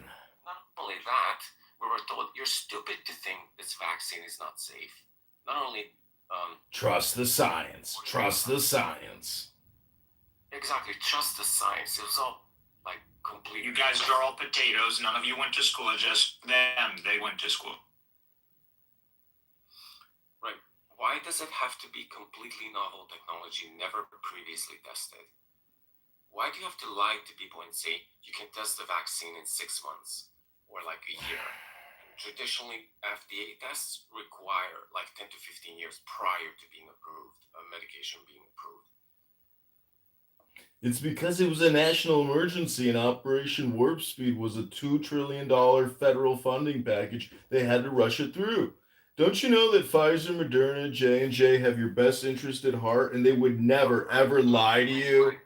And they got to make their billions in profits at your mistake? It's called propaganda, and it was long in the making. It's called Operation Warp Speed. It's a federally funded program underneath the George Bush administration. Look it up. And they just recently arrested Dr. Fauci's assistant, and the whole criminal network is coming down. But it probably won't, because no one actually cares. Hello? Let's wrap up the memeing soon. Like, Bob, you're the medical professional. You want to answer any of this? I mean, I agree that maybe some places, I think some of the policies were taken overboard. Like, I'm not sure to which extent it needed to be. I don't think it wasn't forced here on anyone. So maybe it was in the U.S. Maybe some groups said that. As far as I know, there wasn't any vaccine mandate. Like, you weren't forced to take it unless you were like in the military or work for healthcare or something like that. Right, we're not discussing Sweden. Like, Sweden on a completely different policy. We're discussing most of the West. In the most of the West, you are forced to take the vaccine. You can't travel. You can't go to school. You're going to lose your job. I'll travel, but that's different. Like, in the U.S., like but sorry. What I would be concerned there is like state enforced mandates, not like your private company. Yes, state enforced mandates at scale in almost every state. State enforced mandates. Yes, there were, Bob. Yes, there were, Bob. I don't think in any sense. No, I don't think so. Like, not in the sense that I think Bob means. Like, you could argue like to what degree there was compulsion based on like, say, like, I don't know, when you travel, did you have to like do you have to show like the tier? Yes, you can't even come into the United States unless you're vaxxed. It was Thomas Massey that got rid of that. Saying you're vaccinated or something.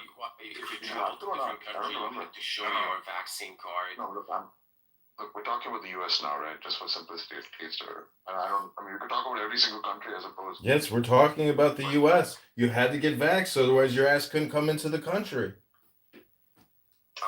Well, that is different, right? That is different? How is that not forced compulsion? Do what we tell you to do and take an experimental cocktail in your bloodstream, otherwise you can't come into our country. Compulsion. I'm saying it's different in the sense that, like, you know, all countries have like far more stringent requirements for crossing their border. Like, if you're going to go from like fucking, I don't know, here's an example. Right? Oh, except for the illegal aliens, the millions that poured in over the border, those didn't count. They didn't have to vaccinate. If you're just going to overtalk, right, then just don't participate. Okay, just kick me because I already said what I want to say. You vax miserable people can live with it. I could care less at this point. Take care of this. Yeah, take care of the anti-vaxxer because you guys all got, buyer's remorse. Hello? Go ahead, No, I'm just saying, look, obviously, like... Bye-bye. Bye-bye. Bye-bye. We're not talking about that. Right? Those are just going to be far more stringent. You know, like, for example, if you have the HIV virus, you're just not allowed in the US. Oh my God, you're not? If you have HIV virus?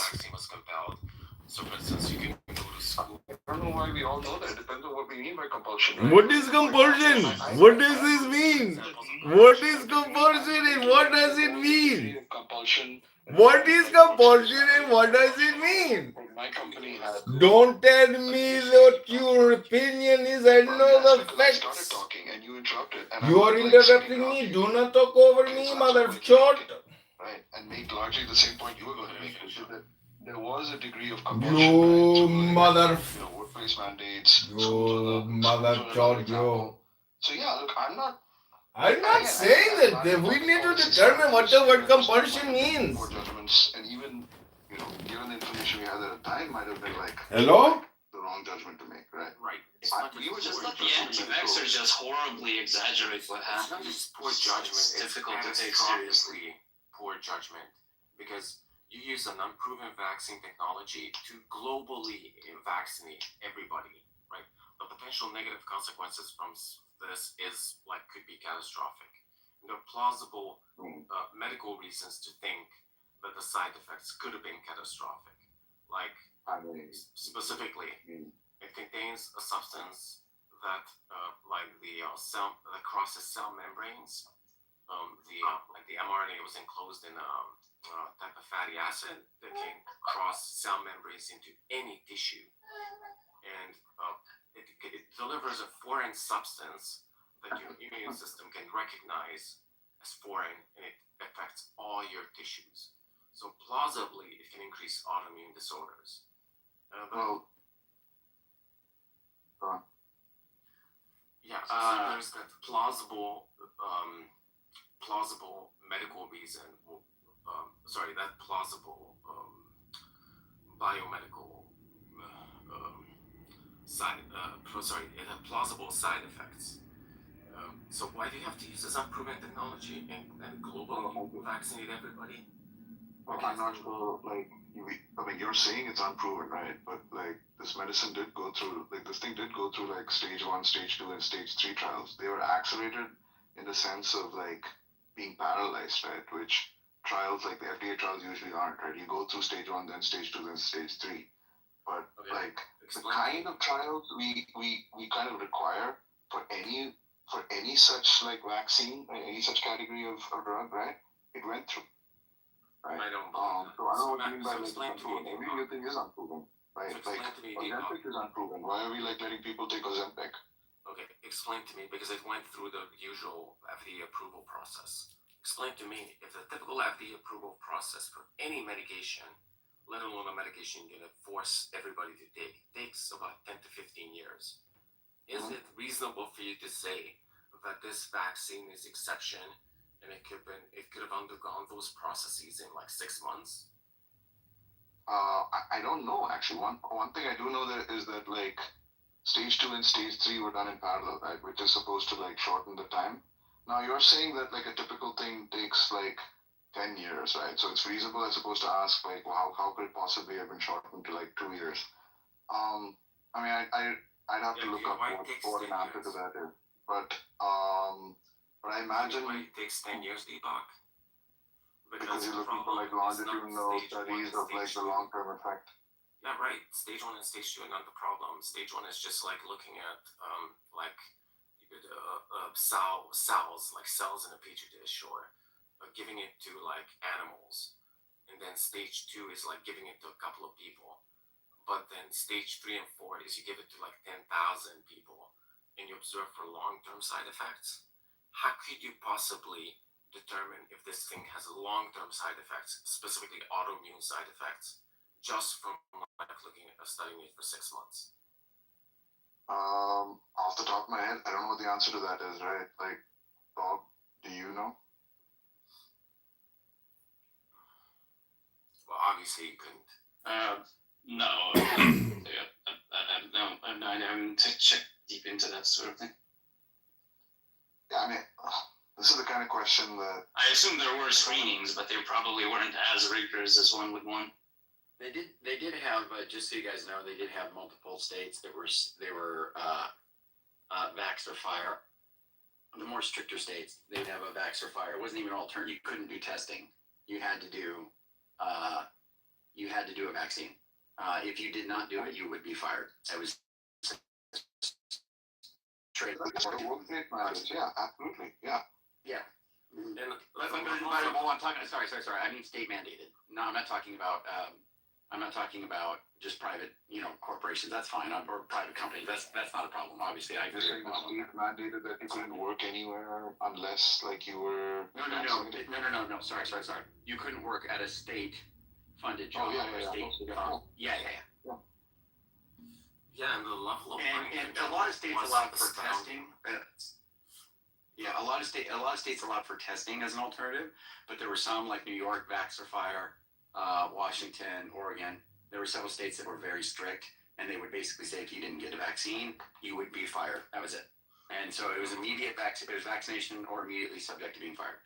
Yeah, exactly. And I think the most astounding thing about this is that the level of mind control was just I've never seen anything like that from the beginning to end. So I was working in I'm not going to tell you where, but I came in a mask, and they told me to take the mask. This is what at the beginning of the COVID epidemic, like maybe like 2 weeks in or a month in, and I came into my workplace in a mask, and our facility had a policy that you couldn't wear a mask because Fauci declared that masks are not effective, and if in fact he wrote an article. What do you have to do with Hungary? Why is it? Look, are you just like living in like this bubble of U.S. right wing media that like?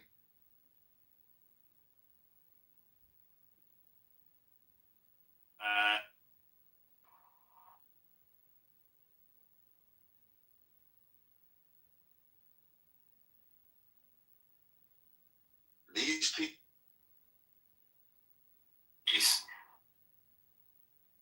Masks are going to decrease transmission, but my facility boss told me I have to take off the mask. I can't wear a mask because like there was this policy that just like a random policy that you can't wear a mask because I think Fauci wrote an article in New York Times. I don't know where he wrote it. That masks are not effective. That it's like magic.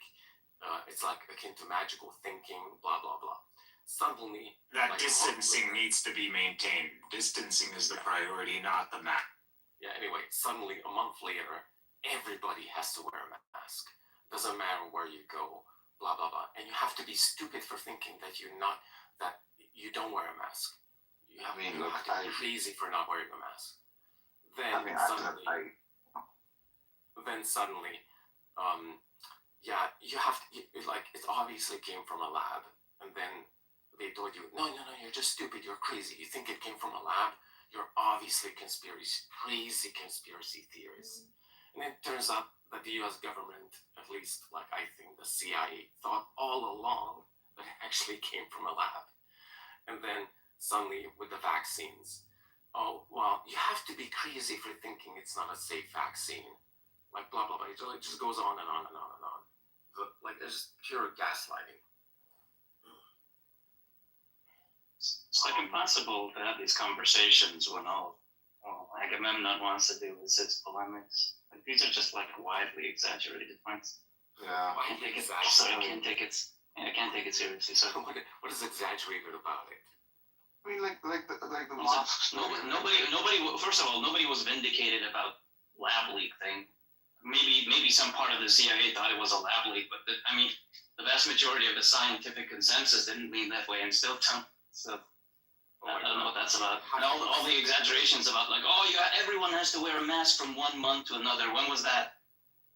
Like you're saying from 1 month nobody should wear a mask, and then who said that? Which government official or said that? Oh, you're a fucking idiot if you don't wear a mask in a matter of like a month. Who said that? Oh my god. The problem, a lot of the problems with COVID, and I encountered, and I said, a lot of the time, now you're just filibustering. Like everybody. You just hate to do when someone does it to you. You're not a serious person.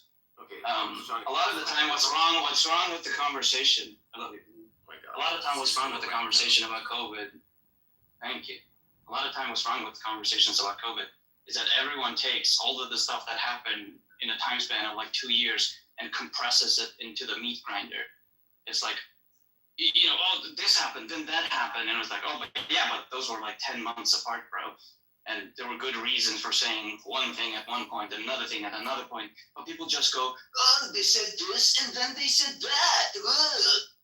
No, we understand that you're trying to figure it out. Are you done with your epic monologue, Bob, and can other people... Epic monologue? That was like way shorter than any of the monologues you've just had. The lack of preparation, even though they knew. We have correspondent Epstein was talking about this. Epstein. And that these stages that we didn't have a mock, we weren't prepared. That is where I believe someone came Which healthcare test. And which healthcare official said? Sorry. Which healthcare official said from 1 month to the next? Official said that, but you're not letting people speak. No, but which government body, which scientists, which doctors even remotely hinted at that? Well, like I'm sure it wasn't Fauci. He's framing it in a exaggerated way, right? But what did happen? What did happen is it was in the U.S. You overtalk everybody now. your sidekick Deepak, he just wants to overtalk. No, I just want to like try to bring some clarity to this. This is what Aga does when he's nervous. Like, when he thinks he has a point, and when he thinks he has like the argument locked, he'll just patiently wait, and then he'll give his rebuttal, then patiently wait. When he knows he's completely out of his depth, he just flounders, filibusters, complains, bitches, cries. This is exactly what. Come on, we both know it's true. Come on. Calling the kettle black. This is exactly. Come on. No, it's not exactly what I do. Well, I actually behave quite consistently. Look, if you had a point, you would just let me respond. No, I wouldn't. Okay, so you're not gonna let me. I have points, but I frequently call you out for your like dumb rhetorical shenanigans. So you're not gonna let me respond. No, of course I am. Well, you were in a dispute with Deepak just now. I'm just saying. Okay. Look, on the mask thing specifically, like there is a version of this that's like greatly exaggerated, but it is true that in the U.S., like in the month, like immediately after, like like the disease spread, right? There was this general guidance from the FDA that like masks are ineffective, unless like maybe there's an N95 or something. Right. A month later, yeah, I mean, I think like the science just improved, right? Our understanding of the transmission improved, and they were like, yeah. That's the biggest thing I And it did turn out, and what we found out later is that, like, there was a great deal of uncertainty. Right? It's not like the FDA knew that masks worked, right? They just had like they did kind of over-report their confidence, right, in their belief that like masks would be ineffective. Because there weren't studies that showed that masks could have been effective. They wanted to highlight that they were ahead of this and they knew what they were talking about, and that's what they wanted to highlight. Look, I agree. The government gaslit us. Yeah, it's completely false. It's not that there was data that masks are not effective, and then suddenly the data came in that masks are effective. You can know from the beginning, from the first SARS epidemic. In fact, this is what I did. Like when COVID started, I looked up like data on masks and SARS transmission from this first SARS epidemic. And there's data that it reduced transmission by, I don't know, like 80% or something like that. And in fact, this is the data I took to my facility administrator when they told me not to wear any masks because they're not effective. So this is the way I know this stuff. But the data didn't change. What happened is that they were trying to conserve masks for healthcare professionals. And that's why they lied to people that, hey, masks are stupid. They're like it's akin to magical thinking that a mask is going to decrease transmission. And then suddenly when more masks were available, like, I don't know, a month or 2 months later, suddenly, oh yeah, the science just changed. It's a complete lie. We should have all been listening to Agamemnon, you guys. Well, you should have been using your common sense and your God-given rational faculties instead of being led by Fauci. Again, what is with you and Fauci? I don't get it. Like, are you always been like living secretly? They're all very mad about Fauci. Like, either the fact that this poor man trying to do the best he could. Fauci's right. You just want to latch on to this general right-wing, like, Huh? No, I don't get what Agamemnon has against Fauci, who lives like a continent away from him, right? Like, it's just the same right-wing spiel. Like, it's not very deep. Look, yeah, but like, shouldn't it be like stopping the tribalistic polemics? Just like, what was the talking point that was supposed to say? He has no. And honestly, it is an easily defeated talking point when you look at the whole international Just do a poll and community. If ask you the think the United States or the United States government is conspiring against the science, then what about Turkey? What about all the Muslim world? What about India? What about China? What about all these guys? Are these guys all sitting in the White House and conspiring around the same satanic globe as what you believe, Fauci or Trump or anything? No, I doubt. No, they were doing exactly the same. I completely agree. Mass vaccinated are extremely defensive, ignorant, and super uninformed, brainwashed, was like propagandist fools. Which involved lying to people, not giving them complete information. I'm sorry, I trust Erdogan. Like, if Erdogan is saying there need to be, and we got their scientists over there and they're like coming up to the same conclusions, that's fine. And Pfizer was a Turkic guy too. Like, the guy was in Muslims. I understand. I do believe everything to be skeptic of everything. I agree. I'm skeptic of governments. I think that's just an American thing. But nevertheless, you got other people who don't align with the United States. You got Israel, for God's sakes. These guys, you know, if Fauci and the whole him being Jewish, you got Israel. What are you going to do about that? Yeah, I'm merely talking about the quickly changing recommendations in the United States and most of the Western world. I don't know what happened in Turkey. I'm telling you that the recommendation changed quickly and radically in such a way that it was obvious that the science didn't change because science was there all along. It was more like a pragmatic recommendation designed to maximize masks for healthcare workers. But ultimately, it involved lying to people. That's not how I remember it. I remember it being far more complicated than that. But there was an element of deception. That's too strong a word. But yeah, there was certainly, like, at best it was like a sort of paternalistic response. There were some bad messaging for sure. We could have done better. Deception about coercion too.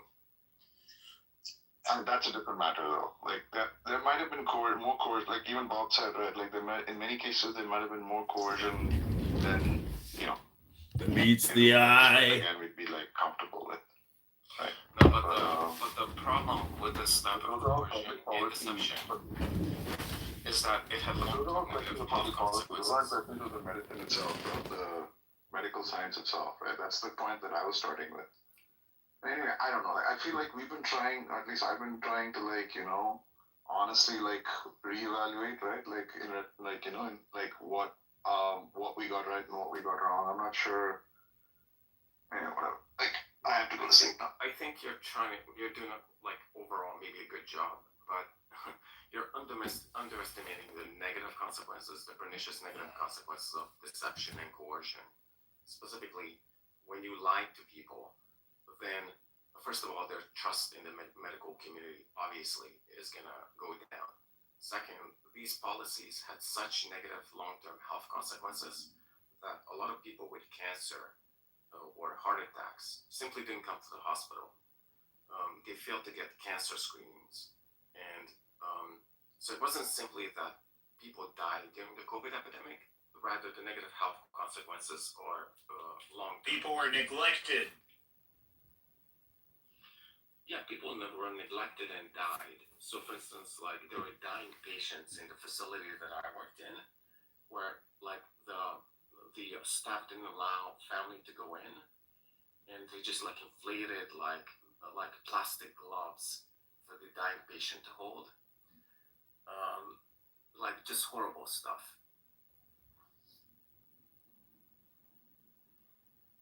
And by the way, that patient didn't have COVID. They just didn't allow any family members to go into the hospital.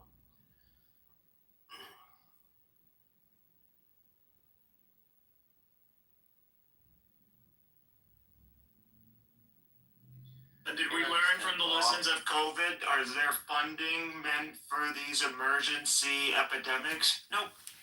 Are we prepared as hospitals in major metropolitan areas to prepare for the same numbers that we were receiving during COVID? Nope. Are nurses being backed up and medical professionals are being backed up, and their opinion is put front and center on how things should take about change? Is there a committee of nurses or doctors that we got together just to analyze and assess and provide recommendations, and we went by their recommendations? No, we didn't do this.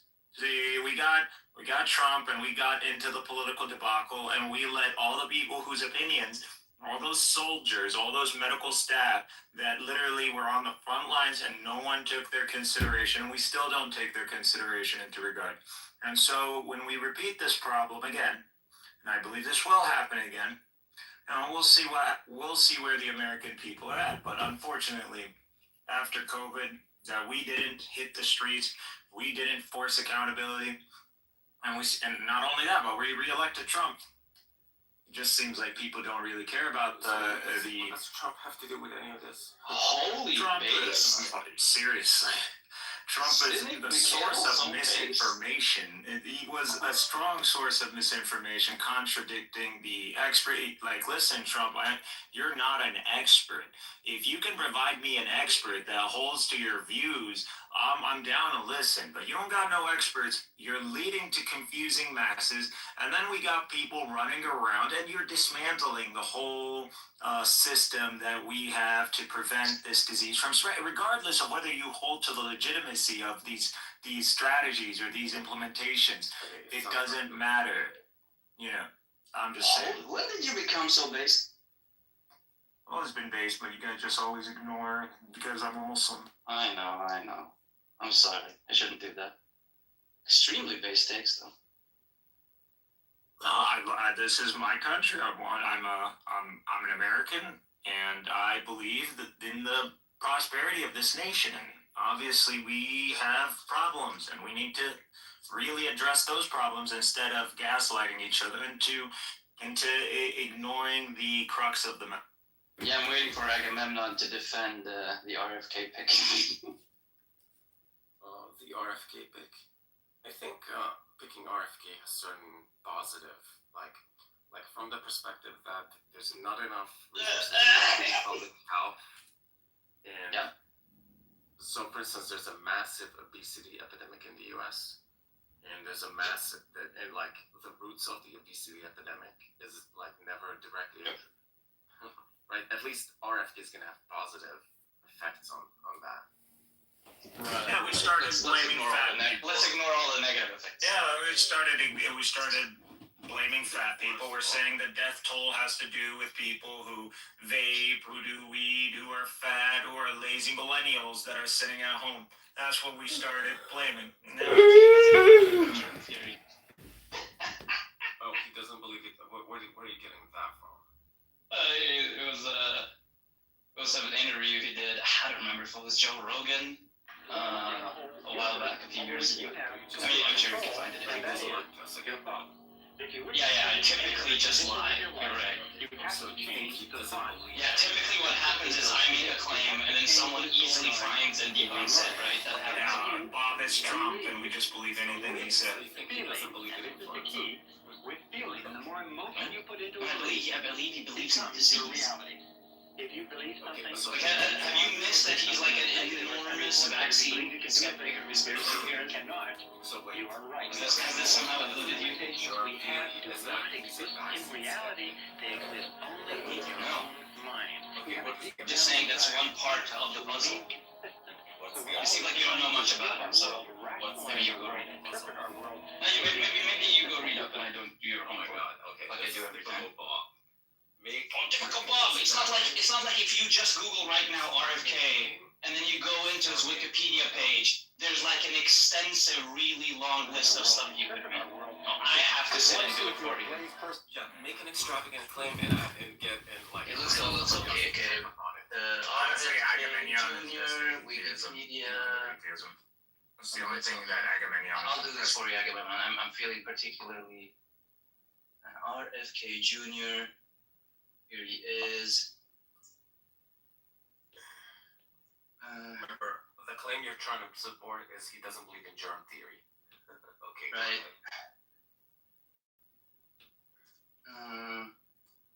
Here says epidemiologist Tara Smith suggests that Kennedy's book even flirts outright with germ theory denial, quoting from a portion in which Kennedy contrasts the germ theory of disease with terrain theory, and another one in which he writes that Louis Pasteur is said to have recanted germ theory on his deathbed.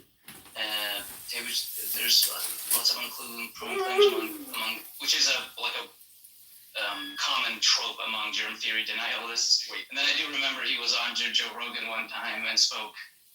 He has this. He believes, or that's what he heavily implied in that interview, some particular version of miasma theory. It even is in this article. Kennedy praises what he calls miasma theory, in which he says he emphasizes preventing disease by fortifying the immune system through blah, blah, blah. Historians say this is an inaccurate understanding of miasma theory, which has been done. What are you talking about? Just slow down, man. Well, maybe you should just educate yourself instead of me having point that you brought up is there's this person who claims he doesn't believe in germ theory without some explicit statement he made. Okay, we're playing that game, all right. Okay, so what is the statement he made which entails he doesn't believe in germ theory? For example, he doesn't believe in HIV/AIDS. Like, just like he's a huge conspiracy nut. The fact that he would deny germ theory, or at least, again, let me just flirt with germ theory denial, is like completely expected given all the batshit insane things he also believes. But you are just trolling in this conversation, so I don't care to have it anymore. Because I asked you to provide the sources for an extravagant claim, which is the director of the NIH doesn't believe in germ theory. You're saying no, but that's completely expected given all the other batshit insane things he believes. Yes. As if Trump is like somehow understands or sniffs out or is like a good Trump is a moron. bloodhound. Be talking about science. As if Trump is a keen bloodhound of competence, and it would like be completely beyond the pale for him to have appointed some complete whack job. Yes, such a stupid idiot. Way I'm gonna support my claim is to say it's completely expected in the universe where the sky is pink. No, but I'm just speaking about your incredulity. You're like, oh, could it this have been? Yes. One reason to think that could have happened, that the secretary of the HHS could have been a germ theory denial.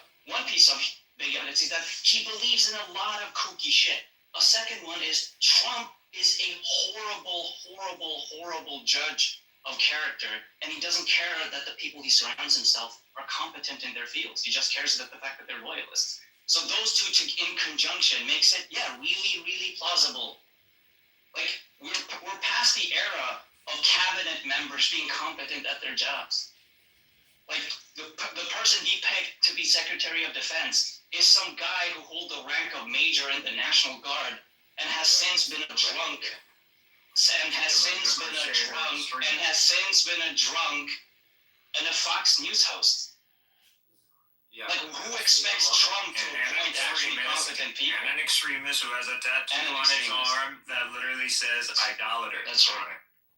That's right. Monologues or now you're just doing the rhetoric. All right, look, I'll take the concession. Just fact check what you said. Okay, you said nice AIDS or AIDS. He's gonna very autistically. Yeah, I've never claimed he explicitly had said I'm a germ theory denial. He's being reported to question whether HIV causes AIDS. So to fact check your extravagant claims. Claims about the Secretary of War. The claims about the Secretary of War. That's where you're fact. No, I think he's fact checking the first thing. Checking whether because he's gonna if I said that he's a germ theory denial, that means that unless he himself explicitly said I deny germ theory, then no such thing as implying. They don't imply all the time. Okay. Yeah, exactly. Never. First of all, it's a huge leap to go from HIV denial to germ theory denial, because a lot of people deny that AIDS is caused by HIV, but they're not. Yeah, a lot of complete nutbags. A lot of absolute grifting quacks. But the point to bringing that up is just to establish plausibility that that's the sort of quack he is. So once you have that, it becomes much easier to accept the fact that he rejects germ theory. Oh my God, you're such a toddler. Okay, so right? That's the evidence you brought up. Right, Aga? We agree, right? Fact check it. Right? So he doesn't deny that AIDS is by HIV. There it is. He said that AIDS isn't. Why are you defending Trump, man? Because he's a polemic. He just cares about the tribalism. That's all. Like he doesn't actually care about atheism or theism. He just wants to play. Throw another temper tantrum, Bob. Okay, thanks. A temper tantrum? What do you mean? I'm just calling you up. What? Yeah, you're ranting. I'm not allowed to fact check your claims. You're ranting monologue. You are allowed to fact check my claims. Okay, so let's fact check it then. Let's fact check it. Let's you and me fact check right here. I have my fact check goggles on.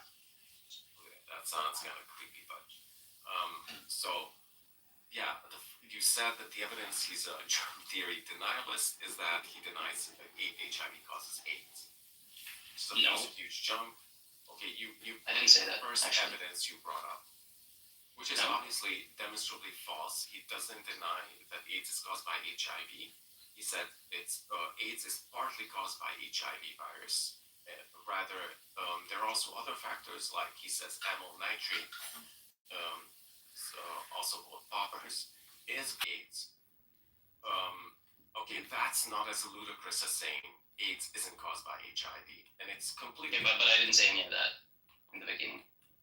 Right, but you said he denies that AIDS. He said he denies AIDS is caused by a virus. That wasn't me who said it. I don't think.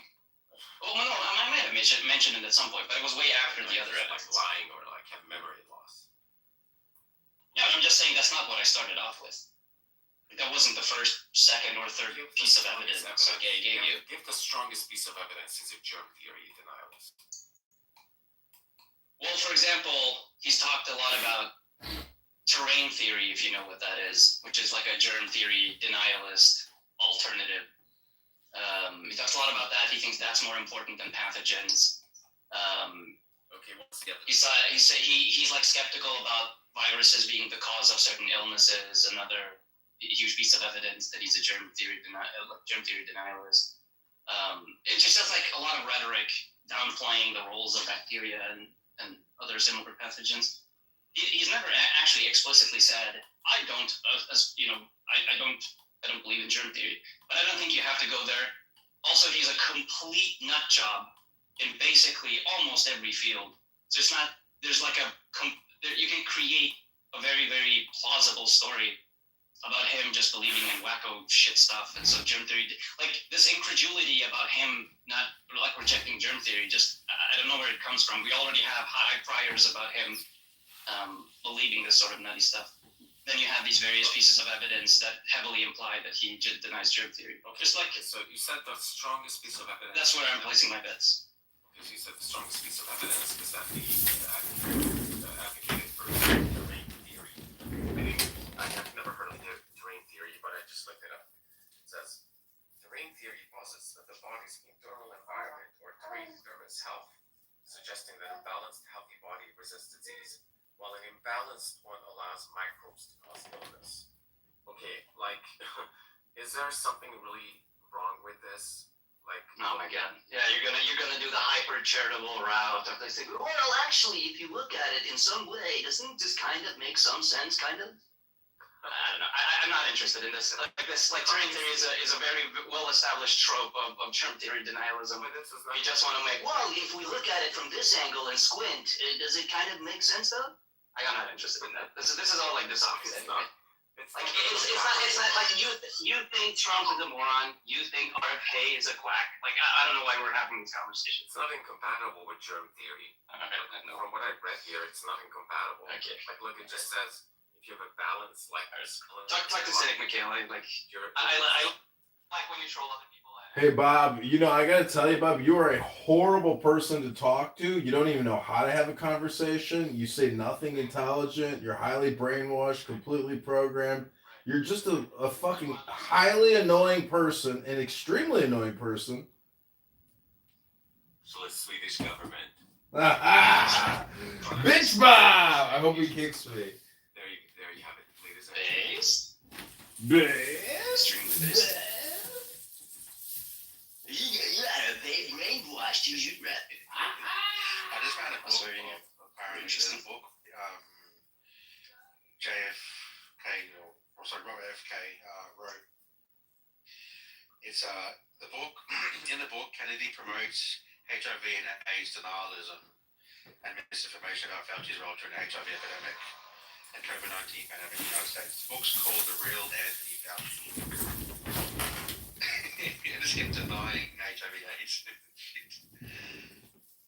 Jesus Christ! Why does it say I didn't remove Hag. I just left. But exactly, if you call out his trolling, he just becomes impatient and leaves sometimes. He'll be back. I don't know why he does that. You guys would fuck. Dude, I love when he trolls other people. I just get like, dude, like we know each other, right? It's like I know who you are, you know who I am. Why are you and I doing this? Why are we doing it? Like, yeah. Nostalgia. Well, a little bit. Like